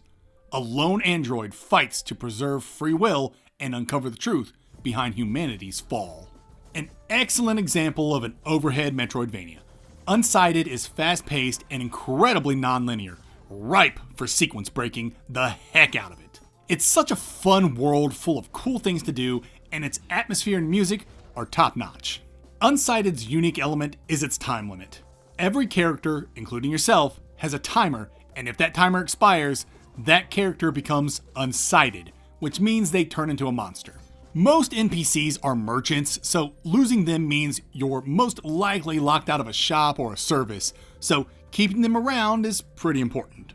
There are items you can find to increase people's time, and this also bleeds into a social system where people will like you more the more time you give them, often leading to awesome rewards. This time limit aspect scares off a lot of players, but you can turn the timers off if you want. I don't recommend it because timers are integral to the experience, but I'm not the boss of you. My biggest criticism for Unsighted is its platforming. It's not bad at all, but there are moments when you're trying to do certain sections that having an overhead perspective isn't your friend. Super Metroid. Bounty hunter Samus Aran returns to planet Zebes to recover a stolen Metroid. Her mission leads into hostile caverns where survival depends on uncovering hidden powers and defeating ancient threats. It's Super Metroid. What can I say? I love it, and you love it. Its atmosphere is immaculate. Samus and all her upgrades are just so freaking cool. The best part about Metroid games is how freaking godlike and unstoppable you feel in the end game, and that ending? Gaming Hall of Fame material. Because Super Metroid is really where the genre started to take off, it's tough to say what Super Metroid's most unique element is because it brought so much. But I think I'm going to give it to Super Metroid's map. It's basic by today's standards, but man was it revolutionary for its time. It wasn't highly detailed, but it was enough to help you not get lost. When it comes to criticism, I get a lot of crap for saying I hate how Samus controls in this game. She's floaty and turns awkwardly, but it's not that terrible. It's cool how you can control her jump by how long you press the button and can drop her by releasing the button. It's just not my favorite. Castlevania Symphony of the Night. Alucard, son of Dracula, awakens to confront his father's castle's resurgence. Within its labyrinthine halls, he battles monsters and uncovers secrets that challenge his bloodline. I've beaten this game probably 30 times in my life. I love this game so freaking much. Everything Symphony did laid down the groundwork for the genre, and it's still playable to this day. There's just something about 2D pixel art from that era that feels timeless. And there are so many memorable moments and bosses. Truly an incredible game. It's tough to say what unique elements Symphony brought because it was so integral to the genre's creation. But if I had to choose its most impactful contribution to the genre, I'm gonna say it's multiple endings that are based on exploration. You all know how much I love when MVs give me a true ending that's rewarded through exploration, and I can't thank Symphony enough for giving me those holy glasses so I could reach the Upside Down Castle. I hate criticizing Symphony because it pioneered the genre, but the game is a bit too easy on the combat side of things, and its UI is kind of butt. Prince of Persia, The Lost Crown. When the Prince of Persia is kidnapped, the warrior Sargon journeys to Mount Koth to rescue him. His pursuit through mystic landscapes and timeless dangers uncovers divine secrets, treacherous foes, and the fate of a kingdom bound by destiny. It's such a shame we'll probably never see a sequel to Lost Crown because it is so very good. I thought the combat was great, and the platforming is some of the best in the biz. This is easily the best MV we've gotten from the AAA space in a while. Lost Crown doesn't bring a whole lot new to the scene. It's really just a large company that saw what the indie scene was doing and said, yeah, we can do that too. And do that, they did. But if I had to choose something the game did that was unique, it'd have to be some of its abilities. The move that lets you place an enemy in a pocket dimension and then throw them back out to help you fight is really cool. And the move where you place down a clone of yourself and then warp back to it is pretty nifty too. I'd say my biggest criticism is how boring the narrative is. It was predictable, they didn't utilize the messed up time perception aspect in any meaningful or interesting way, and the side quests weren't very rewarding, especially the game-spanning one that reveals a prophecy. You'd think completing that would have unlocked a new ending or something, but nope. Astalon, Tears of the Earth. In a dying world plagued by poison, 3 heroes ascend a mysterious tower under a pact with the Titan of Death. Their climb through cursed halls and ancient guardians uncovers sacrifice, destiny, and the fragile hope of saving humanity. I love this game so much. Its tone, its aesthetic, its exploration. Gosh, is its exploration so good. It does this thing where you can find colored keys that unlock their colored doors, but those keys can be used at any door in any biome, and this leads to a lot of hidden and optional stuff. It's just so much fun. As for the unique element, Astalon brings a lot to the table. The most obvious being its death mechanic. Every time you die, you start at the beginning of the dungeon, but shortcuts are intact, so that helps fight the tedium of backtracking. You can also enhance your characters when you die, which helps make the next run easier. Another really cool aspect of Astalon is its single room design. I don't think that's what it's called, but what I mean by single room design is that every room in Astalon is a square with no scaling. What you see is what you get, so you can take in an entire room at a glance, and that's actually a really cool design choice that makes for some snappy exploration. My biggest criticism with Astalon is its bosses. They're way too easy and kinda lame. I'm also not a fan of needing to 100% the map to get the true ending. That's just too video gamey for me. And having to swap characters at campfires can get obnoxious, but you eventually find an item so you can swap on the fly. Also, having to restart at the beginning every time you die sucks until you find the elevator key, but that's missable if I'm not mistaken. So you could go the entire game without the elevator fast travel, and that sounds awful. Hollow Knight, Silksong. Captured and taken to a distant kingdom, the Huntress Hornet must battle through unfamiliar lands. Her ascent through haunted citadels and silken ruins uncovers hidden rulers, deadly secrets, and the fate of a kingdom in peril. Silksong is a mixed bag for me. I have a lot of criticism, but I'll save that for the criticism section here in a minute. Generally, Silksong is a good game. Obviously, its presentation is killer, and moving around as Hornet is really what's going to disrupt the indie scene. She's so quick and responsive, and the game's platforming is excellent. Though, I'm not a fan of how you have to do your double jump before you can do your float. It's a weird design choice, but other than that, Hornet moves like a dream. Then there's the game's combat and difficulty.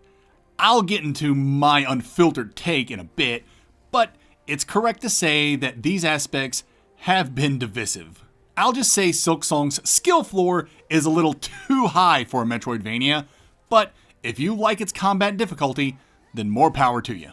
As for bringing something new to the table, Silksong's crest system is pretty dang unique. I personally hate it, but it's kinda cool nonetheless. Crests act as your weapons and come with differing tool slots for each crest.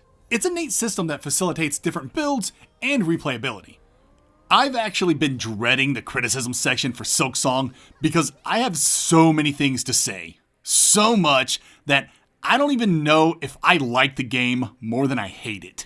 That sounds odd, but there are so many people I've spoken with and have watched video essays from who share my sentiment. Silksong is a highly imperfect game with just as many misses as it has hits. I'd go as far to say that it's a bloated and imbalanced mess, and my tier placement may be too generous, but I'll focus on that another day. Let's start with combat.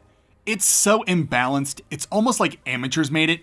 I know that sounds like a hot take or like I'm trolling, but I promise I'm being genuine. Literally, if anyone besides Team Cherry made this game, the devs would have been mocked ruthlessly. 2 mask contact damage, way too much HP to compensate for tool usage, and if a great majority of your combat difficulty could be fixed simply by giving your character a diagonal up attack, you should either reevaluate your combat or just stop making so many freaking flying enemies that live in your blind spot. For a game that boasts that it has over 200 enemies, it really freaking sucks that 150 of them are the same flying enemies that throw crap.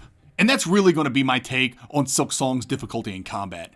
It's not that it's too difficult, the game just keeps the player at a disadvantage most of the time. Yeah, there's tools to help, but those finite shards get real sparse real quick. And then you gotta farm, which is never fun, so it's great Silksong added that. Let's return to the keeping players at a disadvantage issue. You see this issue a lot because Team Cherry prefers to sacrifice player comfort and enjoyability for the sake of the narrative, which I can respect, but sometimes you gotta let players enjoy your game. The best example of this sacrifice is the dreaded Last Judge runback. Realistically, the runbacks in Silksong aren't that bad, but this runback is very bad.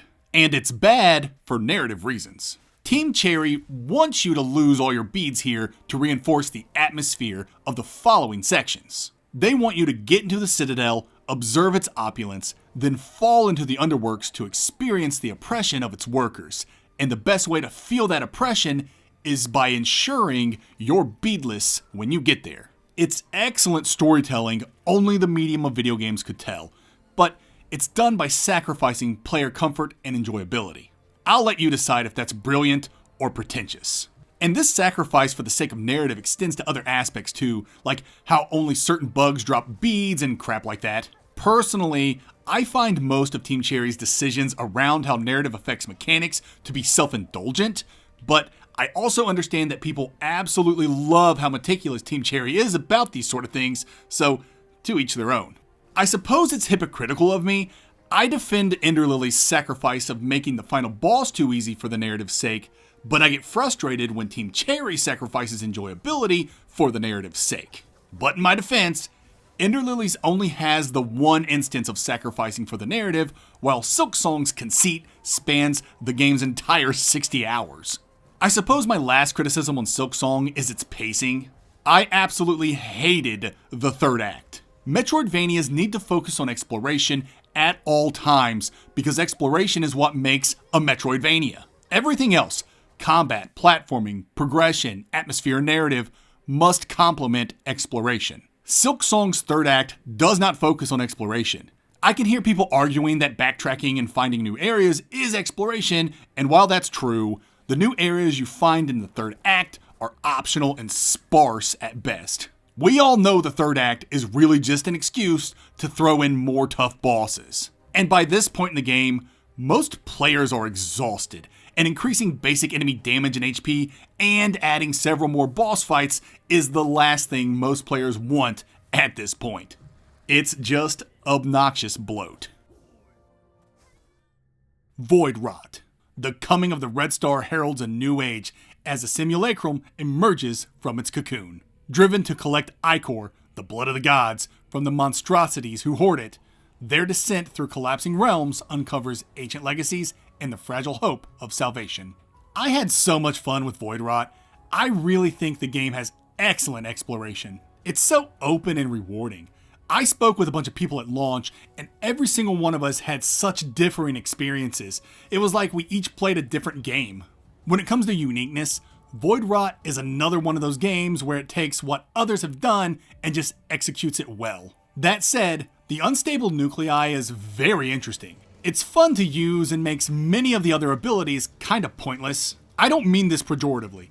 I actually think it's kinda cool how broken unstable nuclei is, and its brokenness only works because the game's so open. You can get a lot of the abilities in this game out of order, so to speak, and so obtaining the unstable nuclei early fundamentally changes how you approach the rest of the game. This goes back to how many people experience the game differently.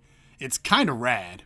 As for criticisms, I was gonna say the easy bosses, but apparently that's been fixed, so I guess I'll say obtaining the true ending because you have to find every single thing of a thing to unlock it, and the game only tells you generally where these things can be found, and that's a bit frustrating.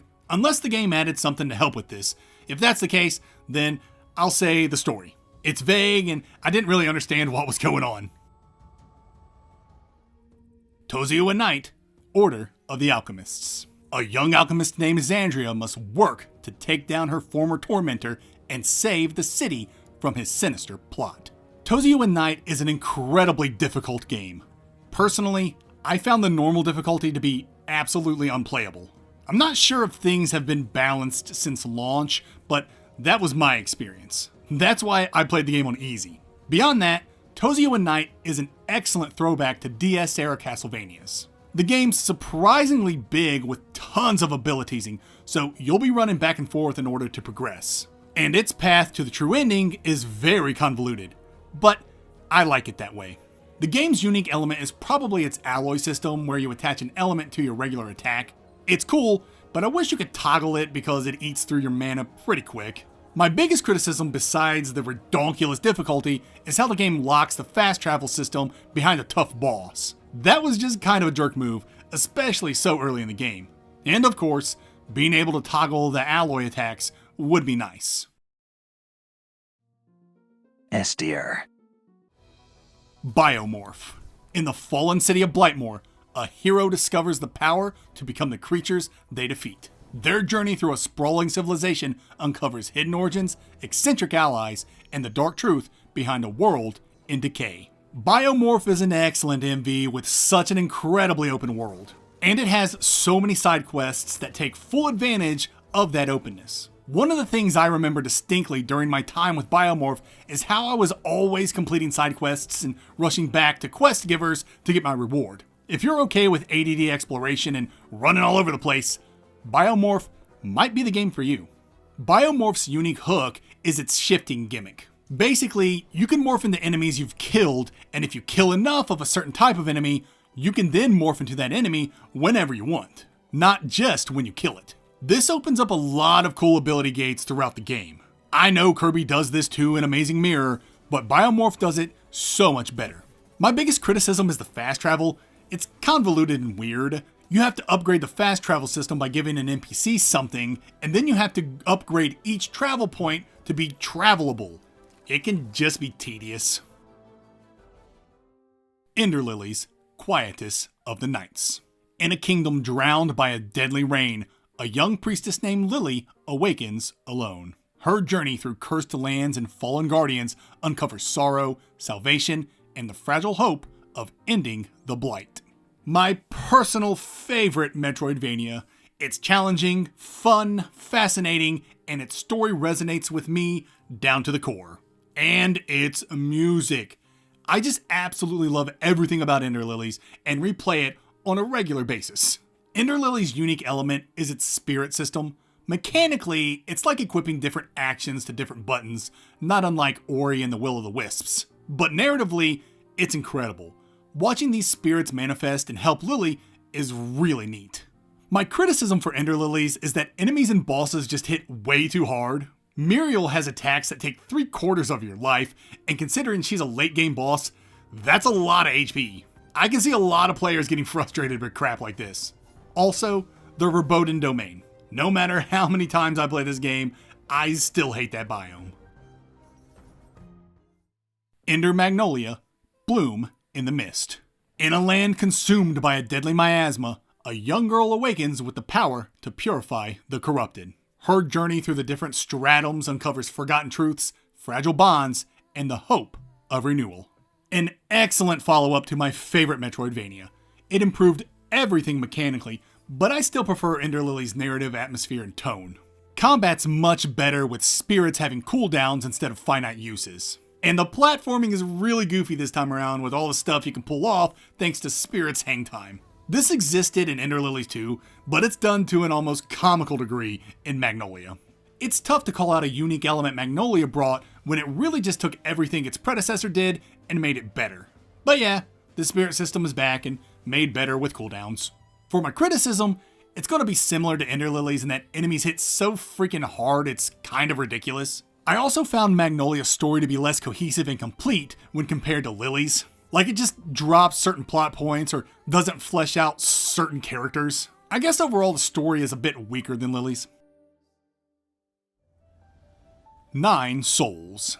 In the realm of New Kunlun, a forgotten hero named Yi awakens to a world ruled by ancient alien gods. His vengeful quest to slay the 9 souls uncovers hidden truths, shattered faith, and the fate of mankind.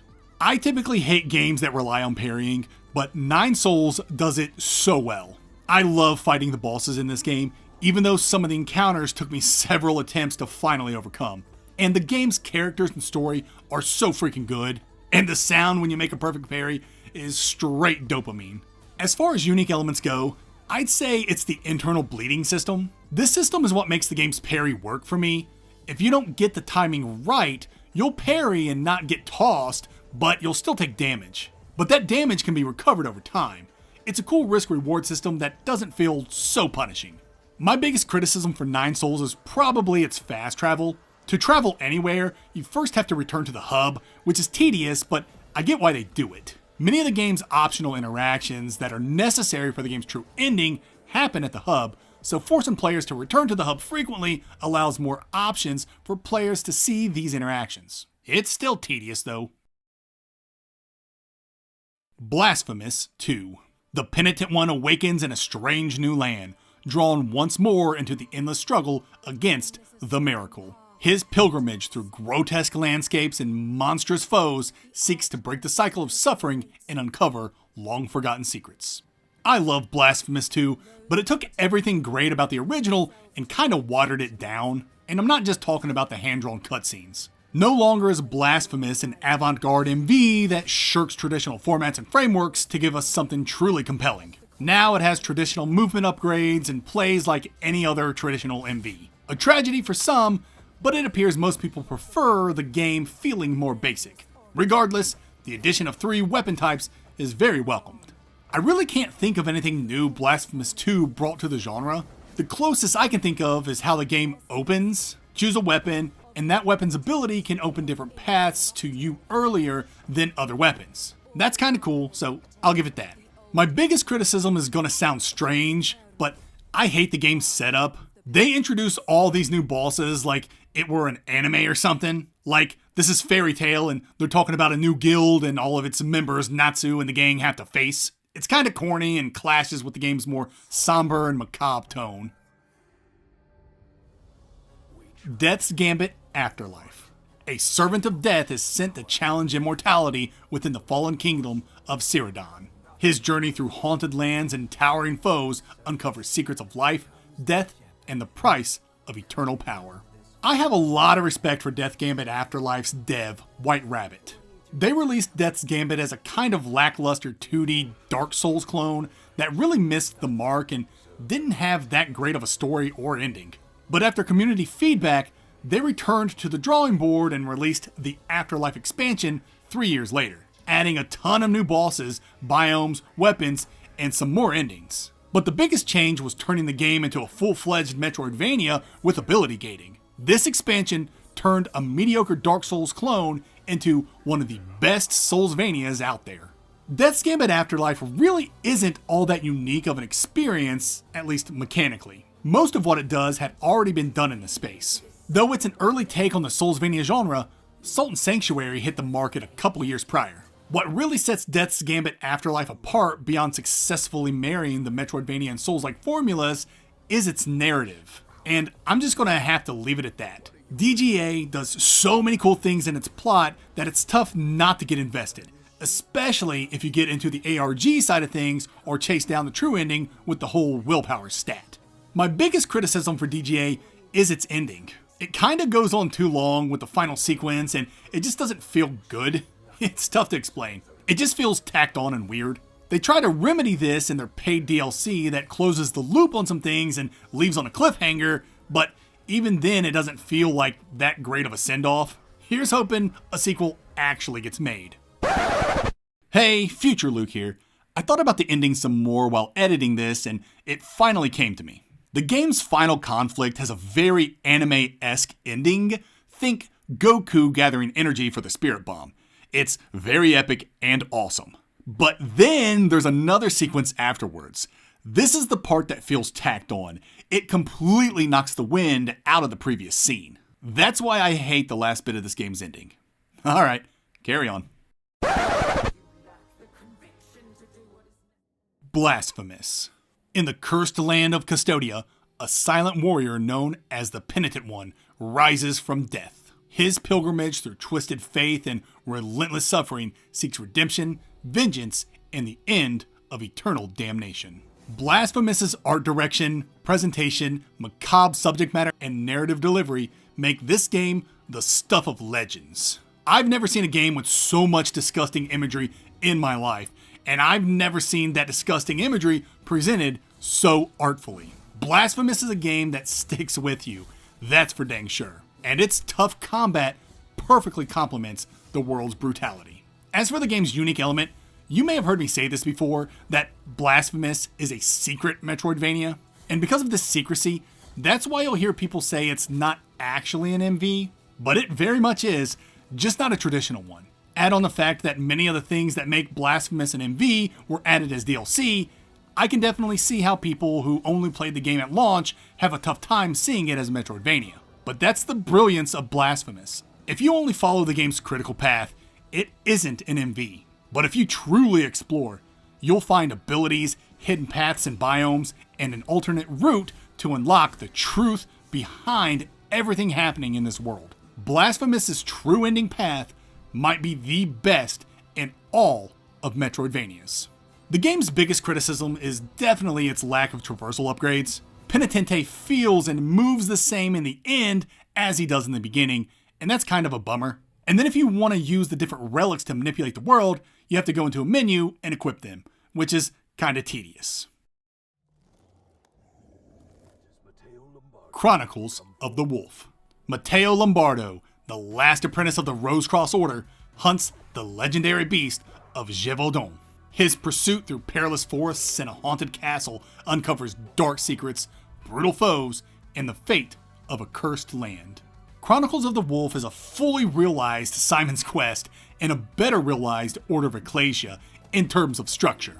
In Ecclesia, you have all these sequestered areas you have to go through before Castlevania appears. Then you play a good portion of the game there.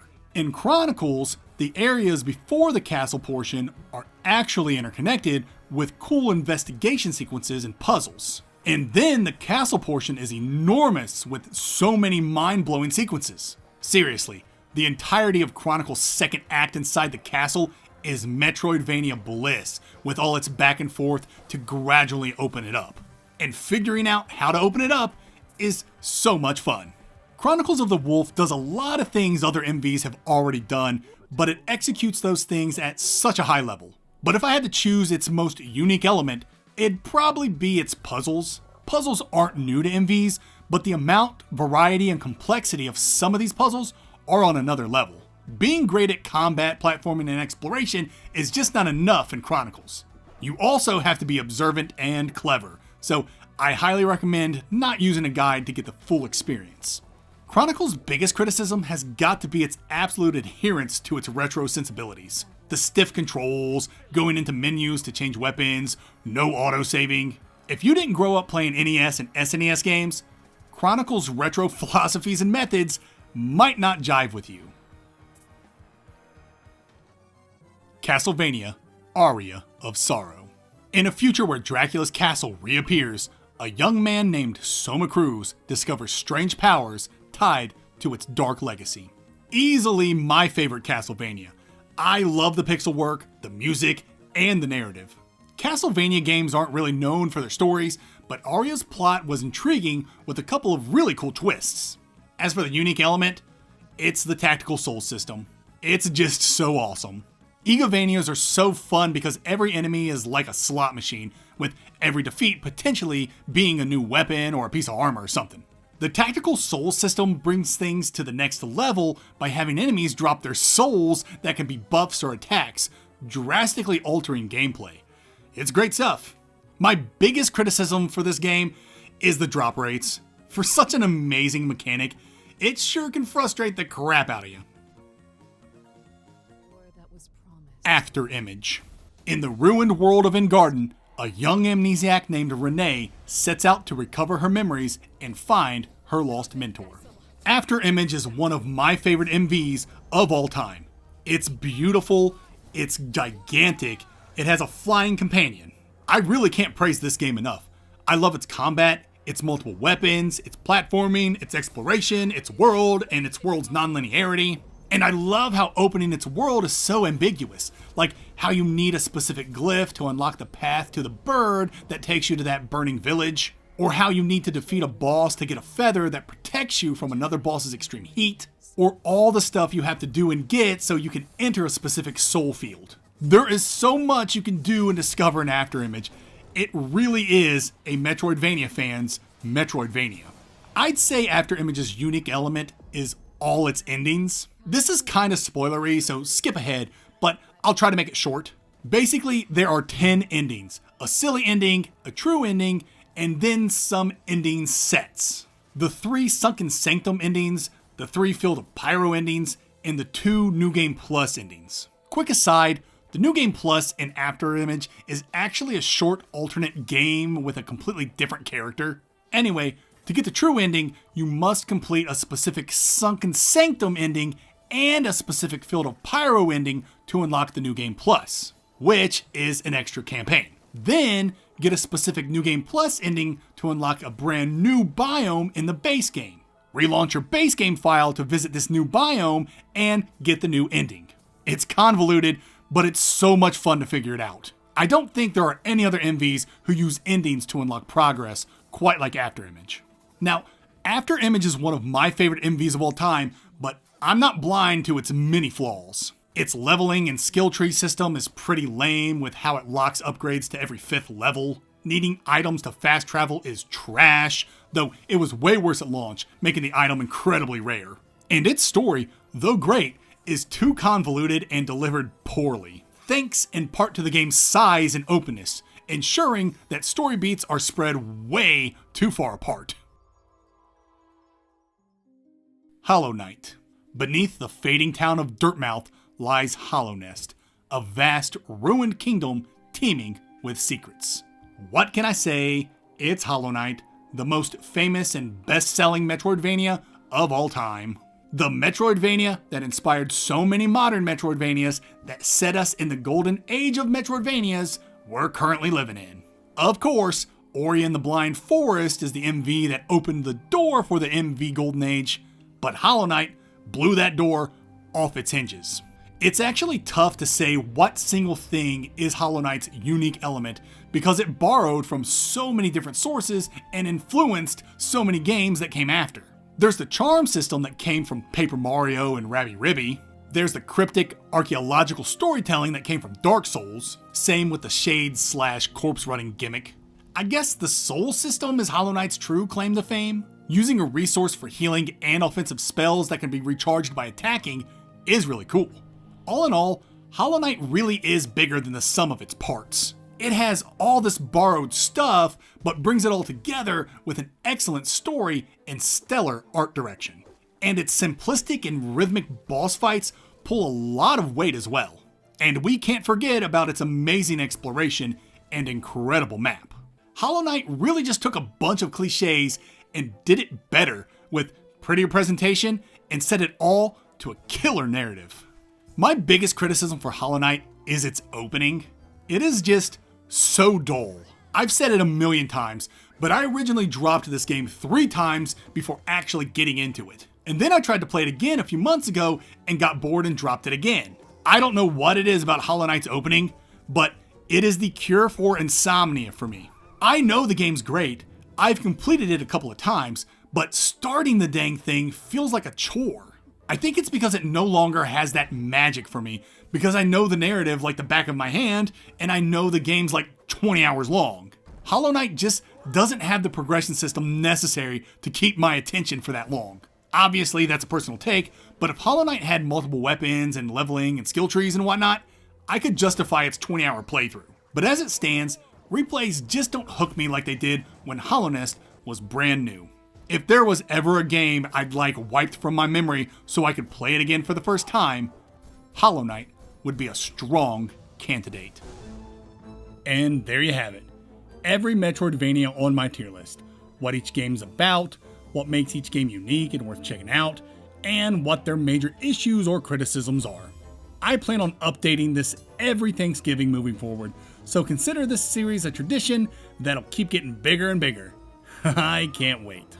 Anyway, thanks for listening. On your way out, feel free to like, sub, and share. It helps out more than you know. Until next Turkeyvania, later nerds.